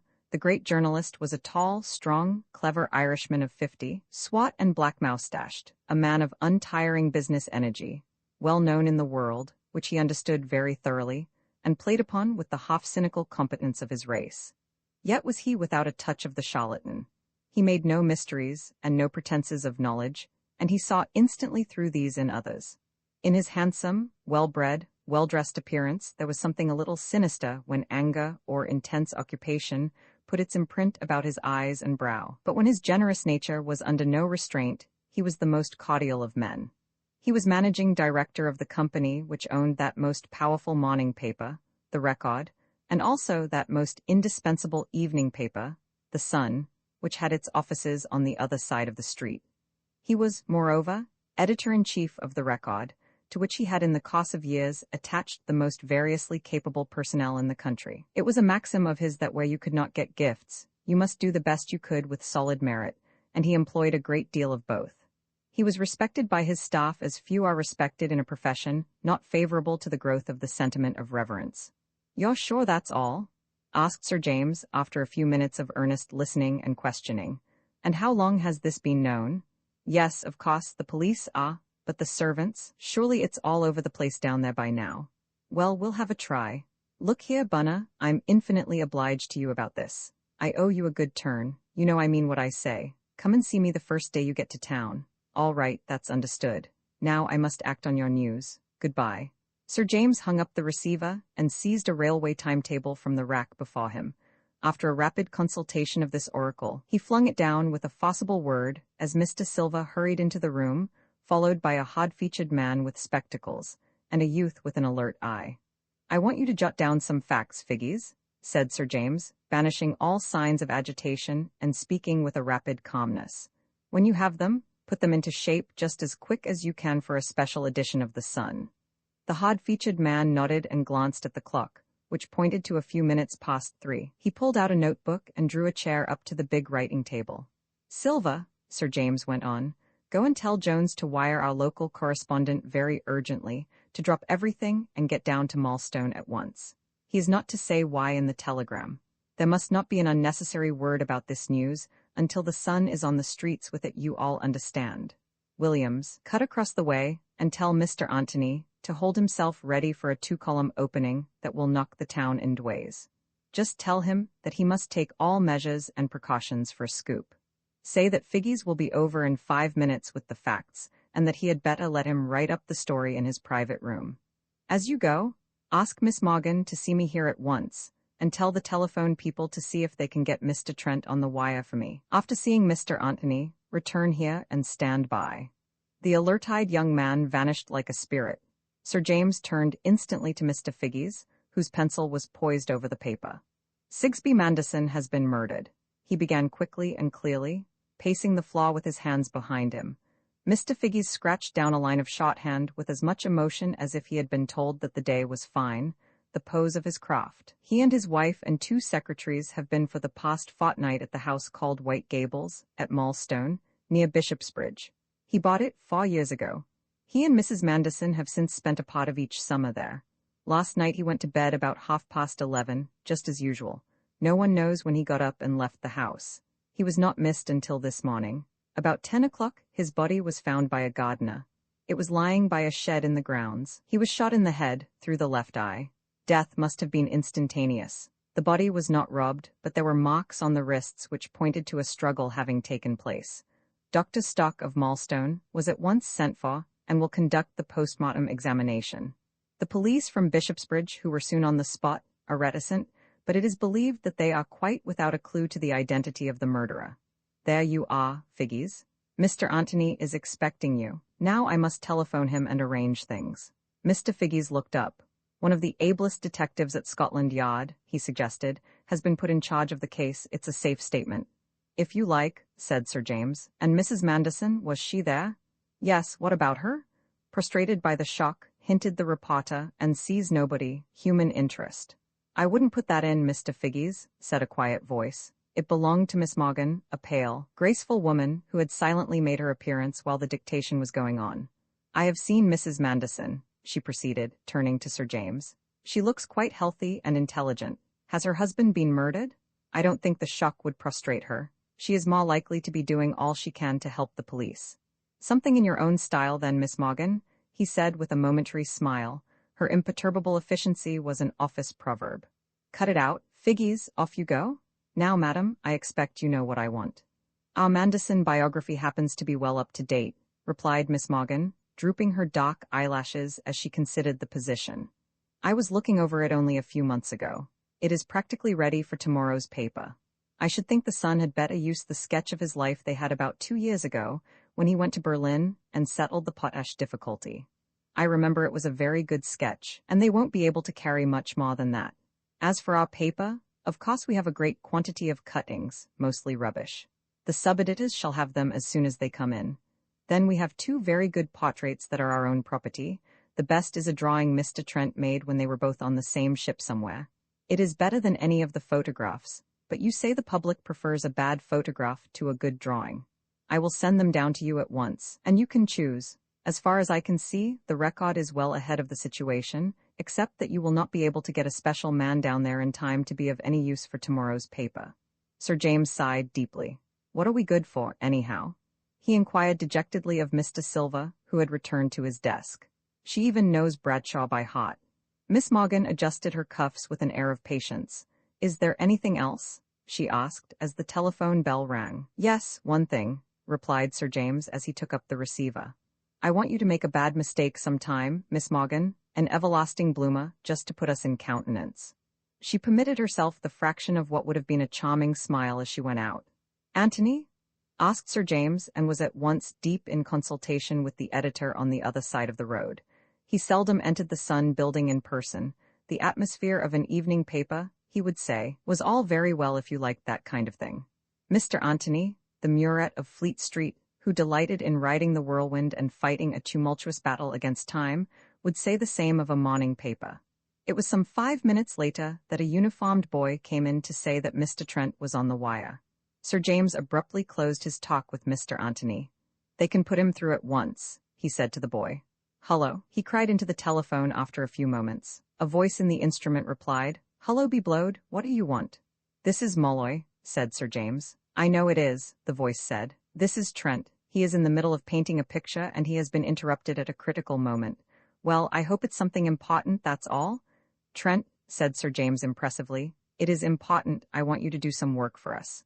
Some play, you mean, replied the voice. Believe me, I don't want a holiday. The working fit is very strong. I am doing some really decent things. Why can't you leave a man alone? Something very serious has happened. What? Sigsbee Manderson has been murdered, shot through the brain, and they don't know who has done it. They found the body this morning. It happened at his place near Bishopsbridge. Sir James proceeded to tell his hearer, briefly and clearly, the facts that he had communicated to Mr. Figges. What do you think of it? He ended. A considering grunt was the only answer. Come now, urged Sir James. Tempter, you will go down? There was a brief pause. Are you there? Said Sir James. Look here, Molloy. The voice broke out querulously. The thing may be a case for me, or it may not. We can't possibly tell. It may be a mystery. It may be as simple as bread and cheese. The body not being robbed looks interesting. But he may have been outed by some wretched tramp whom he found sleeping in the grounds and tried to kick out. It's the sort of thing he would do. Such a murderer might easily have sense enough to know that to leave the money and valuables was the safest thing. I tell you frankly, I wouldn't have a hand in hanging a poor devil who had let daylight into a man like Sig Manderson as a measure of social protest. Sir James smiled at the telephone, a smile of success. Come, my boy, you're getting feeble. Admit you want to go and have a look at the case. You know you do. If it's anything you don't want to handle, you're free to drop it. By the by, where are you? I am blown along a wandering wind, replied the voice irresolutely, and hollow, hollow, hollow all delight. Can you get here within an hour? Persisted Sir James. I suppose I can, the voice grumbled. How much time have I? Good man. Well, there's time enough. That's just the worst of it. I've got to depend on our local correspondent for tonight. The only good train of the day went half an hour ago. The next is a slow one, leaving Paddington at midnight. You could have the Buster if you like. Sir James referred to a very fast motor car of his, but you wouldn't get down in time to do anything tonight. And I'd miss my sleep. No, thanks, the train for me. I am quite fond of railway traveling. You know, I have a gift for it. I am the stoker and the stoked. I am the song the potter sings. What's that you say? It doesn't matter, said the voice sadly. I say, it continued, will your people look out a hotel near the scene of action and telegraph for a room? At once, said Sir James. Come here as soon as you can. He replaced the receiver. As he turned to his papers again, a shrill outcry burst forth in the street below. He walked to the open window. A band of excited boys was rushing down the steps of the Sun building and up the narrow thoroughfare toward Fleet Street. Each carried a bundle of newspapers and a large broadsheet with the simple legend, Murder of Sigsbee Manderson. Sir James smiled and rattled the money in his pockets cheerfully. It makes a good bill, he observed to Mr. Silver, who stood at his elbow. Such was Manderson's epitaph. Roman III breakfast at about 8 o'clock in the morning of the following day. Mr. Nathaniel Burton Cupples stood on the veranda of the hotel at Marlstone. He was thinking about breakfast. In his case, the colloquialism must be taken literally. He really was thinking about breakfast, as he thought about every conscious act of his life when time allowed deliberation. He reflected that on the preceding day, the excitement and activity following upon the discovery of the dead man had disorganized his appetite and led to his taking considerably less nourishment than usual. This morning he was very hungry, having already been up and about for an hour, and he decided to allow himself a third piece of toast and an additional egg, the rest as usual. The remaining deficit must be made up at luncheon, but that could be gone into later. So much being determined, Mr. Cupples applied himself to the enjoyment of the view for a few minutes before ordering his meal. With a connoisseur's eye, he explored the beauty of the rugged coast, where a great pierced rock rose from a glassy sea, and the ordered loveliness of the vast tilted levels of pasture and tillage and woodland that sloped gently up from the cliffs toward the distant moor. Mr. Cupples delighted in landscape. He was a man of middle height and spare figure, nearly 60 years old, by constitution rather delicate in health, but wiry and active for his age. A sparse and straggling beard and moustache did not conceal a thin but kindly mouth. His eyes were keen and pleasant. His sharp nose and narrow jaw gave him very much of a clerical air, and this impression was helped by his commonplace dark clothes and soft black hat. The whole effect of him, indeed, was priestly. He was a man of unusually conscientious, industrious, and oddly mind, with little imagination. His father's household had been used to recruit its domestic establishment by means of advertisements in which it was truthfully described as a serious family.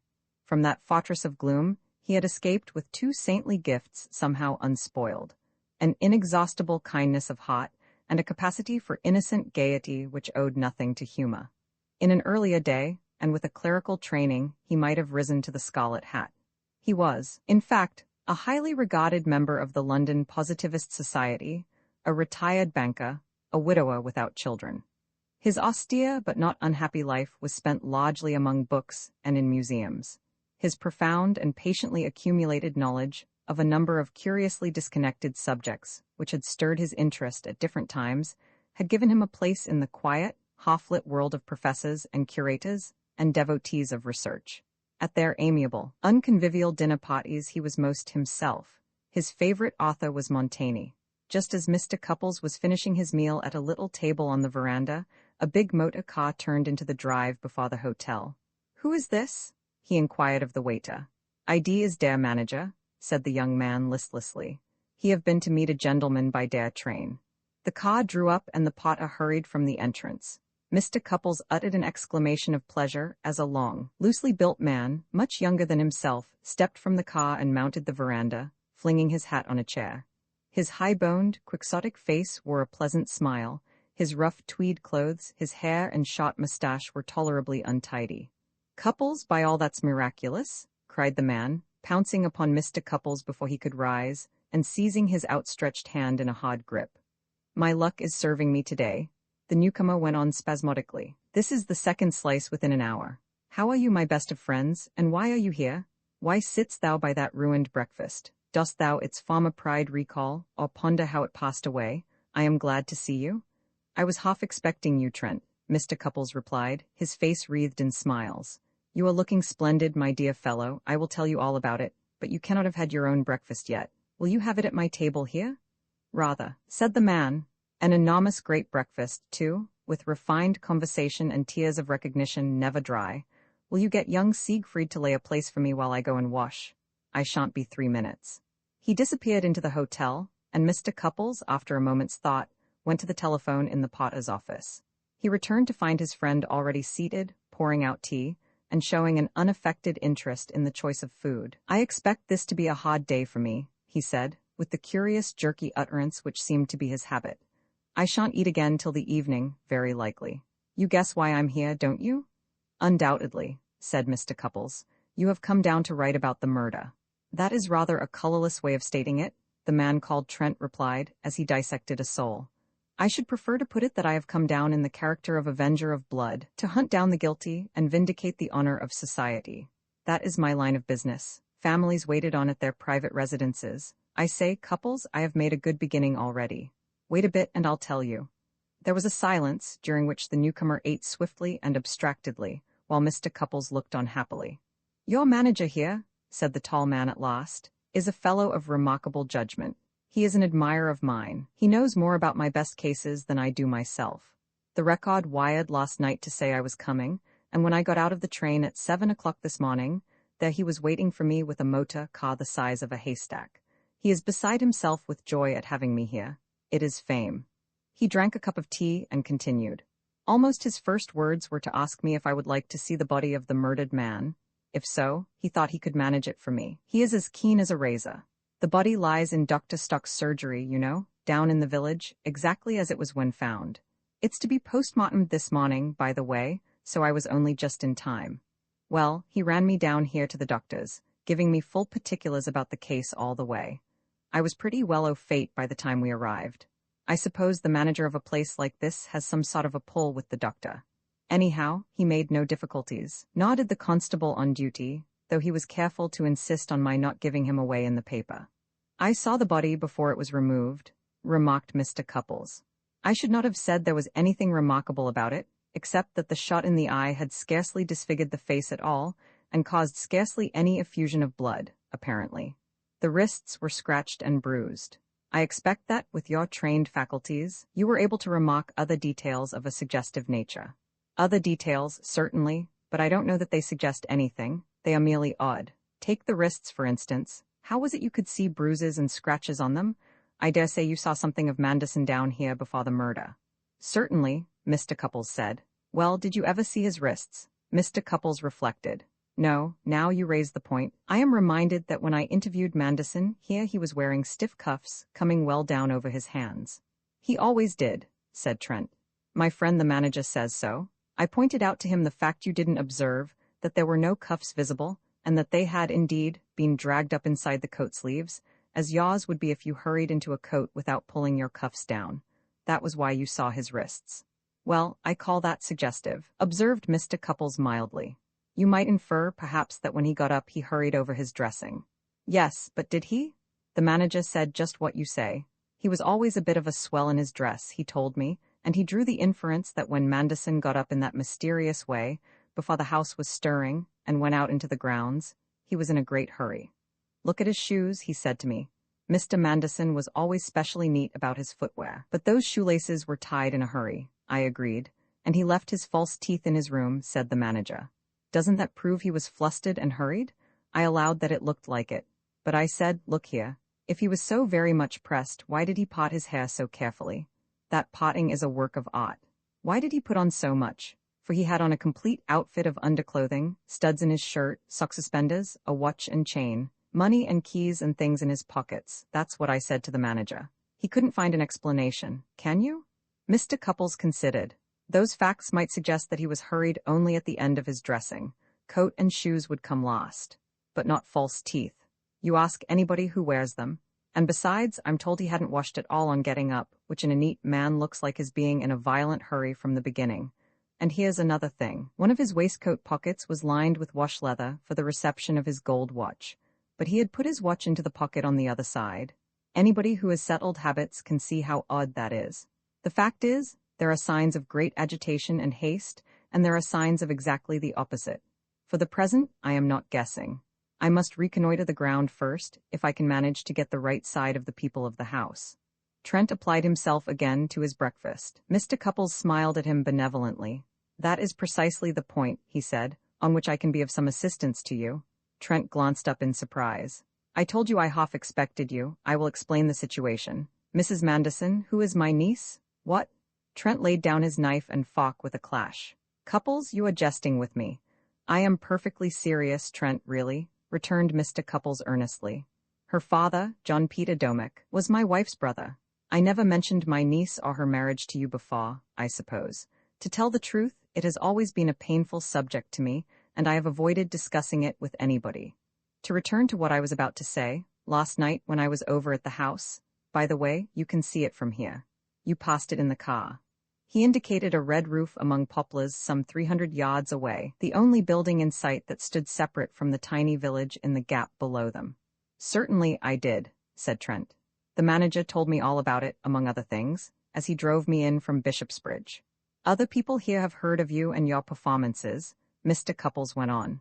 As I was saying, when I was over there last night, Mr. Bunner, who is one of Manderson's 2 secretaries, expressed a hope that the Record would send you down to deal with the case, as the police seemed quite at a loss. He mentioned 1 or 2 of your past successes, and Mabel, my niece, was interested when I told her afterwards. She is bearing up wonderfully well, Trent. She has remarkable fortitude of character. She said she remembered reading your articles about the Abinger case. She has a great horror of the newspaper side of this sad business, and she had entreated me to do anything I could to keep journalists away from the place. I'm sure you can understand her feeling, Trent. It isn't really any reflection on that profession. But she said you appeared to have great powers as a detective, and she would not stand in the way of anything that might clear up the crime. Then, I told her you were a personal friend of mine, and gave you a good character for tact and consideration of others' feelings, and it ended in her saying that, if you should come, she would like you to be helped in every way. Trent leaned across the table and shook Mr. Cupples by the hand in silence. Mr. Cupples, much delighted with the way things were turning out, resumed, I spoke to my niece on the telephone only just now, and she is glad you are here. She asks me to say that you may make any inquiries you like, and she puts the house and grounds at your disposal. She had rather not see you herself. She is keeping to her own sitting room. She has already been interviewed by a detective officer who is there, and she feels unequal to any more. She adds that she does not believe she could say anything that would be of the smallest use. The 2 secretaries and Martin, the butler, who is a most intelligent man, could tell you all you want to know, she thinks. Trent finished his breakfast with a thoughtful brow. He filled a pipe slowly and seated himself on the rail of the veranda. Cupples, he said quietly, is there anything about this business that you know and would rather not tell me? Mr. Cupples gave a slight start and turned an astonished gaze on the questioner. "What do you mean?" he said. "I mean about the Mandersons. Look here. Shall I tell you a thing that strikes me about this affair at the very beginning? Here's a man suddenly and violently killed, and nobody's heart seems to be broken about it, to say the least. The manager of this hotel spoke to me about him as coolly as if he'd never set eyes on him, though I understand they've been neighbors every summer for some years. Then you talk about the thing in the coldest of blood. And Mrs. Manderson, well, you won't mind my saying that I have heard of women being more cut up about their husbands being murdered than she seems to be. Is there something in this, Cupples, or is it my fancy? Was there something queer about Manderson? I traveled on the same boat with him once, but never spoke to him. I only know his public character, which was repulsive enough. You see, this may have a bearing on the case. That's the only reason why I ask." Mr. Cupples took time for thought. He fingered his sparse beard and looked out over the sea. At last he turned to Trent. "I see no reason," he said, "why I shouldn't tell you as between ourselves, my dear fellow. I need not say that this must not be referred to, however distantly. The truth is that nobody really liked Manderson, and I think those who were nearest to him liked him least." "Why?" the other interjected. "Most people found a difficulty in explaining why. In trying to account to myself for my own sensations, I could only put it that one felt in the man a complete absence of the sympathetic faculty. There was nothing outwardly repellent about him. He was not ill-mannered, or vicious, or dull. Indeed, he could be remarkably interesting.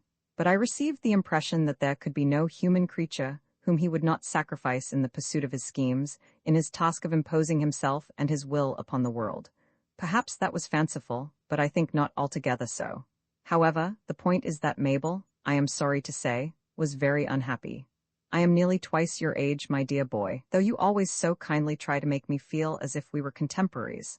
I am getting to be an old man, and a great many people have been good enough to confide their matrimonial troubles to me, but I never knew another case like my niece's and her husband's. I have known her since she was a baby, Trent, and I know, you understand, I think, that I do not employ that word lightly. I know that she is as amiable and honorable a woman, to say nothing of her other good gifts, as any man could wish. But Manderson, for some time past, had made her miserable." "What did he do?" asked Trent as Mr. Cupples paused. "When I put that question to Mabel, her words were that he seemed to nurse a perpetual grievance. He maintained a distance between them, and he would say nothing. I don't know how it began, or what was behind it, and all she would tell me on that point was that he had no cause in the world for his attitude. I think she knew what was in his mind, whatever it was, but she is full of pride. This seems to have gone on for months. At last, a week ago, she wrote to me. I am the only near relative she has. Her mother died when she was a child, and after John Peter died, I was something like a father to her until she married. That was 5 years ago. She asked me to come and help her, and I came at once. That is why I am here now." Mr. Cupples paused and drank some tea. Trent smoked and stared out at the hot June landscape. "I would not go to White Gables," Mr. Cupples resumed. "You know my views, I think, upon the economic constitution of society and the proper relationship of the capitalist to the employee, and you know, no doubt, what use that person made of his vast industrial power upon several very notorious occasions. I refer especially to the trouble in the Pennsylvania coalfields 3 years ago. I regarded him, apart from an all-personal dislike, in the light of a criminal and a disgrace to society. I came to this hotel, and I saw my niece here. She told me what I have more briefly told you. She said that the worry and the humiliation of it, and the strain of trying to keep up appearances before the world, were telling upon her, and she asked for my advice. I said I thought she should face him and demand an explanation of his way of treating her. But she would not do that. She had always taken the line of affecting not to notice the change in his demeanor, and nothing, I knew, would persuade her to admit to him that she was injured, once pride had led her into that cause. Life is quite full, my dear Trent, said Mr. Cupples with a sigh, of these obstinate silences and cultivated misunderstandings. Did she love him? Trent inquired abruptly. Mr. Cupples did not reply at once. Had she any love left for him? Trent amended. Mr. Cupples played with his teaspoon. I am bound to say, he answered slowly, that I think not. But you must not misunderstand the woman, Trent. No power on earth would have persuaded her to admit that to anyone, even to herself, perhaps, so long as she considered herself bound to him. And I gather that, apart from this mysterious sulking of late, he had always been considerate and generous. You were saying that she refused to have it out with him. She did, replied Mr. Cupples. And I knew by experience that it was quite useless to attempt to move a domic where the sense of dignity was involved. So I thought it over carefully, and next day, I watched my opportunity and met Manderson as he passed by this hotel. I asked him to favor me with a few minutes' conversation, and he stepped inside the gate down there. We had held no communication of any kind since my niece's marriage, but he remembered me, of course. I put the matter to him at once and quite definitely. I told him what Mabel had confided to me. I said that I would neither approve nor condemn her action in bringing me into the business, but that she was suffering, and I considered it my right to ask how he could justify himself in placing her in such a position. "And how did he take that?"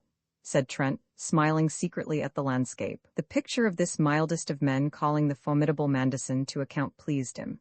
"Not very well," Mr. Cupples replied sadly. "In fact, far from well. I can tell you almost exactly what he said. It wasn't much. He said, 'See here, Cupples, you don't want to butt in. My wife can look after herself. I've found that out, along with other things.' He was perfectly quiet. You know, he was said never to lose control of himself, though there was a light in his eyes that would have frightened a man who was in the wrong, I dare say. But I had been thoroughly roused by his last remark, and the tone of it, which I cannot reproduce. 'You see,' said Mr. Cupples simply, 'I love my niece. She is the only child that there has been in my house. Moreover, my wife brought her up as a girl, and any reflection on Mabel I could not help feeling, in the heat of the moment, as an indirect reflection upon one who is gone.'" "You turned upon him?" suggested Trent in a low tone. "You asked him to explain his words." "That is precisely what I did," said Mr. Cupples. "For a moment he only stared at me, and I could see a vein on his forehead swelling, an unpleasant sight. Then he said quite quietly, 'This thing has gone far enough, I guess,' and turned to go." "Did he mean your interview?" Trent asked thoughtfully. "From the words alone you would think so," Mr. Cupples answered. "But the way in which he uttered them gave me a strange and very apprehensive feeling. I received the impression that the man had formed some sinister resolve, but I regret to say I had lost the power of dispassionate thought. I fell into a great rage." Mr. Couples's tone was mildly apologetic, and said a number of foolish things. I reminded him that the law allowed a measure of freedom to wives who received intolerable treatment. I made some utterly irrelevant references to his public record, and expressed the view that such men as he were unfit to live. I said these things, and others as ill-considered, under the eyes, and very possibly within earshot, of half a dozen persons sitting on this veranda. I noticed them, in spite of my agitation, looking at me as I walked up to the hotel again after relieving my mind, for it undoubtedly did relieve it, sighed Mr. Cupples, lying back in his chair. "And Manderson, did he say no more?" "Not a word. He listened to me with his eyes on my face as quiet as before. When I stopped he smiled very slightly, and at once turned away and strolled through the gate, making for White Gables." "And this happened?" "On the Sunday morning." "Then I suppose you never saw him alive again?" "No," said Mr. Cupples, "or rather yes, once. It was later in the day, on the golf course, but I did not speak to him, and next morning he was found dead." The two regarded each other in silence for a few moments. A party of guests who had been bathing came up the steps and seated themselves, with much chattering, at a table near them. The waiter approached. Mr. Cupples rose and, taking Trent's arm, led him to a long tennis lawn at the side of the hotel. "I have a reason for telling you all this," began Mr. Cupples as they paced slowly up and down. "Trust you for that," rejoined Trent, carefully filling his pipe again. He lit it, smoked a little, and then said, "I'll try and guess what your reason is, if you like." Mr. Couples's face of solemnity relaxed into a slight smile. He said nothing. "You thought it possible," said Trent meditatively. "May I say you thought it practically certain that I should find out for myself that there had been something deeper than a mere conjugal tiff between the Mandersons. You thought that my unwholesome imagination would begin at once to play with the idea of Mrs. Manderson having something to do with the crime. Rather than that I should lose myself in barren speculations about this, you decided to tell me exactly how matters stood, and incidentally to impress upon me, who know how excellent your judgment is, your opinion of your niece. Is that about right?" "It is perfectly right. Listen to me, my dear fellow," said Mr. Cupples earnestly, laying his hand on the other's arm. "I am going to be very frank. I am extremely glad that Manderson is dead. I believe him to have done nothing but harm in the world as an economic factor. I know that he was making a desert of the life of one who was like my own child to me, but I am under an intolerable dread of Mabel being involved in suspicion with regard to the murder. It is horrible to me to think of her delicacy and goodness being in contact, if only for a time, with the brutalities of the law. She is not fitted for it. It would mock her deeply. Many young women of 26 in these days could face such an ordeal, I suppose. I have observed a sort of imitative hardness about the products of the higher education of women today, which would carry them through anything, perhaps. I am not prepared to say it is a bad thing in the conditions of feminine life prevailing at present. Mabel, however, is not like that. She is as unlike that as she is unlike the simpering misses that used to surround me as a child. She has plenty of brains, she is full of character, her mind and her tastes are cultivated, but it is all mixed up. Mr. Cupples waved his hands in a vague gesture, with ideals of refinement and reservation and womanly mystery. I fear she is not a child of the age. You never knew my wife, Trent. Mabel is my wife's child. The younger man bowed his head. They paced the length of the lawn before he asked gently, "Why did she marry him?" "I don't know," said Mr. Cupples briefly. "Admired him, I suppose," suggested Trent. Mr. Cupples shrugged his shoulders. "I have been told that a woman will usually be more or less attracted by the most successful man in her circle. Of course, we cannot realize how a willful, dominating personality like his would influence a girl whose affections were not bestowed elsewhere, especially if he laid himself out to win her. It is probably an overwhelming thing to be courted by a man whose name is known all over the world. She had heard of him, of course, as a financial great power, and she had no idea, she had lived mostly among people of artistic or literary propensities, how much soulless inhumanity that might involve. For all I know, she has no adequate idea of it to this day. When I first heard of the affair, the mischief was done, and I knew better than to interpose my unsought opinions. She was of age, and there was absolutely nothing against him from the conventional point of view. Then I dare say his immense wealth would cast a spell over almost any woman. Mabel had some hundreds a year of her own, just enough, perhaps, to let her realize what millions really meant. But all this is conjecture. She certainly had not wanted to marry some scores of young fellows who to my knowledge had asked her, and though I don't believe, and never did believe, that she really loved this man of 45, she certainly did want to marry him. But if you ask me why, I can only say I don't know. Trent nodded, and after a few more paces looked at his watch. "You've interested me so much," he said, "that I had quite forgotten my main business. I mustn't waste my morning. I am going down the road to White Gables at once, and I dare say I shall be poking about there until midday. If you can meet me then, Cupples, I should like to talk over anything I find out with you, unless something detains me." "I am going for a walk this morning," Mr. Cupples replied. "I meant to have luncheon at a little inn near the golf course, the 3 Tons. You had better join me there. It's further along the road, about a quarter of a mile beyond White Gables. You can just see the roof between those 2 trees. The food they give one there is very plain, but good." "So long as they have a cask of beer," said Trent, "they are all right. We will have bread and cheese, and oh, may heaven our simple lives prevent from luxury's contagion, weak and vile. Till then, goodbye." He strode off to recover his hat from the veranda, waved it to Mr. Cupples, and was gone. The old gentleman, seating himself in a deck chair on the lawn, clasped his hands behind his head and gazed up into the speckless blue sky. "He is a dear fellow," he murmured. "The best of fellows, and a terribly acute fellow, dear me, how curious it all is. Roman 4 handcuffs in the air, a painter and the son of a painter." Philip Trent had while yet in his 20s achieved some reputation within the world of English art. Moreover, his pictures sold. An original, forcible talent and a habit of leisurely but continuous working, broken by fits of strong creative enthusiasm, were at the bottom of it. His father's name had helped. A patrimony large enough to relieve him of the perilous imputation of being a struggling man had certainly not hindered. But his best aid to success had been an unconscious power of getting himself liked. Good spirits and a lively, humorous fancy will always be popular. Trent joined to these a genuine interest in others that gained him something deeper than popularity. His judgment of persons was penetrating, but its process was internal. No one felt on good behavior with a man who seemed always to be enjoying himself. Whether he was in a mood for floods of nonsense or applying himself vigorously to a task, his face seldom lost its expression of contained vivacity. Apart from a sound knowledge of his art and its history, his culture was large and loose, dominated by a love of poetry.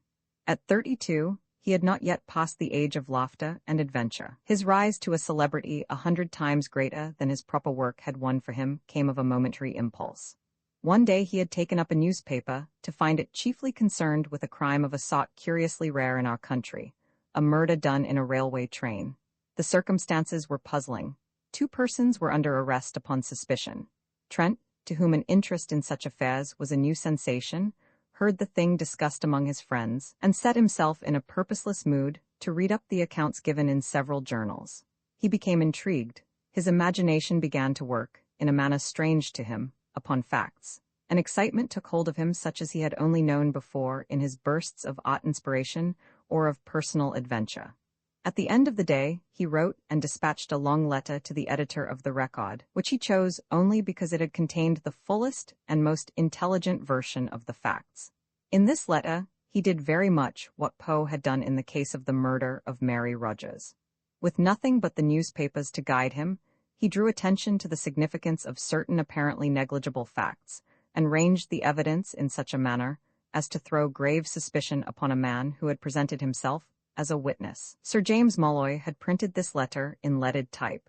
The same evening he was able to announce in the Sun the arrest and full confession of the incriminated man. Sir James, who knew all the worlds of London, had lost no time in making Trent's acquaintance. The 2 men got on well, for Trent possessed some secret of native tact which had the effect of almost abolishing differences of age between himself and others. The great rotary presses in the basement of the Record building had filled him with a new enthusiasm. He had painted there, and Sir James had bought at sight what he called a machinery scape in the manner of Heinrich Clay. Then, a few months later, came the affair known as the Ilkley mystery. Sir James had invited Trent to an emollient dinner, and thereafter offered him what seemed to the young man a fantastically large sum for his temporary services as special representative of the Record at Ilkley. "You could do it," the editor had urged. "You can write good stuff, and you know how to talk to people, and I can teach you all the technicalities of a reporter's job in half an hour. And you have a head for a mystery. You have imagination and cool judgment along with it. Think how it would feel if you pulled it off." Trent had admitted that it would be rather a lark. He had smoked, frowned, and at last convinced himself that the only thing that held him back was fear of an unfamiliar task. To react against fear had become a fixed moral habit with him, and he had accepted Sir James's offer. He had pulled it off. For the second time he had given the authorities a start and a beating, and his name was on all tongues. He withdrew and painted pictures. He felt no leaning towards journalism, and Sir James, who knew a good deal about art, honorably refrained, as other editors did not, from tempting him with a good salary. But in the course of a few years he had applied to him perhaps 30 times for his services in the unraveling of similar problems at home and abroad. Sometimes Trent, busy with work that held him, had refused, sometimes he had been forestalled in the discovery of the truth. But the result of his irregular connection with the Record had been to make his name one of the best known in England. It was characteristic of him that his name was almost the only detail of his personality known to the public. He had imposed absolute silence about himself upon the Molloy papers, and the others were not going to advertise one of Sir James's men. The Mandison case, he told himself as he walked rapidly up the sloping road to White Gables, might turn out to be terribly simple. Cupples was a wise old boy, but it was probably impossible for him to have an impartial opinion about his niece. But it was true that the manager of the hotel, who had spoken of her beauty in terms that aroused his attention, had spoken even more emphatically of her goodness. Not an artist in words, the manager had yet conveyed a very definite idea to Trent's mind. "There isn't a child about here that don't brighten up at the sound of her voice," he had said, "nor yet a grown-up, for the matter of that. Everybody used to look forward to her coming over in the summer. I don't mean that she's one of those women that are all kind, hot, and nothing else. There's backbone with it, if you know what I mean, pluck, any amount of go. There's nobody in Malstone that isn't sorry for the lady in her trouble, not but what some of us may think she's lucky at the last of it." Trent wanted very much to meet Mrs. Mandison. He could see now, beyond a spacious lawn and shrubbery, the front of the 2-storied house of dull red brick, with the pair of great gables from which it had its name. He had but a glimpse of it from the car that morning. A modern house, he saw, perhaps 10 years old. The place was beautifully kept, with that air of opulent peace that clothes even the smallest houses of the well-to-do in an English countryside. Before it, beyond the the rich meadowland ran down to the edge of the cliffs. Behind it, a woody landscape stretched away across a broad vale to the moors. That such a place could be the scene of a crime of violence seemed fantastic. It lay so quiet and well-ordered, so eloquent of disciplined service and gentle living. Yet there beyond the house, and near the hedge that rose between the garden and the hot, white road, stood the gardener's tool shed, by which the body had been found, lying tumbled against the wooden wall. Trent walked past the gate of the drive and along the road until he was opposite this shed. Some 40 yards further along the road turned sharply away from the house to run between thick plantations, and just before the turn, the grounds of the house ended, with a small white gate at the angle of the boundary hedge. He approached the gate, which was plainly for the use of gardeners and the service of the establishment. It swung easily on its hinges, and he passed slowly up a path that led towards the back of the house, between the outer hedge and a tall wall of rhododendrons. Through a gap in this wall, a track led him to the little neatly built erection of wood, which stood among trees that faced a corner of the front. The body had lain on the side away from the house. A servant, he thought, looking out of the nearer windows in the earlier hours of the day before, might have glanced unseeing at the hut, as she wondered what it could be like to be as rich as the master. He examined the place carefully and ransacked the hut within, but he could note no more than the trodden appearance of the uncut grass where the body had lain. Crouching low, with keen eyes and feeling fingers, he searched the ground minutely over a wide area, but the search was fruitless. It was interrupted by the sound, the first he had heard from the house, of the closing of the front door.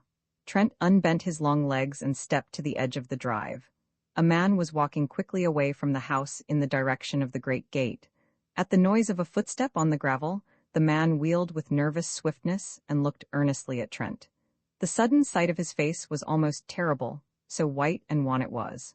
Yet it was a young man's face. There was not a wrinkle about the haggard blue eyes, for all their tale of strain and desperate fatigue. As the two approached each other, Trent noted with admiration the man's breadth of shoulder and lithe, strong figure.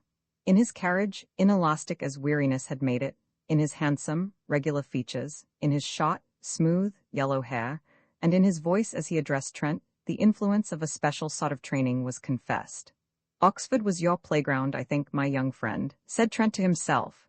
"If you are Mr. Trent," said the young man pleasantly, "you are expected. Mr. Cupples telephoned from the hotel. My name is Marlowe." "You were secretary to Mr. Manderson, I believe," said Trent. He was much inclined to like young Mr. Marlowe. Though he seemed so near a physical breakdown, he gave out none the less that air of clean living and inward health that is the peculiar glory of his social type at his years. But there was something in the tired eyes that was a challenge to Trent's penetration, an habitual expression, as he took it to be, of meditating and weighing things not present to their sight. It was a look too intelligent, too steady and purposeful, to be called dreamy. Trent thought he had seen such a look before somewhere. He went on to say, "It is a terrible business for all of you. I fear it has upset you completely, Mr. Marlowe." "A little limp, that's all," replied the young man wearily. "I was driving the car all Sunday night and most of yesterday, and I didn't sleep last night after hearing the news. Who would? But I have an appointment now, Mr. Trent, down at the doctor's, arranging about the inquest. I expect it'll be tomorrow. If you will go up to the house and ask for Mr. Bunner, you'll find him expecting you. He will tell you all about things and show you round. He's the other secretary, an American, and the best of fellows, he'll look after you. There's a detective here, by the way, Inspector Murch from Scotland Yard. He came yesterday." "Murch?" Trent exclaimed. "But he and I are old friends. How under the sun did he get here so soon?" "I have no idea," Mr. Marlowe answered. "But he was here last evening before I got back from Southampton, interviewing everybody, and he's been about here since 8 this morning. He's in the library now. That's where the open French window is that you see at the end of the house there. Perhaps you would like to step down there and talk about things." "I think I will," said Trent. Marlowe nodded and went on his way. The thick turf of the lawn round which the drive took its circular sweep made Trent's footsteps as noiseless as a cat's.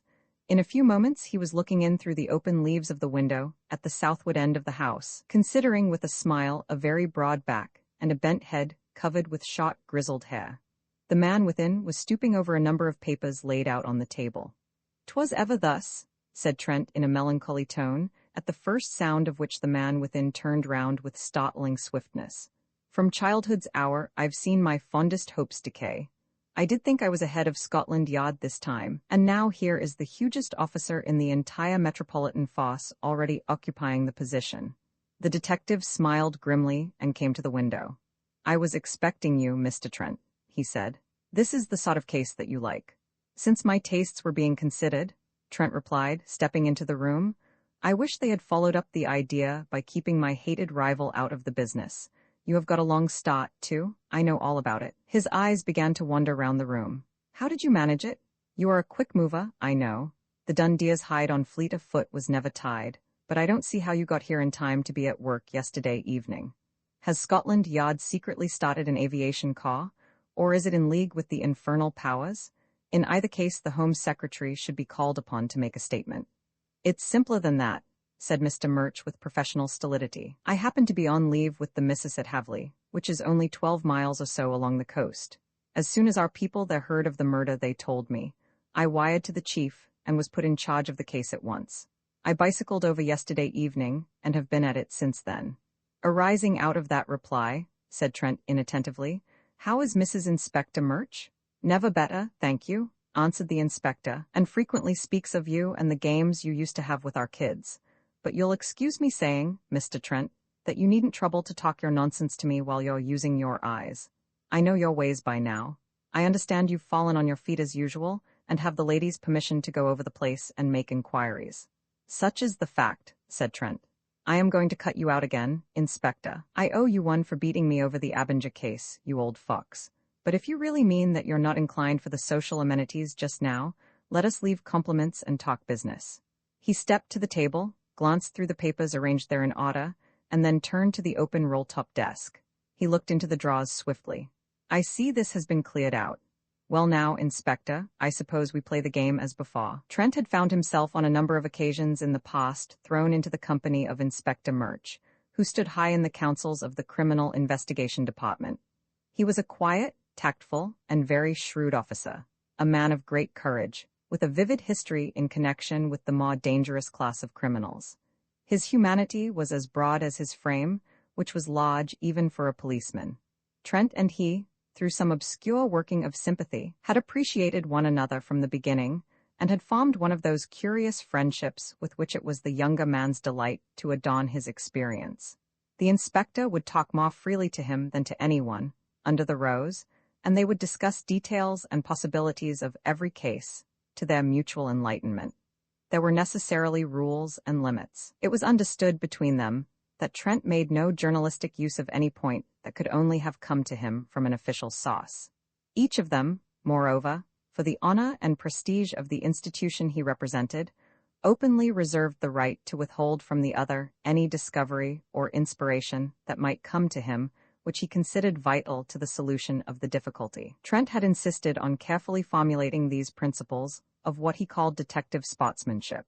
Mr. Murch, who loved a contest, and who only stood to gain by his association with the keen intelligence of the other, entered very haughtily into the game.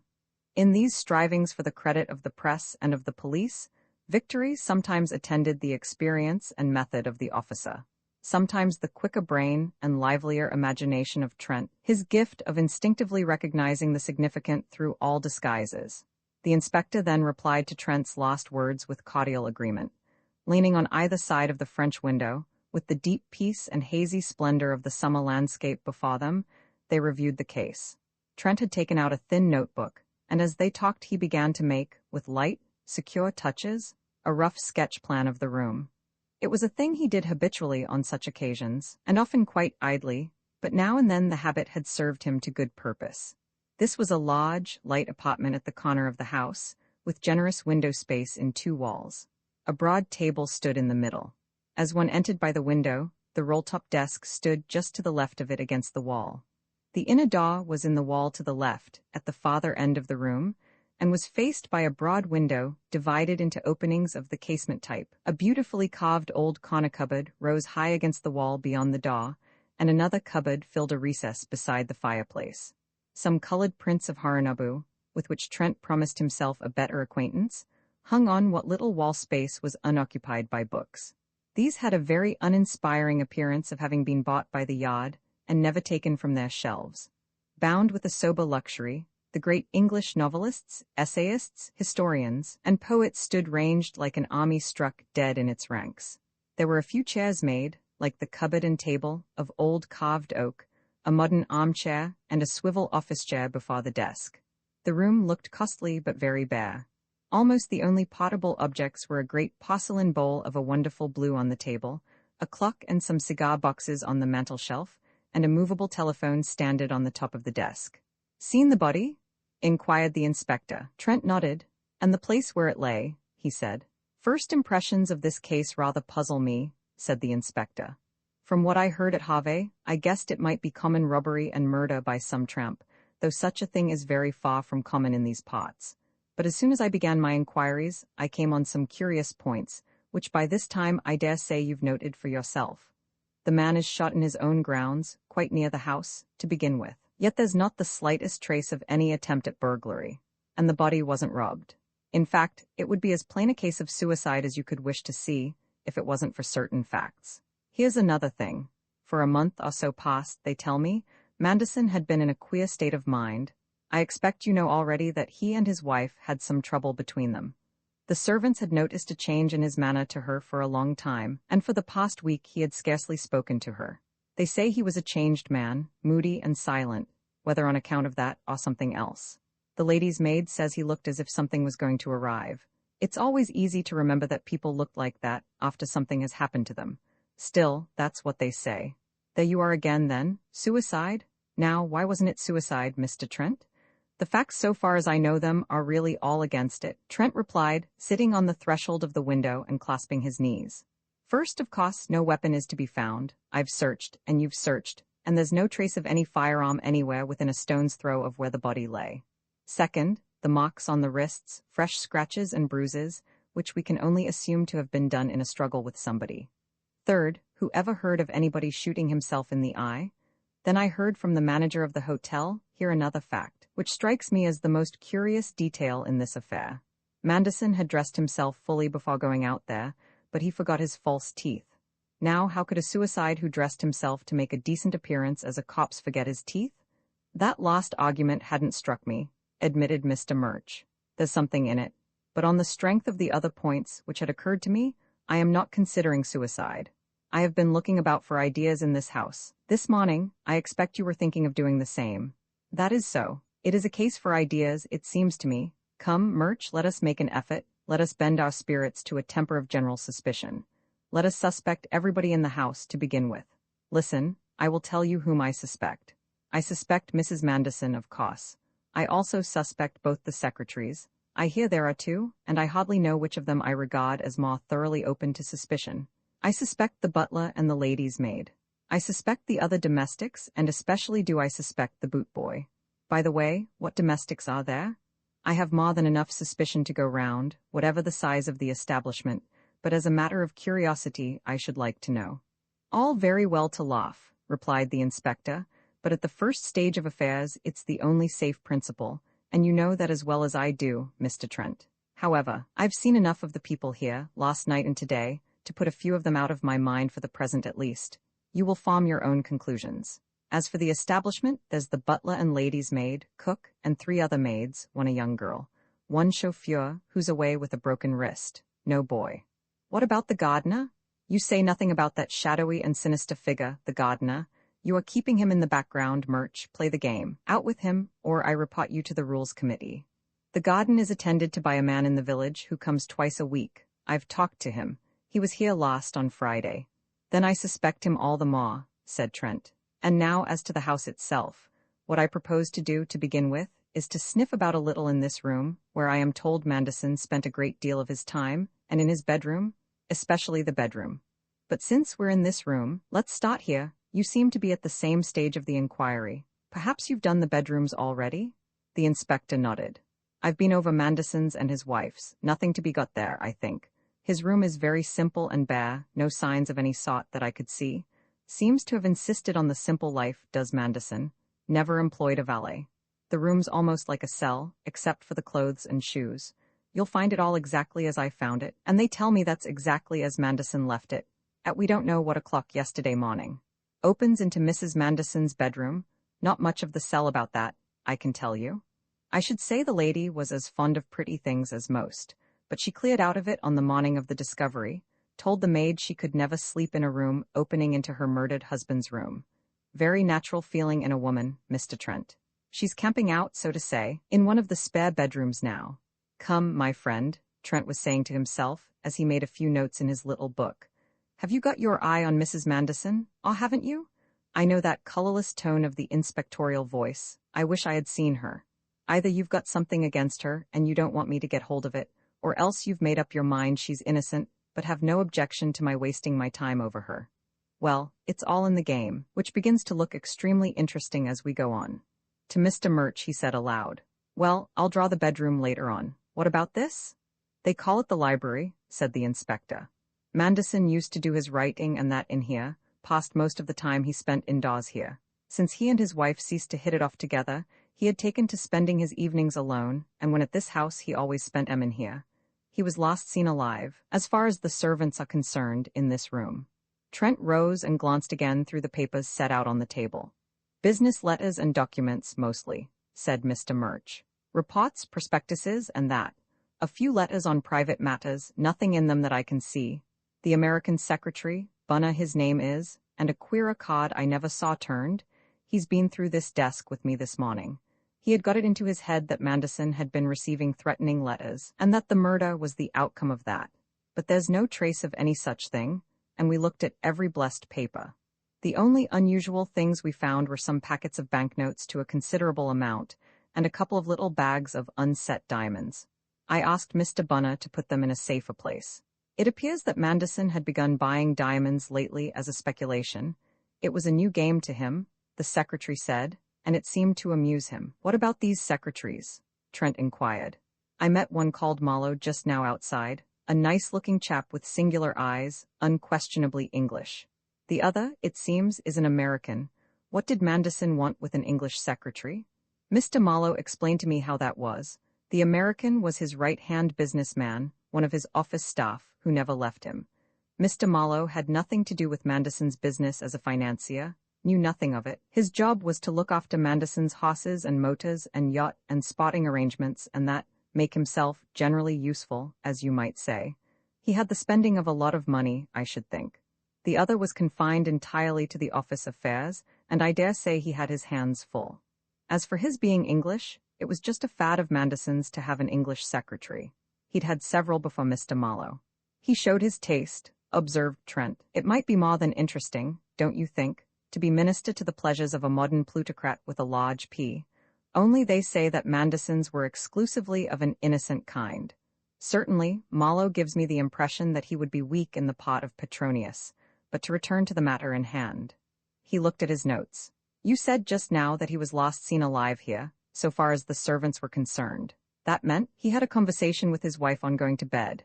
But for that, the manservant, Martin by name, last saw him in this room. I had his story last night and very glad he was to tell it.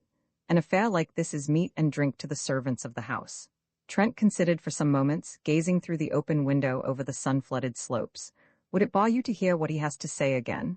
He asked at length. For reply, Mr. Murch rang the bell. A spare, clean-shaven, middle-aged man, having the servant's manner in its most distinguished form, answered it. This is Mr. Trent, who is authorized by Mrs. Manderson to go over the house and make inquiries, explained the detective. He would like to hear your story. Martin bowed distantly. He recognized Trent for a gentleman. Time would show whether he was what Martin called a gentleman in every sense of the word. I observed you approaching the house, sir, said Martin with impassive courtesy. He spoke with a slow and measured utterance. My instructions are to assist you in every possible way. Should you wish me to recall the circumstances of Sunday night? Please, said Trent with ponderous gravity. Martin's style was making clamorous appeal to his sense of comedy. He banished with an effort all vivacity of expression from his face. I last saw Mr. Manderson. No, not that yet, Trent checked him quietly. Tell me all you saw of him that evening. After dinner, say. Try to recollect every little detail. After dinner, sir? Yes, I remember that after dinner Mr. Manderson and Mr. Marlowe walked up and down the path through the orchard, talking.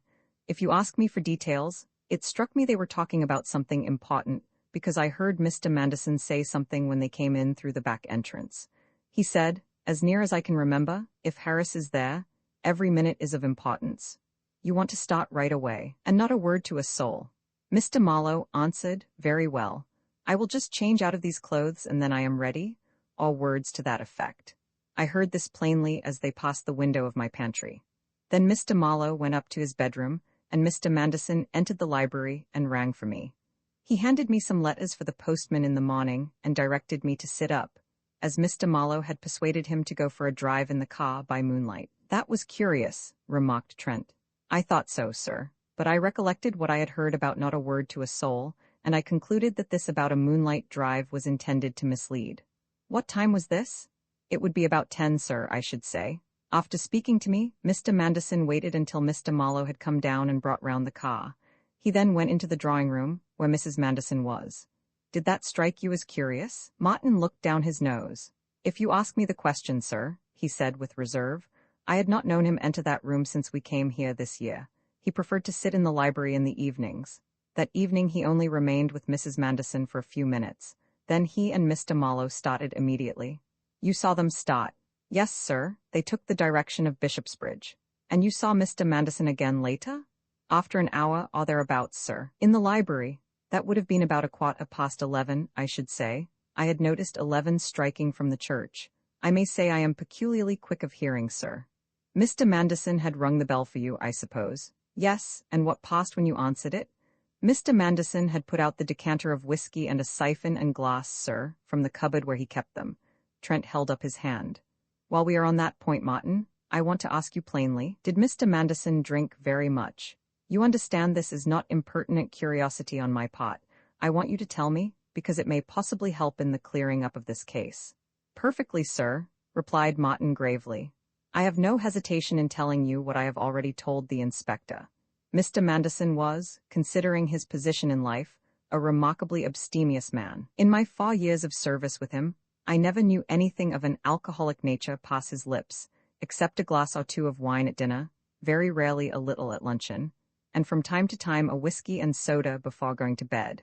He never seemed to form a habit of it. Often I used to find his glass in the morning with only a little soda water in it. Sometimes he would have been having whiskey with it, but never much. He never was particular about his drinks. Ordinary soda was what he preferred, though I had ventured to suggest some of the natural minerals, having personally acquired a taste for them in my previous service. He used to keep them in the cupboard here, because he had a great dislike of being waited on more than was necessary. It was an understood thing that I never came near him after dinner unless sent for, and when he sent for anything, he liked it brought quick, and to be left alone again at once. He hated to be asked if he required anything more. Amazingly simple in his tastes, sir, Mr. Manderson was. Very well, and he rang for you that night about 11:15. Now can you remember exactly what he said? I think I can tell you with some approach to accuracy, sir. It was not much. First he asked me if Mr. Bunner had gone to bed, and I replied that he had been gone up some time. He then said that he wanted someone to sit up until 12:30, in case an important message should come by telephone, and that Mr. Marlowe having gone to Southampton for him in the motor, he wished me to do this, and that I was to take down the message if it came, and not disturb him. He also ordered a fresh siphon of soda water. I believe that was all, sir. You noticed nothing unusual about him, I suppose? No, sir, nothing unusual. When I answered the ring, he was seated at the desk, listening at the telephone, waiting for a number. As I supposed, he gave his orders and went on listening at the same time. When I returned with the siphon, he was engaged in conversation over the wire. Do you remember anything of what he was saying? Very little, sir. It was something about somebody being at some hotel, of no interest to me. I was only in the room just time enough to place the siphon on the table and withdraw. As I closed the door he was saying, "You're sure he isn't in the hotel?" All words to that effect. And that was the last you saw and heard of him alive? No, sir. A little later, at 11:30, when I had settled down in my pantry with the door ajar, and a book to pass the time, I heard Mr. Manderson go upstairs to bed. I immediately went to close the library window and slipped the lock of the front door. I did not hear anything more. Trent considered.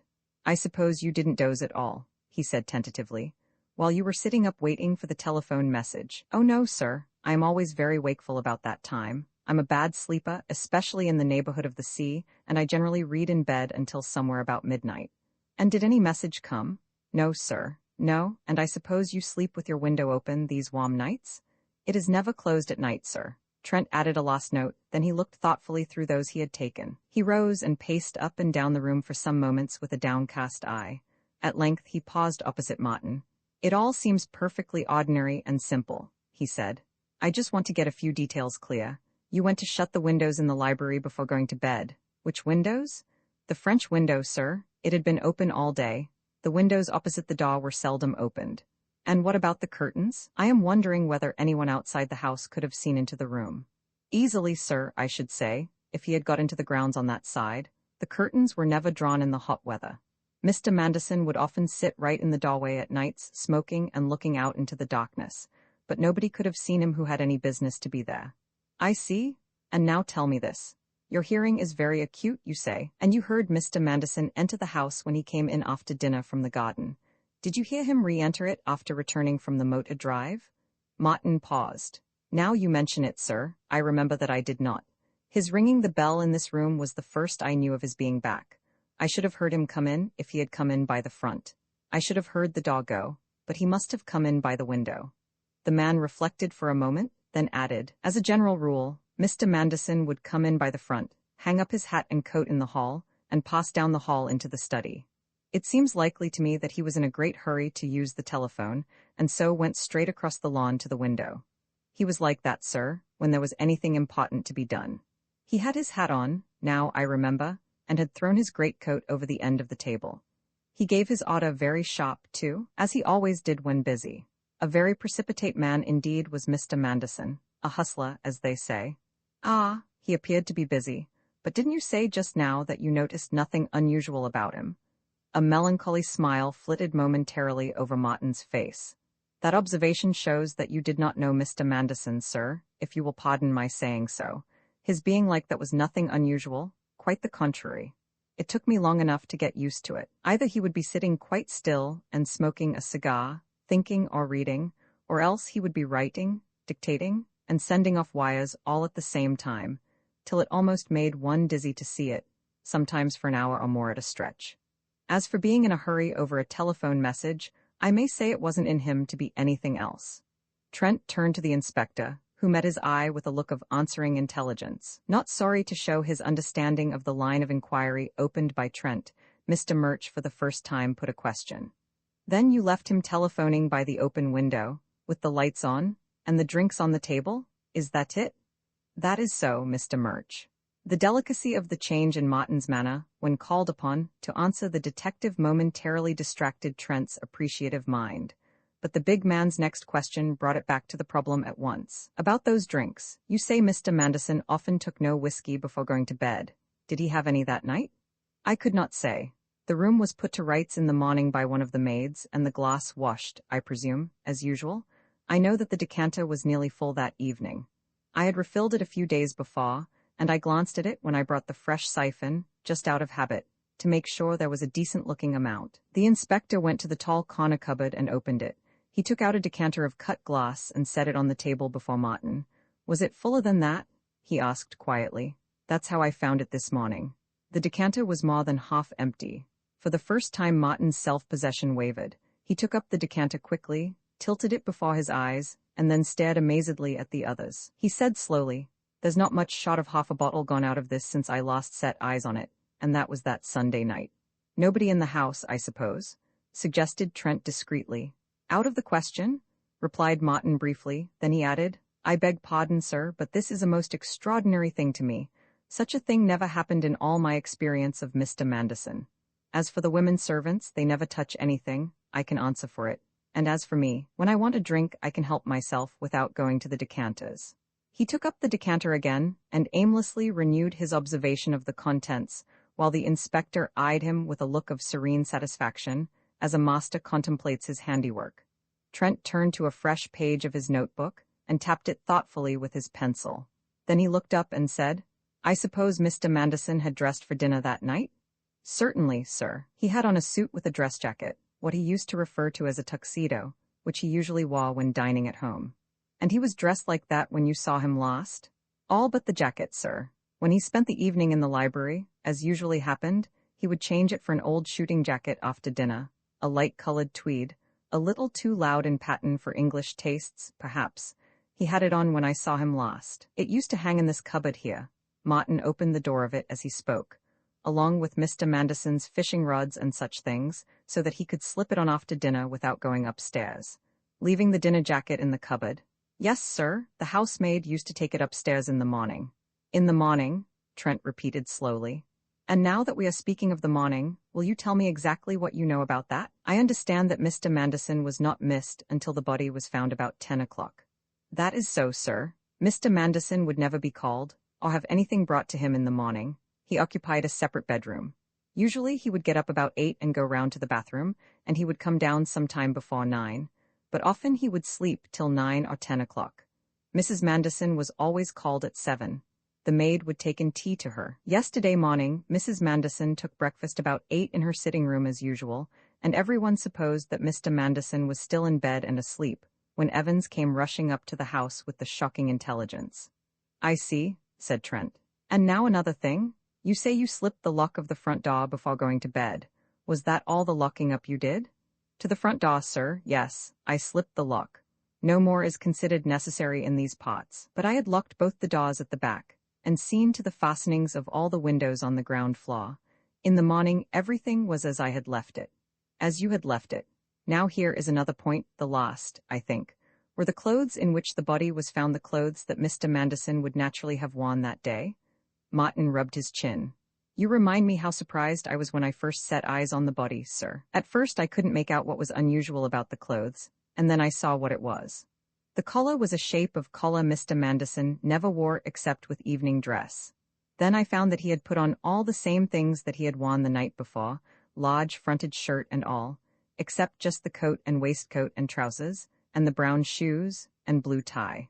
As for the suit, it was one of half a dozen he might have worn, but for him to have simply put on all the rest just because they were there, instead of getting out the kind of shirt and things he always wore by day.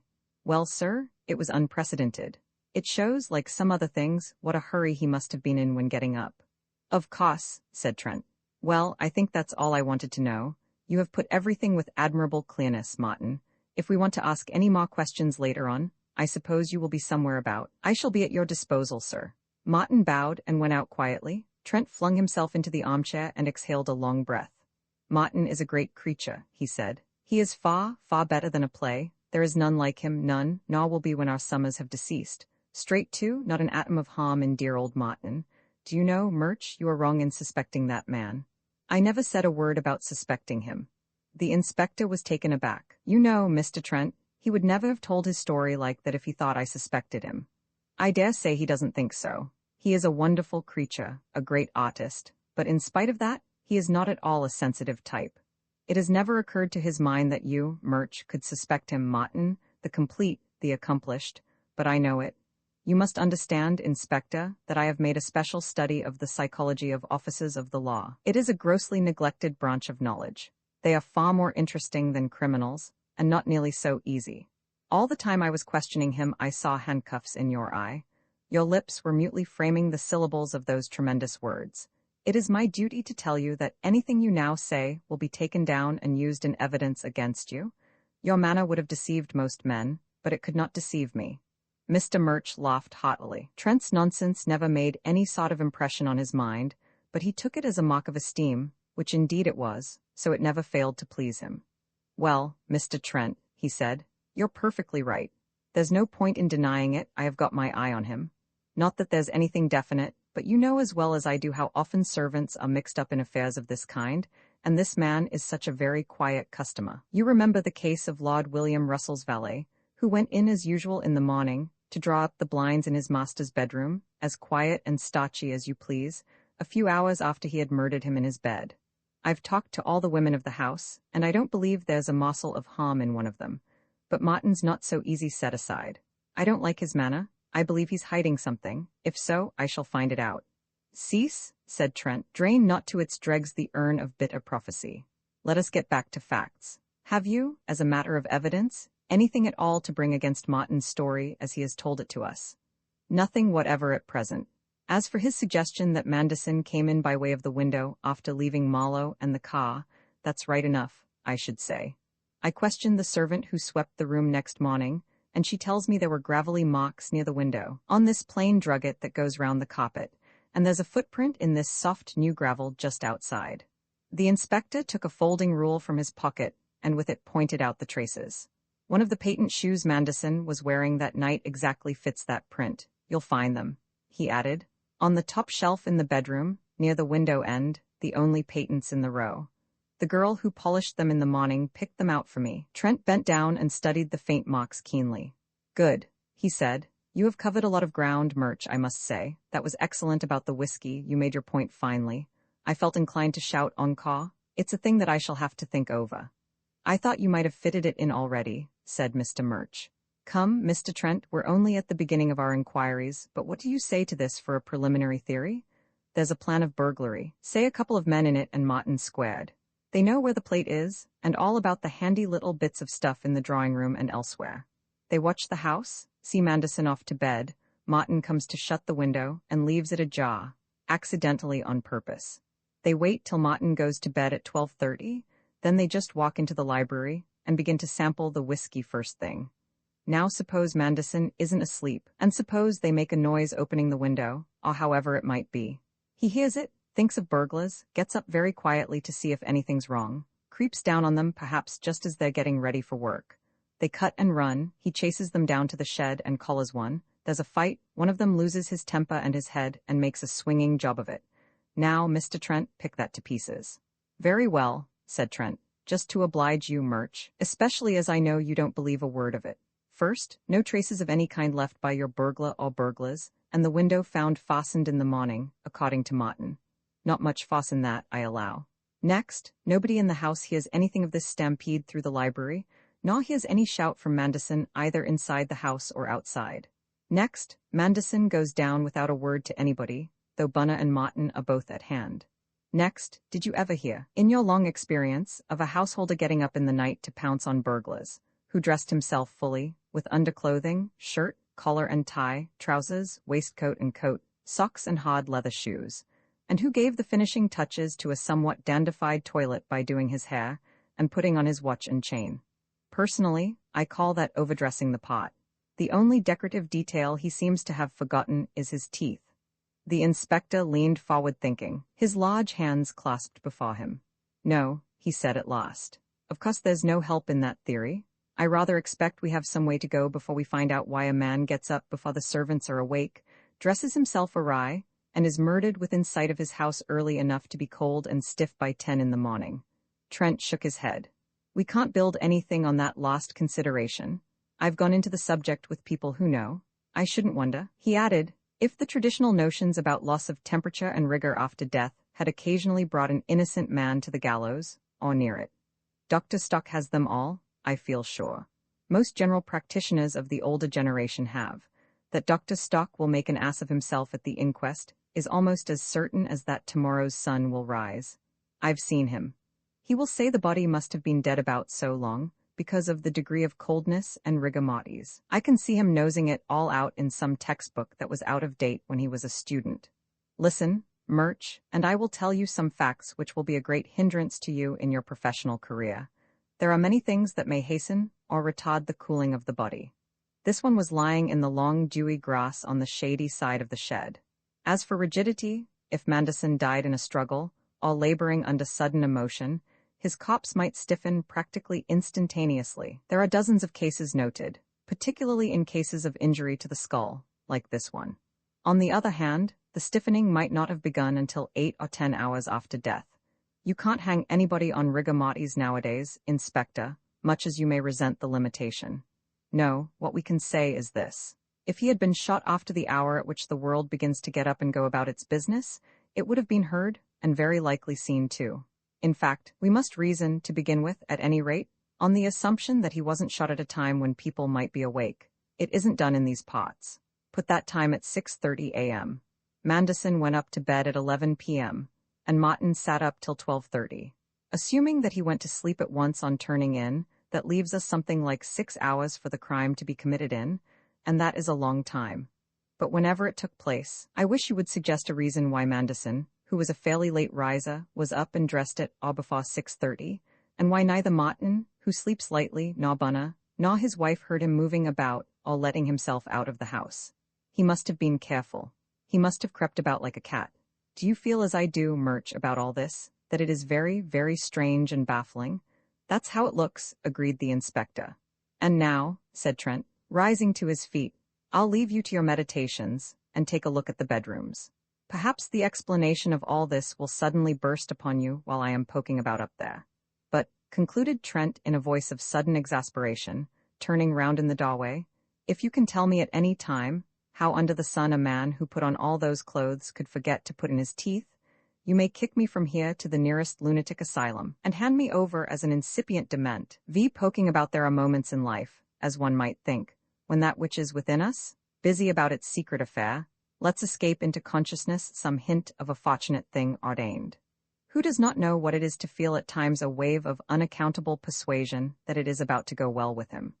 Not the feverish confidence of men in danger of a blow from fate, not the persistent illusion of the optimist, but an unsought conviction, springing up like a bird from the heather, that success is at hand in some great or fine thing.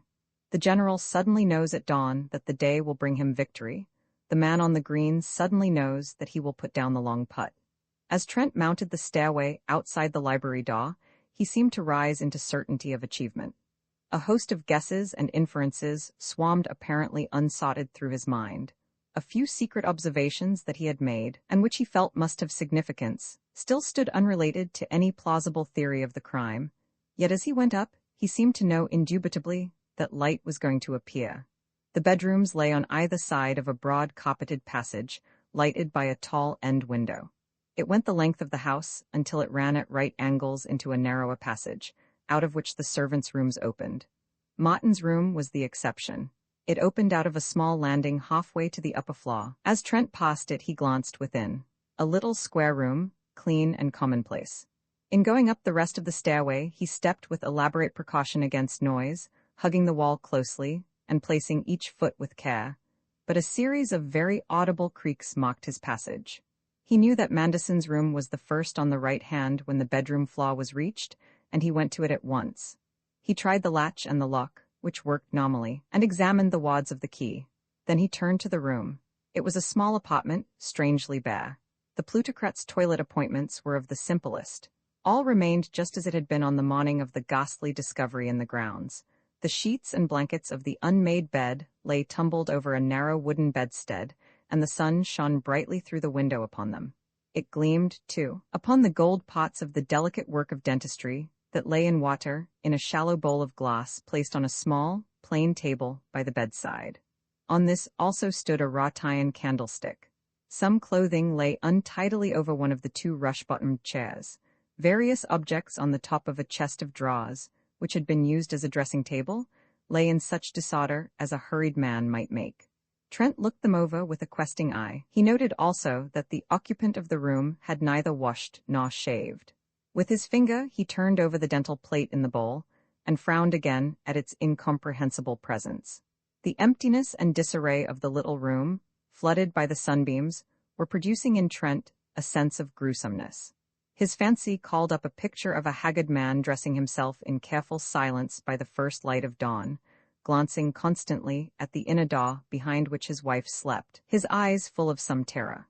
Trent shivered, and to fix his mind again on actualities, opened two tall cupboards in the wall on either side of the bed. They contained clothing, a large choice of which had evidently been one of the very few conditions of comfort for the man who had slept there. In the matter of shoes, also, Manderson had allowed himself the advantage of wealth.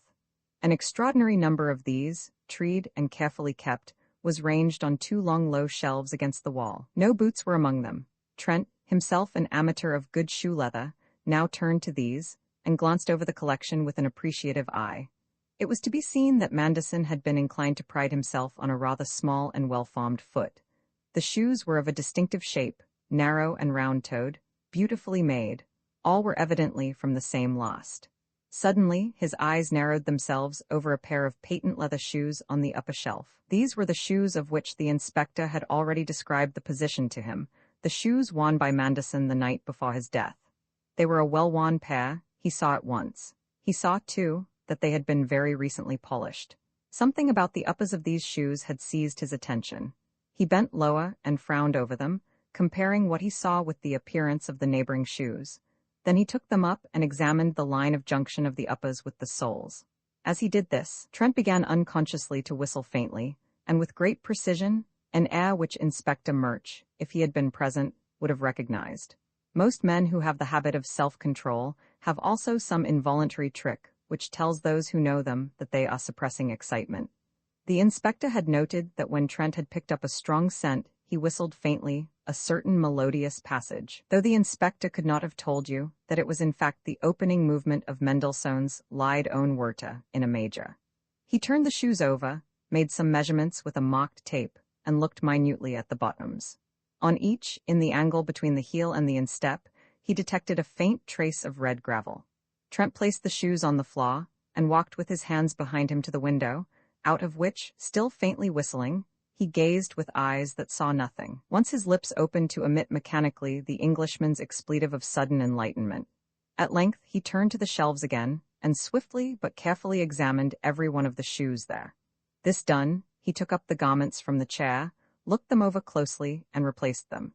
He turned to the wardrobe cupboards again, and hunted through them carefully. The litter on the dressing table now engaged his attention for the second time.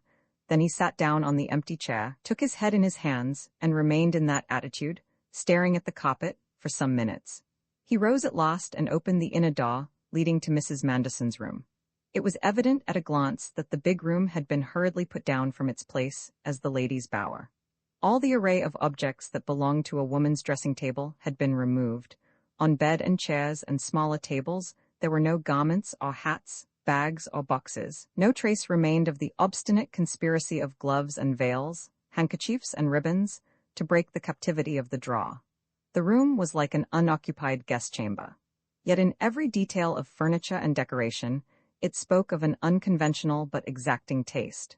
Trent, as his expert eye noted the various perfection of color and form amid which the ill-mated lady dreamed her dreams and thought her loneliest thoughts, knew that she had at least the resources of an artistic nature. His interest in this unknown personality grew stronger, and his brows came down heavily as he thought of the burdens laid upon it, and of the deed of which the history was now shaping itself with more and more of substance before his busy mind. He went first to the tall French window in the middle of the wall that faced the door, and opening it, stepped out upon a small balcony with an iron railing. He looked down on a broad stretch of lawn that began immediately beneath him, separated from the house wall only by a narrow flower bed, and stretched away, with an abrupt dip at the farther end, toward the orchard. The other window opened with a sash above the garden entrance of the library. In the farther inside corner of the room was a second door giving upon the passage, the door by which the maid was wont to come in, and her mistress to go out in the morning. Trent, seated on the bed, quickly sketched in his notebook a plan of the room and its neighbor. The bed stood in the angle between the communicating door and the sash window, its head against the wall dividing the room from Manderson's. Trent stared at the pillows. Then he lay down with deliberation on the bed and looked through the open door into the adjoining room. This observation taken, he rose again and proceeded to note on his plan that on either side of the bed was a small table with a cover. Upon that furthest from the door was a graceful electric lamp standard of copper connected by a free wire with the wall. Trent looked at it thoughtfully, then at the switches connected with the other lights in the room. They were, as usual, on the wall just within the door, and some way out of his reach as he sat on the bed. He rose and satisfied himself that the lights were all in order. Then he turned on his heel, walked quickly into Manderson's room, and rang the bell. "I want your help again, Martin," he said, as the butler presented himself, upright and impassive, in the doorway. "I want you to prevail upon Mrs. Manderson's maid to grant me an interview." "Certainly, sir," said Martin. "What sort of a woman is she? Has she her wits about her?" "She's French, sir," replied Martin succinctly, adding after a pause. "She has not been with us long, sir, but I have formed the impression that the young woman knows as much of the world as is good for her, since you ask me. You think butter might possibly melt in her mouth, do you?" said Trent. "Well, I am not afraid. I want to put some questions to her." "I will send her up immediately, sir." The butler withdrew, and Trent wandered round the little room with his hands at his back. Sooner than he had expected, a small, neat figure in black appeared quietly before him. The lady's maid, with her large brown eyes, had taken favorable notice of Trent from a window when he had crossed the lawn, and had been hoping desperately that the resolver of mysteries, whose reputation was as great below stairs as elsewhere, would send for her. For one thing, she felt the need to make a scene. Her nerves were overwrought. But her scenes were at a discount with the other domestics, and as for Mr. Murch, he had chilled her into self-control with his official manner. Trent, her glimpse of him had told her, had not the air of a policeman, and at a distance he had appeared sympathetic. As she entered the room, however, instinct decided for her that any approach to coquetry would be a mistake if she sought to make a good impression at the beginning. It was with an air of amiable candor, then, that she said, "Monsieur desire to speak with me." She added helpfully, "I am called Celestine." "Naturally," said Trent with businesslike calm. "Now what I want you to tell me, Celestine, is this. When you took tea to your mistress yesterday morning at 7 o'clock, was the door between the two bedrooms, this door here, open?" Celestine became intensely animated in an instant. "Oh yes," she said, using her favorite English idiom. "The door was open as always, monsieur, and I shut it as always, but it is necessary to explain. Listen, when I enter the room of madame from the other door in there, but if monsieur will give himself the pain to enter the other room, all explains itself." She tripped across to the door, and urged Trent before her into the larger bedroom with a hand on his arm. "See, I enter the room with the tea like this. I approach the bed. Before I come quite near the bed, here is the door to my right hand, open always, so, but monsieur can perceive that I see nothing in the room of Monsieur Manderson. The door opens to the bed, not to me who approach from down there. I shut it without seeing in. It is the order. Yesterday it was as ordinary. I see nothing of the next room. Madame sleep like an angel, she see nothing. I shut the door. I place the plateau, I open the curtains. I prepare the toilette, I retire, voila." Celestine paused for breath and spread her hands abroad. Trent, who had followed her movements and gesticulations with deepening gravity, nodded his head. "I see exactly how it was now," he said. "Thank you, Celestine. So Mr. Manderson was supposed to be still in his room while your mistress was getting up and dressing and having breakfast in her boudoir." "Oui, monsieur. Nobody missed him, in fact," remarked Trent. "Well, Celestine, I am very much obliged to you." He reopened the door to the outer bedroom. "It is nothing, monsieur," said Celestine, as she crossed the small room. "I hope that monsieur will catch the assassin of Monsieur Manderson, but I not regret him too much," she added with sudden and amazing violence, turning round with her hand on the knob of the outer door. She set her teeth with an audible sound, and the color rose in her small dark face. English departed from her. "Je ne le regrette pas du tout," she cried with a flood of words. "Madame, je me jetterais au feu pour madame une femme si charmante, si adorable, mais un homme comme monsieur Massade Boudieu, impassible, none, de ma vie, j'en avais pas dessus la tête de monsieur, vrai, est insupportable, tout de même, qu'il existe des types comme ça, je vous jure que, finisses si chahut, Celestine?" Trent broke in sharply. Celestine's tirade had brought back the memory of his student days with a rush. "En voilà une scène, c'est rasant vous savez. Faut rentrer ça, mademoiselle. Du reste, c'est bien imprudent, croyez-moi. Hang it, have some common sense. If the inspector downstairs heard you saying that kind of thing, you would get into trouble. And don't wave your fists about so much. You might hit something. You seem," he went on more pleasantly, as Celestine grew calmer under his authoritative eye, "to be even more glad than other people that Mr. Manderson is out of the way. I could almost suspect, Celestine, that Mr. Manderson did not take as much notice of you as you thought necessary and right." "A pain est-il m'avait regardé?" Celestine answered simply. "Ça c'est un comble," observed Trent. "You are a nice young woman for a small tea-party, I don't think. A star upon your birthday burned, whose fierce, serene, red, pulseless planet never yearned in heaven, Celestine.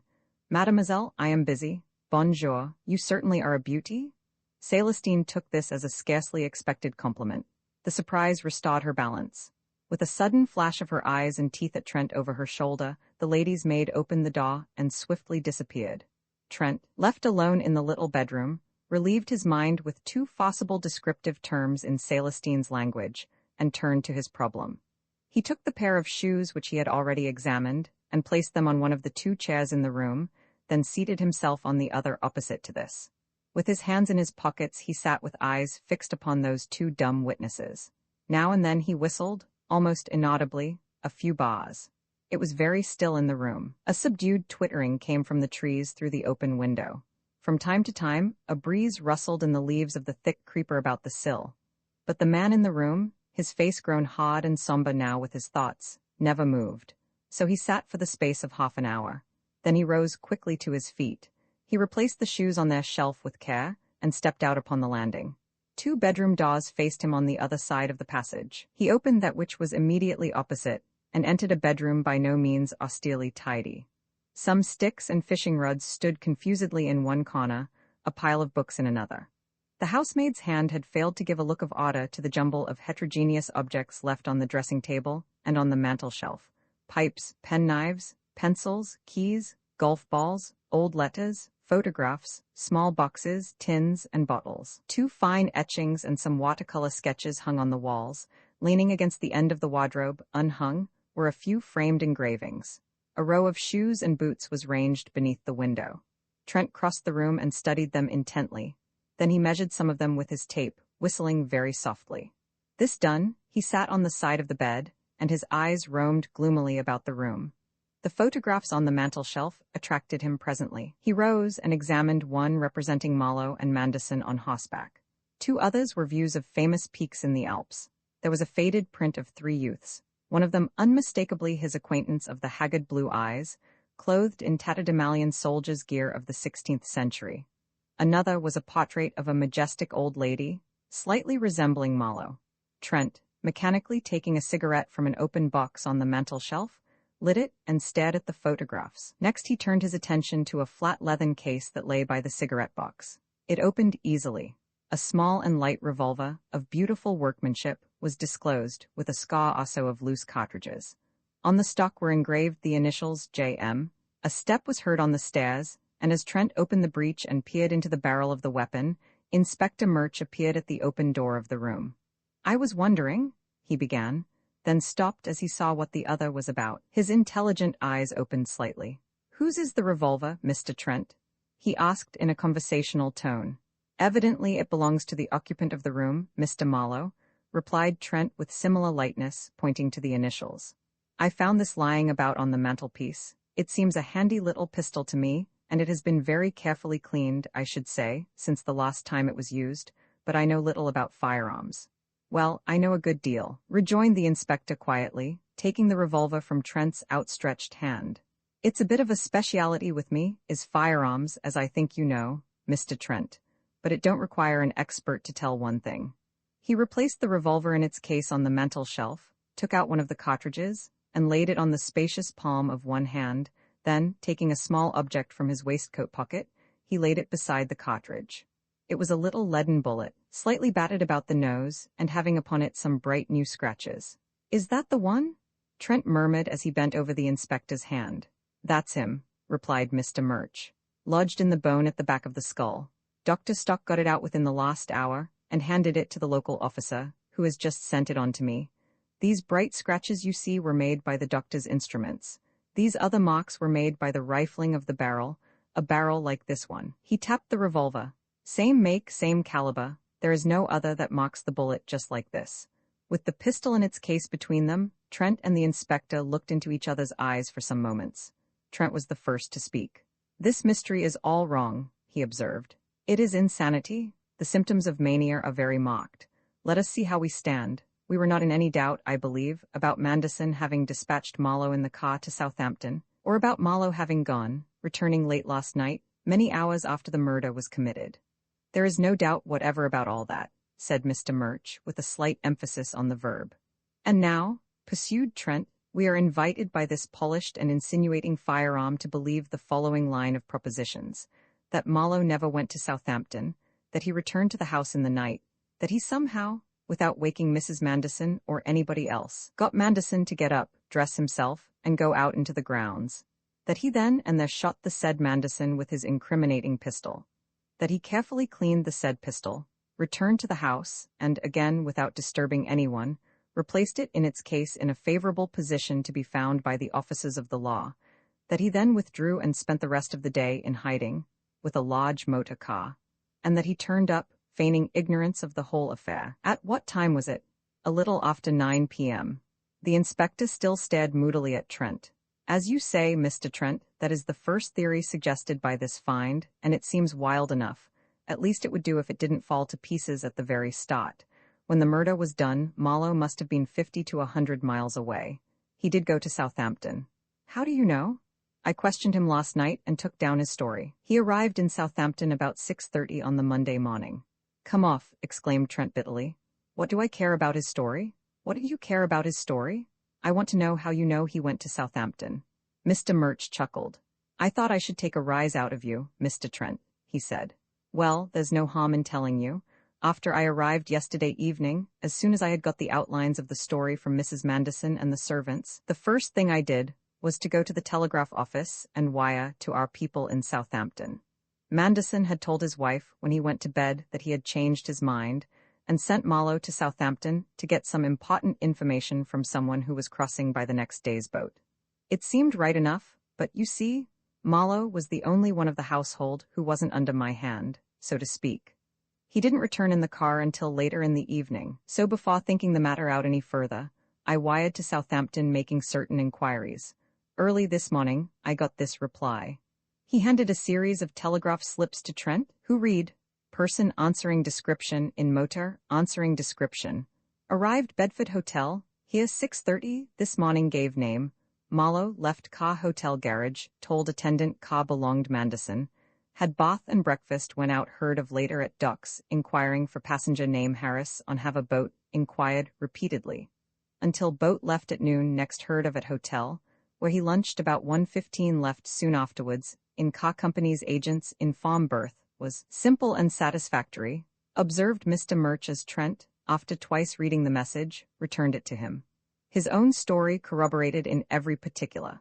He told me he hung about the dock for half an hour or so on the chance of Harris turning up late, then strolled back, lunched, and decided to return at once. He sent a wire to Manderson.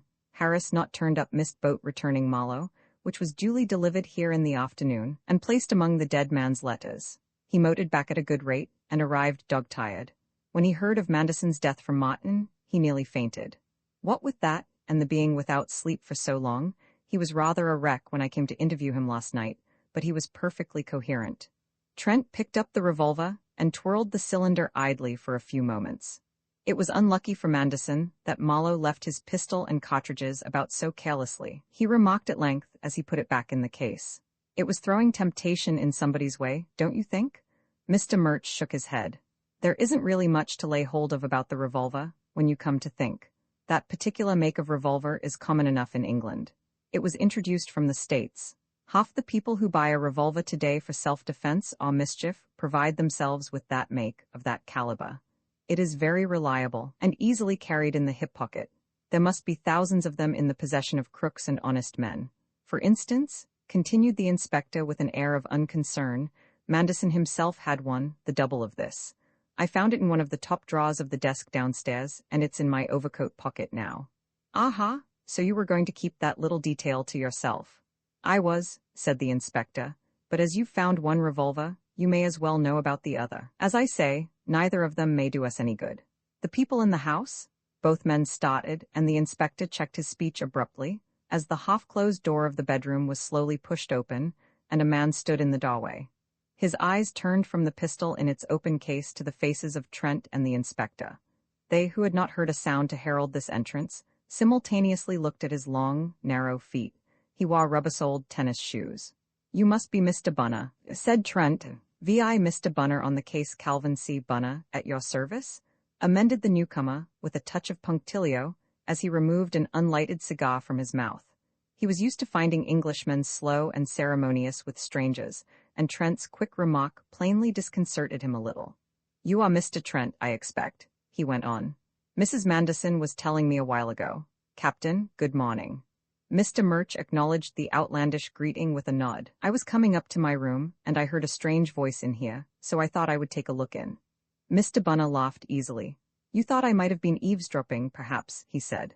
No, sir, I heard a word or two about a pistol, this one, I guess, and that's all. Mr. Bunner was a thin, rather short young man with a shaven, pale, bony, almost girlish face and large, dark, intelligent eyes. His waving dark hair was parted in the middle. His lips, usually occupied with a cigar, in its absence were always half open with a curious expression as of permanent eagerness. By smoking or chewing a cigar, this expression was banished, And Mr. Bunner then looked the consummately cool and sagacious Yankee that he was. Born in Connecticut, he had gone into a broker's office on leaving college and had attracted the notice of Manderson, whose business with his firm he had often handled.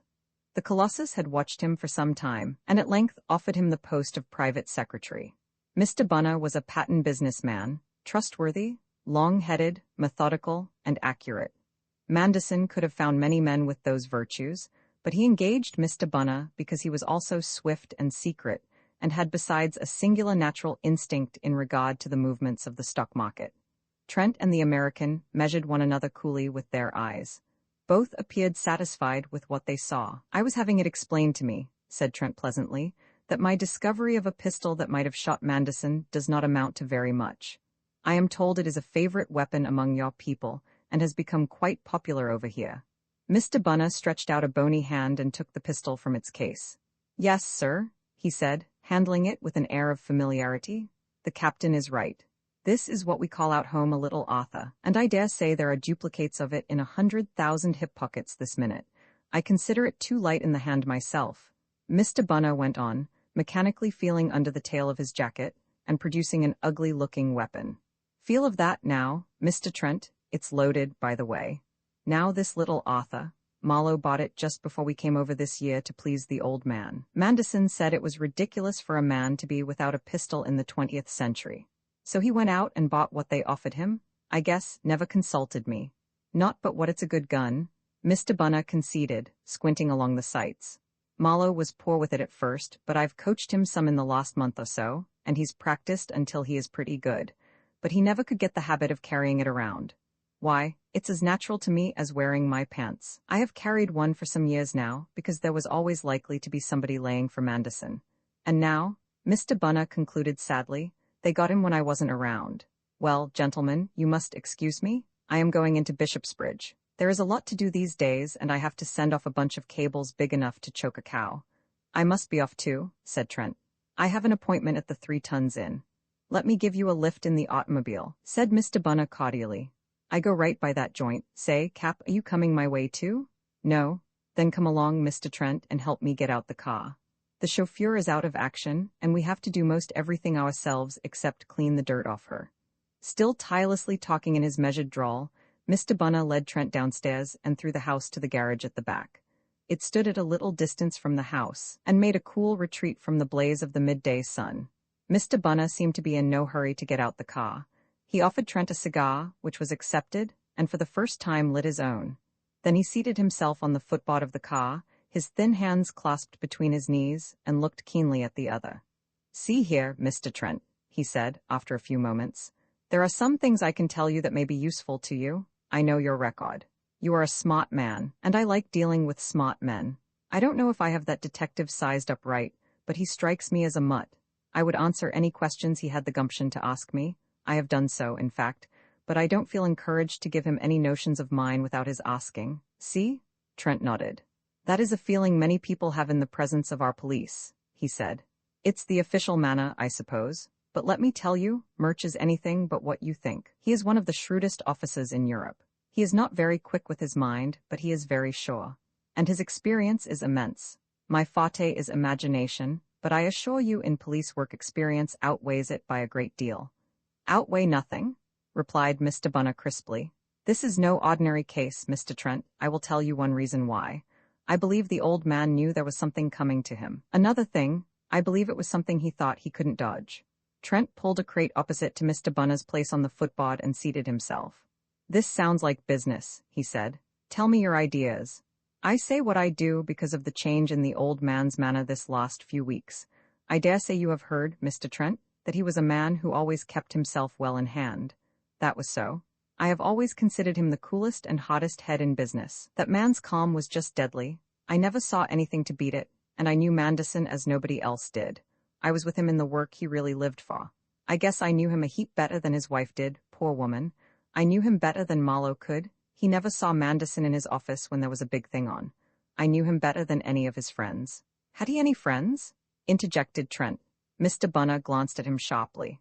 "Somebody has been putting you next. I see that," he remarked. "No, properly speaking, I should say not. He had many acquaintances among the big men, people he saw most every day. They would even go yachting or hunting together. But I don't believe there ever was a man that Manderson opened a corner of his heart to. But what I was going to say was this. Some months ago the old man began to get like I never knew him before, gloomy and sullen, just as if he was everlastingly brooding over something bad, something that he couldn't fix. This went on without any break. It was the same downtown as it was up home. He acted just as if there was something lying heavy on his mind. But it wasn't until a few weeks back that his self-restraint began to go. And let me tell you this, Mr. Trent. The American laid his bony claw on the other's knee. I'm the only man that knows it. With everyone else he would be just morose and dull. But when he was alone with me in his office, or anywhere where we would be working together, if the least little thing went wrong, by George, he would fly off the handle to beat the Dutch. In this library here I have seen him open a letter with something that didn't just suit him in it, and he would rip around and carry on like an Indian, saying he wished he had the man that wrote it here, he wouldn't do a thing to him, and so on, till it was just pitiful. I never saw such a change. And here's another thing. For a week before he died, Manderson neglected his work, for the first time in my experience. He wouldn't answer a letter or a cable, though things looked like going all to pieces over there. I supposed that this anxiety of his, whatever it was, had got onto his nerves till they were worn out. Once I advised him to see a doctor, and he told me to go to hell. But nobody saw this side of him but me. If he was having one of these rages in the library here, for example, and Mrs. Manderson would come into the room, he would be all calm and cold again in an instant. And you put this down to some secret anxiety, a fear that somebody had designs on his life. Asked Trent. The American nodded. I suppose, Trent resumed, you had considered the idea of there being something wrong with his mind, a breakdown from overstrain, say. That is the first thought that your account suggests to me. Besides, it is what is always happening to your big businessmen in America, isn't it? That is the impression one gets from the newspapers. Don't let them slip you any of that bunk, said Mr. Bunner earnestly. It's only the ones who have got rich too quick and can't make good who go crazy. Think of all our really big men, the men anywhere near Manderson's size. Did you ever hear of any one of them losing his senses? They don't do it, believe me. I know they say every man has his loco point, Mr. Bunner added reflectively, but that doesn't mean genuine, sure enough craziness. It just means some personal eccentricity in a man, like hating cats, or my own weakness of not being able to touch any kind of fish food. Well, what was Manderson's? He was full of them, the old man. There was his objection to all the unnecessary fuss and luxury that wealthy people don't kick at much, as a general rule. He didn't have any use for expensive trifles and ornaments. He wouldn't have anybody do little things for him. He hated to have servants tag around after him unless he wanted them.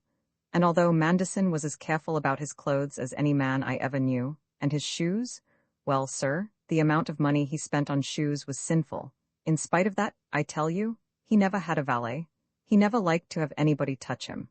All his life nobody ever shaved him. I've heard something of that, Trent remarked. Why was it, do you think? Well, Mr. Bunner answered slowly, it was the Manderson habit of mind, I guess, a sort of temper of general suspicion and jealousy. They say his father and grandfather were just the same, like a dog with a bone, you know, acting as if all the rest of creation was laying for a chance to steal it. He didn't really think the barber would start in to saw his head off. He just felt there was a possibility that he might, and he was taking no risks. Then again in business he was always convinced that somebody else was after his bone, which was true enough a good deal of the time, but not all the time. The consequence of that was that the old man was the most cautious and secret worker in the world of finance, and that had a lot to do with his success too. But that doesn't amount to being a lunatic, Mr. Trent. Not by a long way. You ask me if Manderson was losing his mind before he died. I say I believe he was just worn out with worrying over something, and was losing his nerve.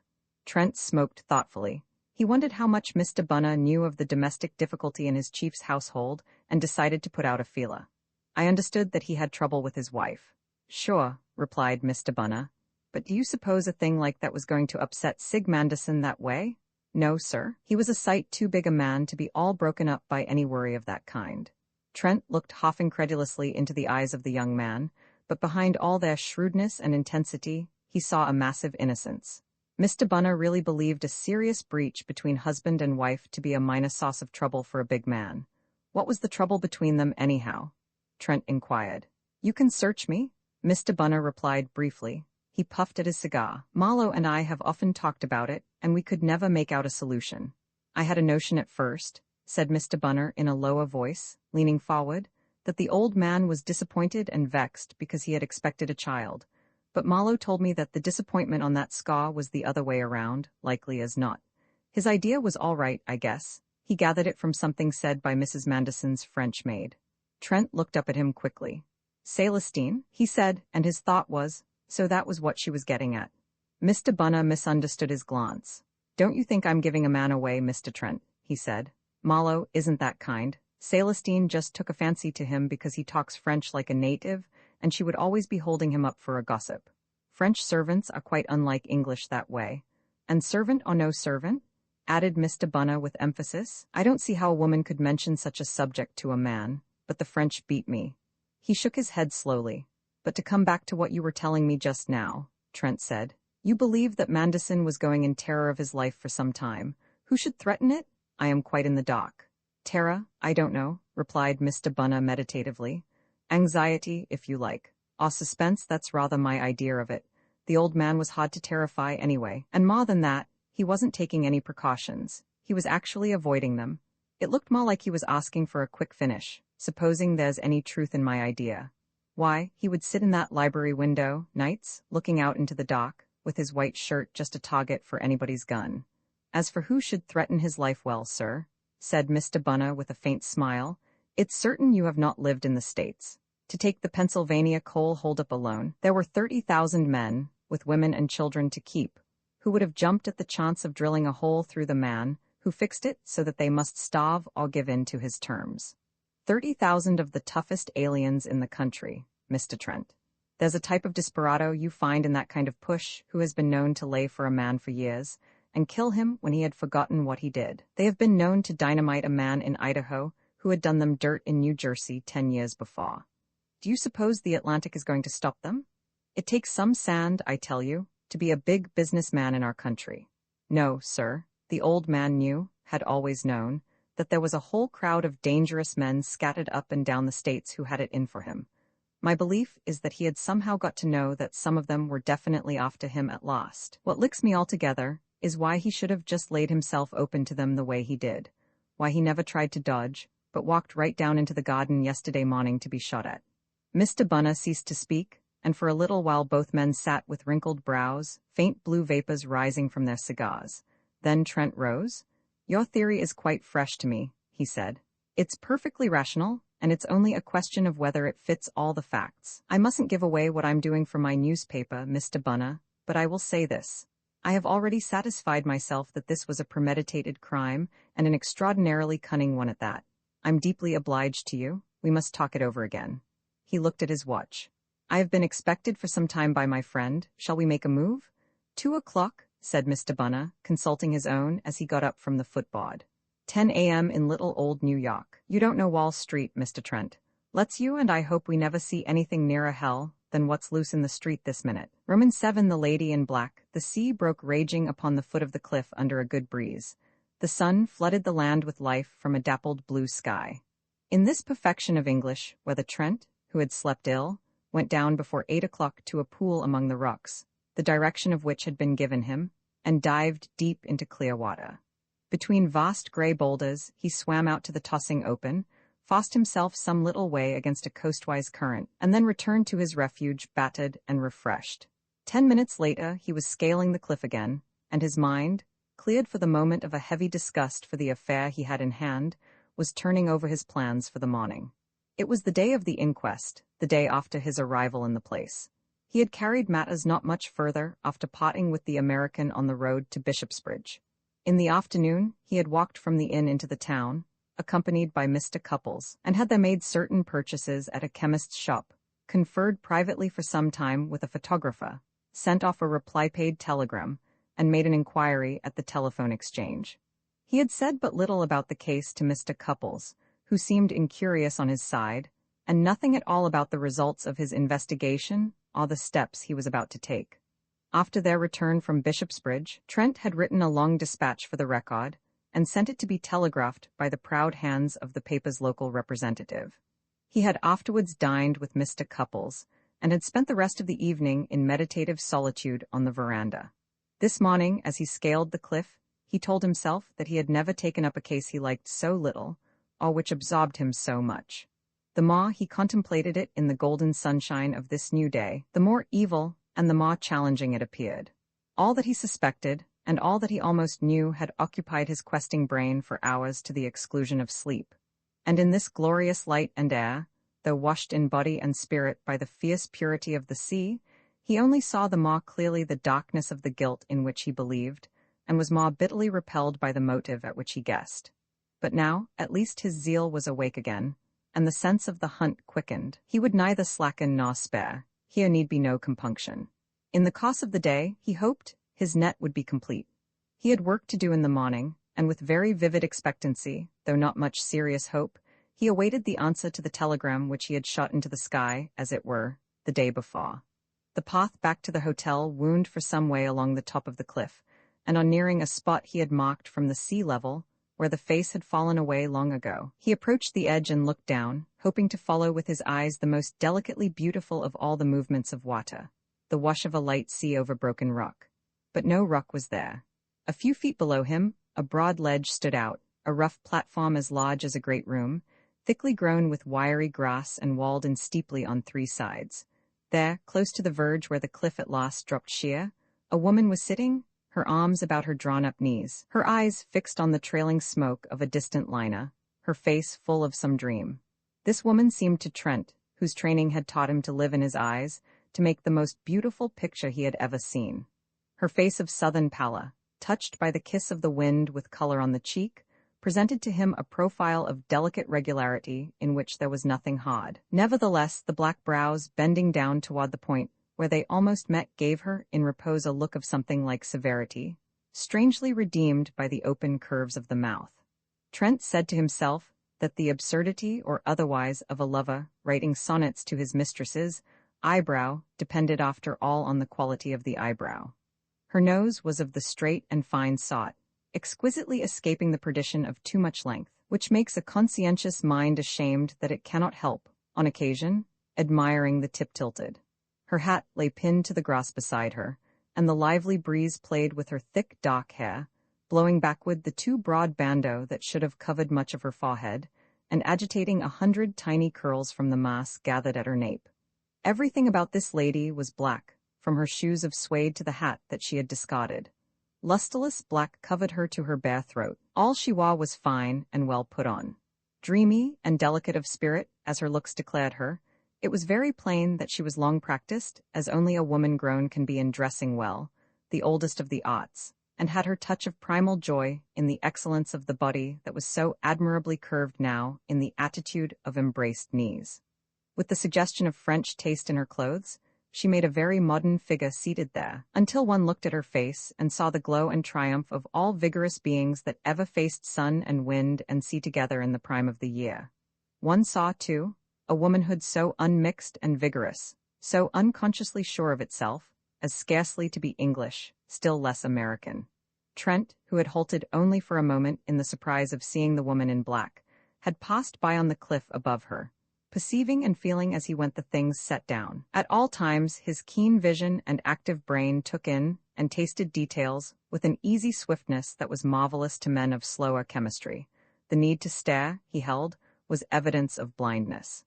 Now the feeling of beauty was awakened and exultant, and doubled the power of his sense. In these instants a picture was printed on his memory that would never pass away. As he went by unheard on the turf, the woman, still alone with her thoughts, suddenly moved. She unclasped her long hands from about her knees, stretched her limbs and body with feline grace, then slowly raised her head and extended her arms with open, curving fingers, as if to gather to her all the glory and overwhelming sanity of the morning. This was a gesture not to be mistaken. It was a gesture of freedom, the movement of a soul's resolution to be, to possess, to go forward, perhaps to enjoy. So he saw her for an instant as he passed, and he did not turn. He knew suddenly who the woman must be, and it was as if a curtain of gloom were drawn between him and the splendor of the day. During breakfast at the hotel, Mr. Cupples found Trent little inclined to talk. He excused himself on the plea of a restless night. Mr. Cupples, on the other hand, was in a state of bird-like alertness. The prospect of the inquest seemed to enliven him. He entertained Trent with a disquisition upon the history of that most ancient and once busy tribunal, the coroner's court, and remarked upon the enviable freedom of its procedure from the shackles of rule and precedent. From this he passed to the case that was to come before it that morning. "Young Bunner mentioned to me last night," he said, "when I went up there after dinner, the hypothesis which he puts forward in regard to the crime. A very remarkable young man, Trent. His meaning is occasionally obscure, but in my opinion, he is gifted with a clear-headed knowledge of the world quite unusual in one of his apparent age. Indeed, his promotion by Manderson to the position of his principal lieutenant speaks for itself. He seems to have assumed with perfect confidence the control at this end of the wire, as he expresses it, of the complicated business situation caused by the death of his principal, and he has advised very wisely as to the steps I should take on Mabel's behalf, and the best course for her to pursue until effect has been given to the provisions of the will. I was accordingly less disposed than I might otherwise have been to regard his suggestion of an industrial vendetta as far-fetched. When I questioned him, he was able to describe a number of cases in which attacks of one sort or another, too often successful, had been made upon the lives of persons who had incurred the hostility of powerful labor organizations. This is a terrible time in which we live, my dear boy.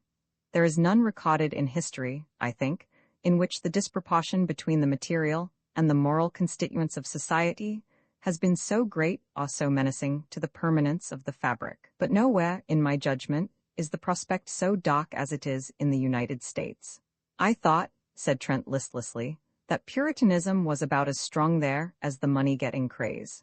Your remark, answered Mr. Cupples with as near an approach to humor as was possible to him, is not in the nature of a testimonial to what you call Puritanism, a convenient rather than an accurate term, for I need not remind you that it was invented to describe an Anglican party which aimed at the purging of the services and ritual of their church from certain elements repugnant to them. The sense of your observation, however, is none the less sound, and its truth is extremely well illustrated by the case of Manderson himself, who had, I believe, the virtues of purity, abstinence, and self-restraint in their strongest form. No, Trent, there are other and more worthy things among the moral constituents of which I spoke, and in our finite nature, the more we preoccupy ourselves with the bewildering complexity of external apparatus which science places in our hands, the less vigor have we left for the development of the holier purposes of humanity within us. Agricultural machinery has abolished the festival of the harvest home. Mechanical travel has abolished the inn, or all that was best in it. I need not multiply instances. The view I am expressing to you, pursued Mr. Cupples, placidly buttering a piece of toast, is regarded as fundamentally erroneous by many of those who think generally as I do about the deeper concerns of life, but I am nevertheless firmly persuaded of its truth. It needs epigrammatic expression, said Trent, rising from the table. If only it could be crystallized into some handy formula, like no popery, or tax the foreigner, you would find multitudes to go to the stake for it. But you were planning to go to White Gables before the inquest, I think. You ought to be off if you are to get back to the cot in time. I have something to attend to there myself, so we might walk up together. I will just go and get my camera. By all means, Mr. Cupples answered, and they set off at once in the ever-growing warmth of the morning. The roof of White Gables, a surly patch of dull red against the dark trees, seemed to harmonize with Trent's mood. He felt heavy, sinister, and troubled. If a blow must fall that might strike down that creature radiant of beauty and life whom he had seen that morning, he did not wish it to come from his hand. An exaggerated chivalry had lived in Trent since the first teachings of his mother, but at this moment, the horror of bruising anything so lovely was almost as much the artist's revulsion as the gentleman's. On the other hand, was the hunt to end in nothing. The quality of the affair was such that the thought of forbearance was an agony. There never was such a case, and he alone, he was confident, held the truth of it under his hand. At least, he determined, that day should show whether what he believed was a delusion. He would trample his compunction underfoot until he was quite sure that there was any call for it. That same morning he would know. As they entered at the gate of the drive, they saw Marlowe and the American standing in talk before the front door. In the shadow of the porch was the lady in black. She saw them, and came gravely forward over the lawn, moving as Trent had known that she would move, erect and balanced, stepping lightly. When she welcomed him on Mr. Couples's presentation, her eyes of golden-flecked brown observed him kindly. In her pale composure, wan as the mask of distress, there was no trace of the emotion that had seemed a halo about her head on the ledge of the cliff. She spoke the appropriate commonplace in a low and even voice. After a few words to Mr. Cupples, she turned her eyes on Trent again. "I hope you will succeed," she said earnestly. "Do you think you will succeed?" He made his mind up as the words left her lips. He said, "I believe I shall do so, Mrs. Mandison. When I have the case sufficiently complete, I shall ask you to let me see you and tell you about it. It may be necessary to consult you before the facts are published." She looked puzzled, and distress showed for an instant in her eyes. "If it is necessary, of course you shall do so," she said. On the brink of his next speech, Trent hesitated. He remembered that the lady had not wished to repeat to him the story already given to the inspector, or to be questioned at all. He was not unconscious that he desired to hear her voice and watch her face a little longer, if it might be, but the matter he had to mention really troubled his mind. It was a queer thing that fitted nowhere into the pattern within whose corners he had by this time brought the other queer things in the case. It was very possible that she could explain it away in a breath. It was unlikely that anyone else could. He summoned his resolution. "You have been so kind," he said, "in allowing me access to the house and every opportunity of studying the case, that I am going to ask leave to put a question or two to yourself. Nothing that you would rather not answer, I think. May I?" She glanced at him wearily. "It would be stupid of me to refuse. Ask your questions, Mr. Trent." "It's only this," said Trent hurriedly. "We know that your husband lately drew an unusually large sum of ready money from his London bankers and was keeping it here. It is here now, in fact. Have you any idea why he should have done that?" She opened her eyes in astonishment. "I cannot imagine," she said. "I did not know he had done so. I am very much surprised to hear it." "Why is it surprising?" "I thought my husband had very little money in the house. On Sunday night, just before he went out in the motor, he came into the drawing room where I was sitting. He seemed to be irritated about something, and asked me at once if I had any notes or gold I could let him have until next day. I was surprised at that, because he was never without money. He made it a rule to carry £100 or so about him always in a note case. I unlocked my escritoire and gave him all I had by me. It was nearly £30. "And he did not tell you why he wanted it?" "No. He put it in his pocket, and then said that Mr. Marlowe had persuaded him to go for a run in the motor by moonlight, and he thought it might help him to sleep. He had been sleeping badly, as perhaps you know. Then he went off with Mr. Marlowe. I thought it odd he should need money on Sunday night, but I soon forgot about it. I never remembered it again until now." "It was curious, certainly," said Trent, staring into the distance. Mr. Cupples began to speak to his niece of the arrangements for the inquest, and Trent moved away to where Marlowe was pacing slowly upon the lawn. The young man seemed relieved to talk about the coming business of the day. Though he still seemed tired out and nervous, he showed himself not without a quiet humor in describing the pomposities of the local police and the portentous airs of Dr. Stock. Trent turned the conversation gradually toward the problem of the crime, and all Marlowe's gravity returned. "Bunna has told me what he thinks," he said when Trent referred to the American's theory.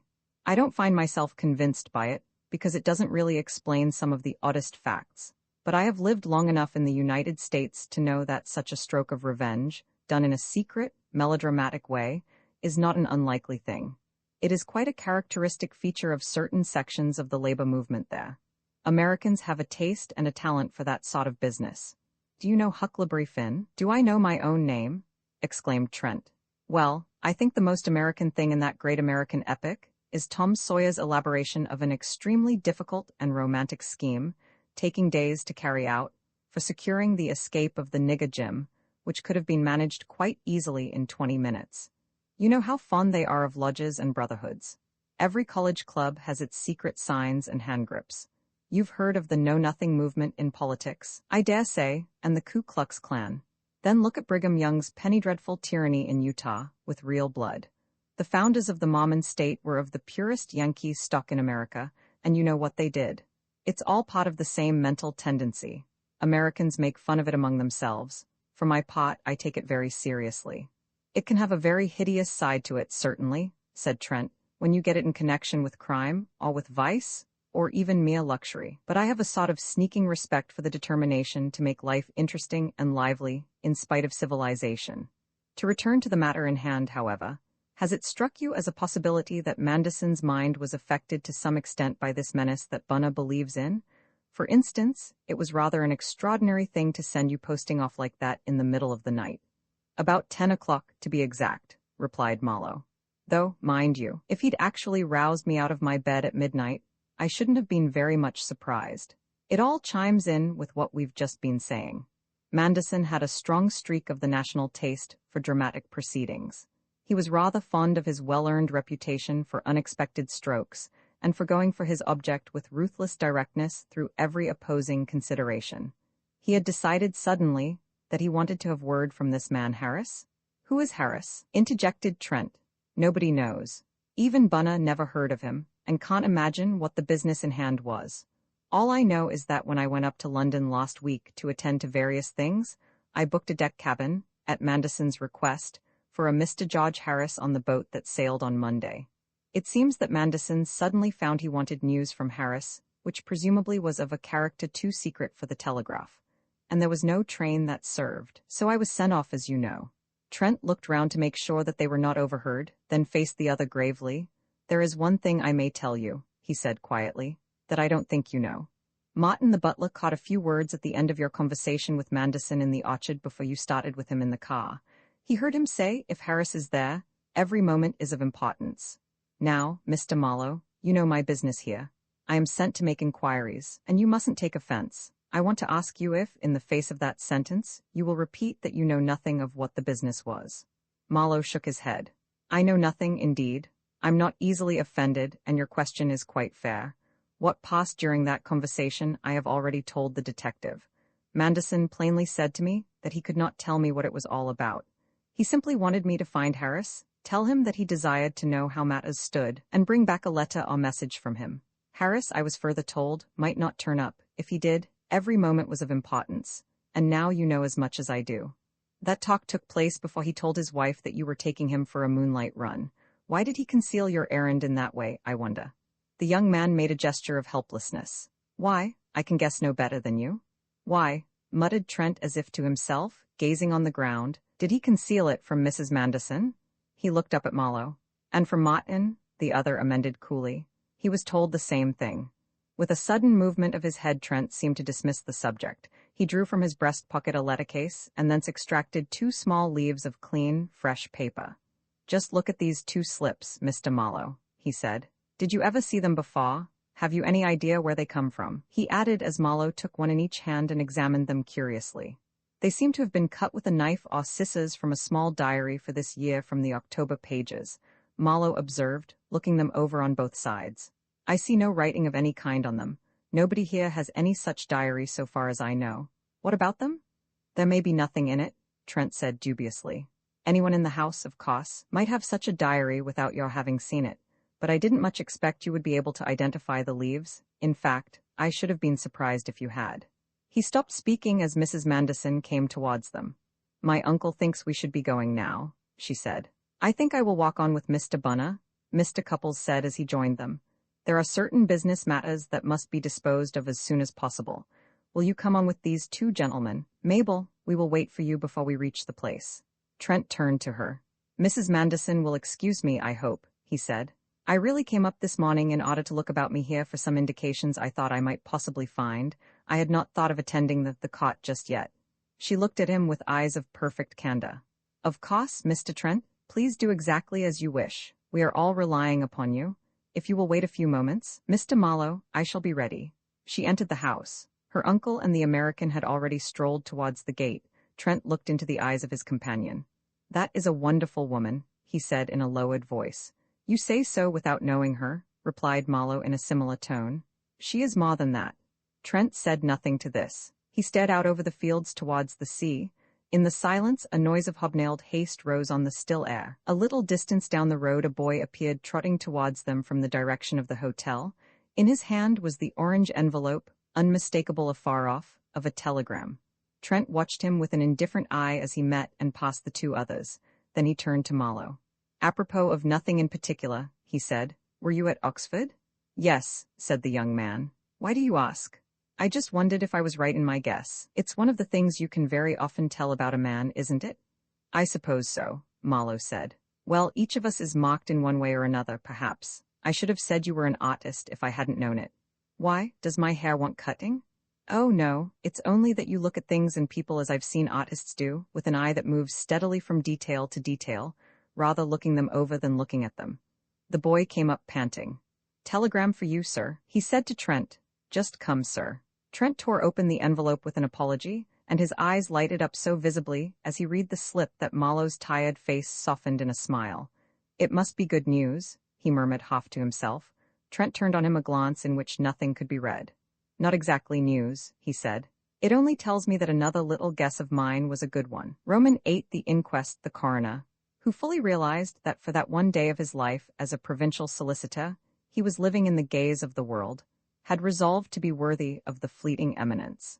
He was a large man of jovial temper, with a strong interest in the dramatic aspects of his work, and the news of Mandison's mysterious death within his jurisdiction had made him the happiest coroner in England. A respectable capacity for marshalling facts was fortified in him by a copiousness of impressive language that made juries as clay in his hands, and sometimes disguised a doubtful interpretation of the rules of evidence.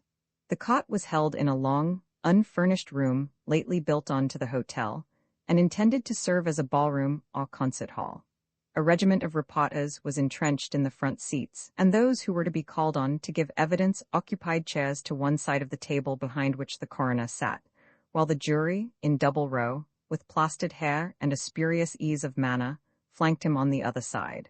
An undistinguished public filled the rest of the space, and listened, in an awed silence, to the opening solemnities. The newspaper men, well used to these, muttered among themselves. Those of them who knew Trent by sight assured the rest that he was not in the cot. The identity of the dead man was proved by his wife, the first witness called, from whom the coroner, after some inquiry into the health and circumstances of the deceased, proceeded to draw an account of the last occasion on which she had seen her husband alive. Mrs. Mandison was taken through her evidence by the coroner with the sympathy which every man felt for that dark figure of grief. She lifted her thick veil before beginning to speak, and the extreme paleness and unbroken composure of the lady produced a singular impression. This was not an impression of hardness. Interesting femininity was the first thing to be felt in her presence. She was not even enigmatic. It was only clear that the force of a powerful character was at work to master the emotions of her situation. Once or twice as she spoke, she touched her eyes with her handkerchief, but her voice was low and clear to the end. Her husband, she said, had come up to his bedroom about his usual hour for retiring on Sunday night. His room was really a dressing room attached to her own bedroom, communicating with it by a door which was usually kept open during the night. Both dressing room and bedroom were entered by other doors giving on the passage. Her husband had always had a preference for the greatest simplicity in his bedroom arrangements, and liked to sleep in a small room. She had not been awake when he came up, but had been half aroused, as usually happened, when the light was switched on in her husband's room. She had spoken to him. She had no clear recollection of what she had said, as she had been very drowsy at the time, but she had remembered that he had been out for a moonlight run in the car, and she believed she had asked whether he had had a good run, and what time it was. She had asked what the time was because she felt as if she had only been a very short time asleep, and she had expected her husband to be out very late. In answer to her question, he had told her it was 11:30, and had gone on to say that he had changed his mind about going for a run. Did he say why? The coroner asked. Yes, replied the lady. He did explain why. I remember very well what he said because, she stopped with a little appearance of confusion. Because, the coroner insisted gently, because my husband was not as a rule communicative about his business affairs, answered the witness, raising her chin with a faint touch of defiance. He did not think they would interest me, and as a rule referred to them as little as possible. That was why I was rather surprised when he told me that he had sent Mr. Marlowe to Southampton to bring back some important information from a man who was leaving for Paris by the next day's boat. He said that Mr. Marlowe could do it quite easily if he had no accident. He said that he had started in the car and then walked back home a mile or so, and felt all the better for it. Did he say any more? Nothing, as well as I remember, the witness said. I was very sleepy, and I dropped off again in a few moments. I just remember my husband turning his light out, and that is all. I never saw him again alive. And you heard nothing in the night? No, I never woke until my maid brought my tea in the morning at 7 o'clock.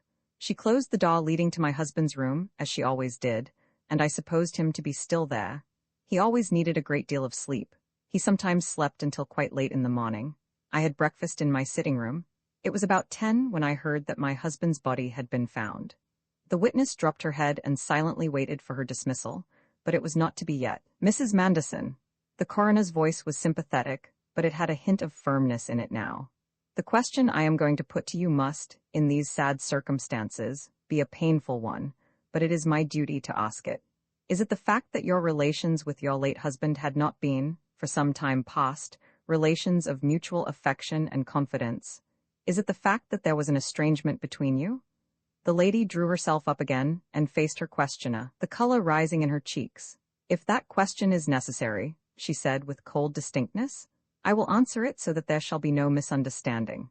During the last few months of my husband's life, his attitude towards me had given me great anxiety and sorrow. He had changed towards me, he had become very reserved, and seemed mistrustful.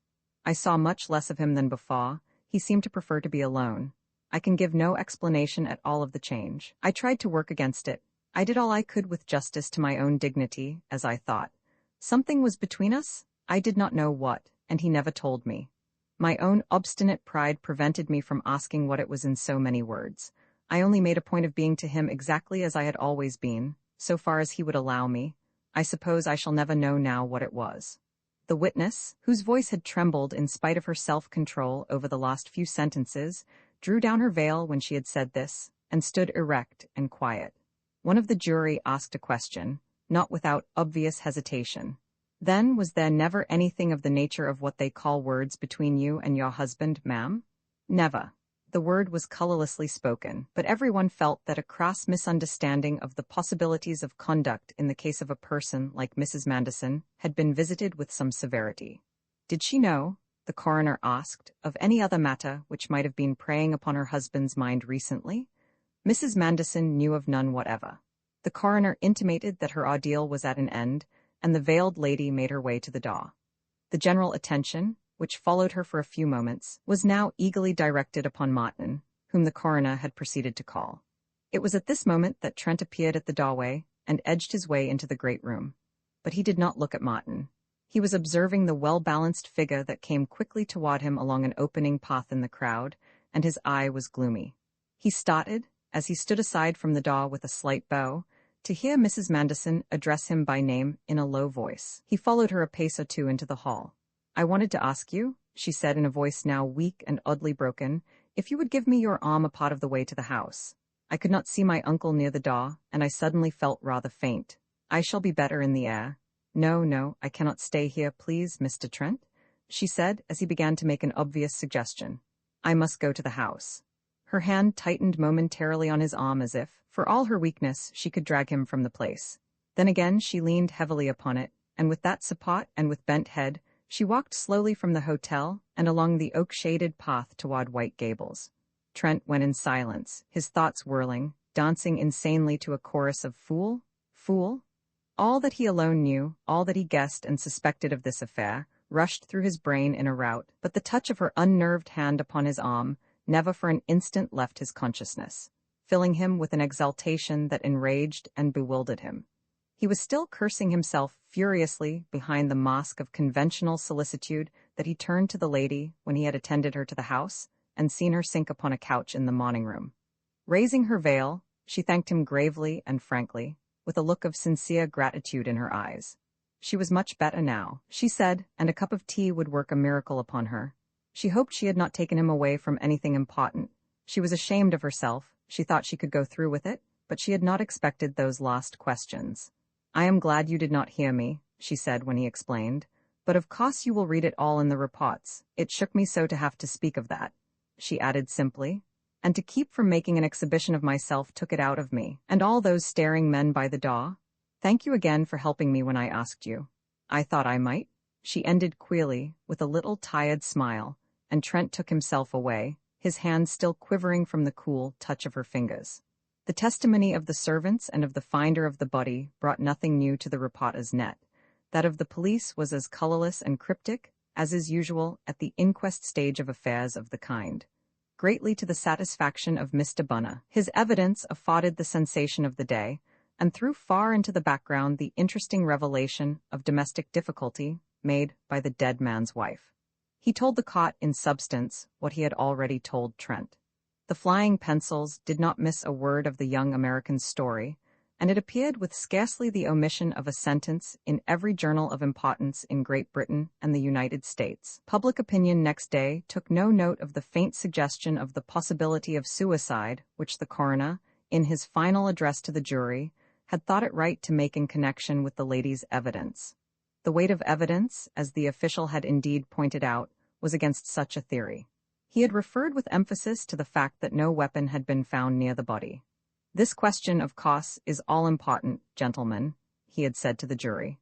"It is, in fact, the main issue before you. You have seen the body for yourselves. You have just heard the medical evidence, but I think it would be well for me to read you my notes of it in so far as they bear on this point, in order to refresh your memories. Dr. Stock told you. I am going to omit all technical medical language and repeat to you merely the plain English of his testimony, that in his opinion death had taken place 6 or 8 hours previous to the finding of the body. He said that the cause of death was a bullet wound, the bullet having entered the left eye, which was destroyed, and made its way to the base of the brain, which was quite shattered. The external appearance of the wound, he said, did not support the hypothesis of its being self-inflicted, inasmuch as there were no signs of the firearm having been pressed against the eye, or even put very close to it. At the same time, it was not physically impossible that the weapon should have been discharged by the deceased with his own hand, at some small distance from the eye.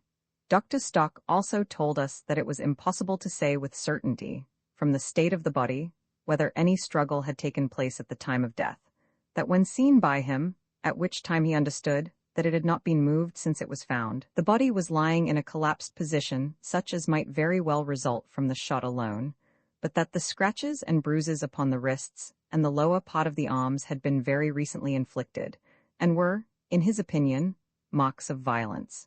In connection with this same point, the remarkable evidence given by Mr. Bunner cannot be regarded, I think, as without significance. It may have come as a surprise to some of you to hear that risks of the character described by this witness are, in his own country, commonly run by persons in the position of the deceased. On the other hand, it may have been within the knowledge of some of you that, in the industrial world of America, the discontent of labor often proceeds to lengths of which we in England happily know nothing. I have interrogated the witness somewhat fully upon this. At the same time, gentlemen, I am by no means suggesting that Mr. Bunner's personal conjecture as to the cause of death can fitly be adopted by you. That is emphatically not the case. What his evidence does is to raise 2 questions for your consideration. First, can it be said that the deceased was to any extent in the position of a threatened man, of a man more exposed to the danger of murderous attack than an ordinary person? Second, does the recent alteration in his demeanor, as described by this witness, justify the belief that his last days were overshadowed by a great anxiety? These points may legitimately be considered by you in arriving at a conclusion upon the rest of the evidence. Thereupon the coroner, having indicated thus clearly his opinion that Mr. Bunner had hit the right nail on the head, desired the jury to consider their verdict. Roman 9. A hot scent come in, called Trent. Mr. Cupples entered his sitting room at the hotel. It was the early evening of the day on which the coroner's jury, without leaving the box, had pronounced the expected denunciation of a person or persons unknown. Trent, with a hasty glance upward, continued his intense study of what lay in a photographic dish of enameled metal, which he moved slowly about in the light of the window. He looked very pale, and his movements were nervous. "Sit on the sofa," he advised. "The chairs are a job lot bought at the sale after the suppression of the Holy Inquisition in Spain. This is a pretty good negative," he went on, holding it up to the light with his head at the angle of discriminating judgment. "Washed enough now, I think. Let us leave it to dry and get rid of all this mess." Mr. Cupples, as the other busily cleared the table of a confusion of basins, dishes, racks, boxes, and bottles, picked up first one and then another of the objects and studied them with innocent curiosity. "That is called hypoeliminator," said Trent, as Mr. Cupples uncocked and smelt at one of the bottles. "Very useful when you're in a hurry with a negative. I shouldn't drink it, though, all the same. It eliminates sodium hypophosphite, but I shouldn't wonder if it would eliminate human beings too. He found a place for the last of the litter on the crowded mantelshelf and came to sit before Mr. Cupples on the table. The great thing about a hotel sitting room is that its beauty does not distract the mind from work. It is no place for the mayfly pleasures of a mind at ease. Have you ever been in this room before, Cupples? I have, hundreds of times. It has pursued me all over England for years. I should feel lost without it if, in some fantastic, far-off hotel, they were to give me some other sitting room. Look at this table cover. There is the ink I spilt on it when I had this room in Halifax.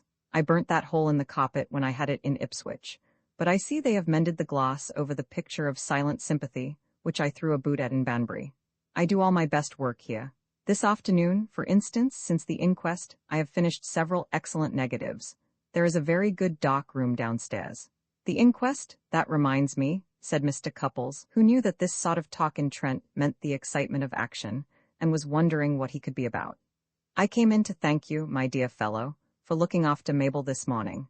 I had no idea she was going to feel ill after leaving the box. She seemed quite unmoved, and really, she is a woman of such extraordinary self-command. I thought I could leave her to her own devices and hear out the evidence, which I thought it important I should do. It was a very fortunate thing she found a friend to assist her, and she is most grateful. She is quite herself again now. Trent, with his hands in his pockets and a slight frown on his brow, made no reply to this. I tell you what, he said after a short pause, I was just getting to the really interesting part of the job when you came in. Come, would you like to see a little bit of high-class police work? It's the very same kind of work that old Murch ought to be doing at this moment. Perhaps he is, but I hope to glory he isn't. He sprang off the table and disappeared into his bedroom. Presently he came out with a large drawing board on which a number of heterogeneous objects was ranged. First I must introduce you to these little things, he said, setting them out on the table. Here is a big ivory paper knife. Here are 2 leaves cut out of a diary, my own diary. Here is a bottle containing dentifrice. Here is a little case of polished walnut. Some of these things have to be put back where they belong in somebody's bedroom at White Gables before night. That's the sort of man I am. Nothing stops me. I borrowed them this very morning when everyone was down at the inquest, and I dare say some people would think it rather an odd proceeding if they knew. Now, there remains one object on the board. Can you tell me without touching it what it is? Certainly I can, said Mr. Cupples, peering at it with great interest. It is an ordinary glass bowl. It looks like a finger bowl. I see nothing odd about it, he added after some moments of close scrutiny. I can't see much myself, replied Trent, and that is exactly where the fun comes in. Now take this little fat bottle, Cupples, and pull out the cork. Do you recognize that powder inside it? You have swallowed pounds of it in your time, I expect. They give it to babies. Gray powder is its ordinary name, mercury and chalk. It is great stuff. Now, while I hold the basin sideways over this sheet of paper, I want you to pour a little powder out of the bottle over this part of the bowl, just here. Perfect? Sir Edward Henry himself could not have handled the powder better. You have done this before, Cupples, I can see. You are an old hand. I really am not, said Mr. Cupples seriously, as Trent returned the fallen powder to the bottle. I assure you it is all a complete mystery to me. What did I do then? I brushed the powdered part of the bowl lightly with this camel hair brush. Now look at it again. You saw nothing odd about it before. Do you see anything now?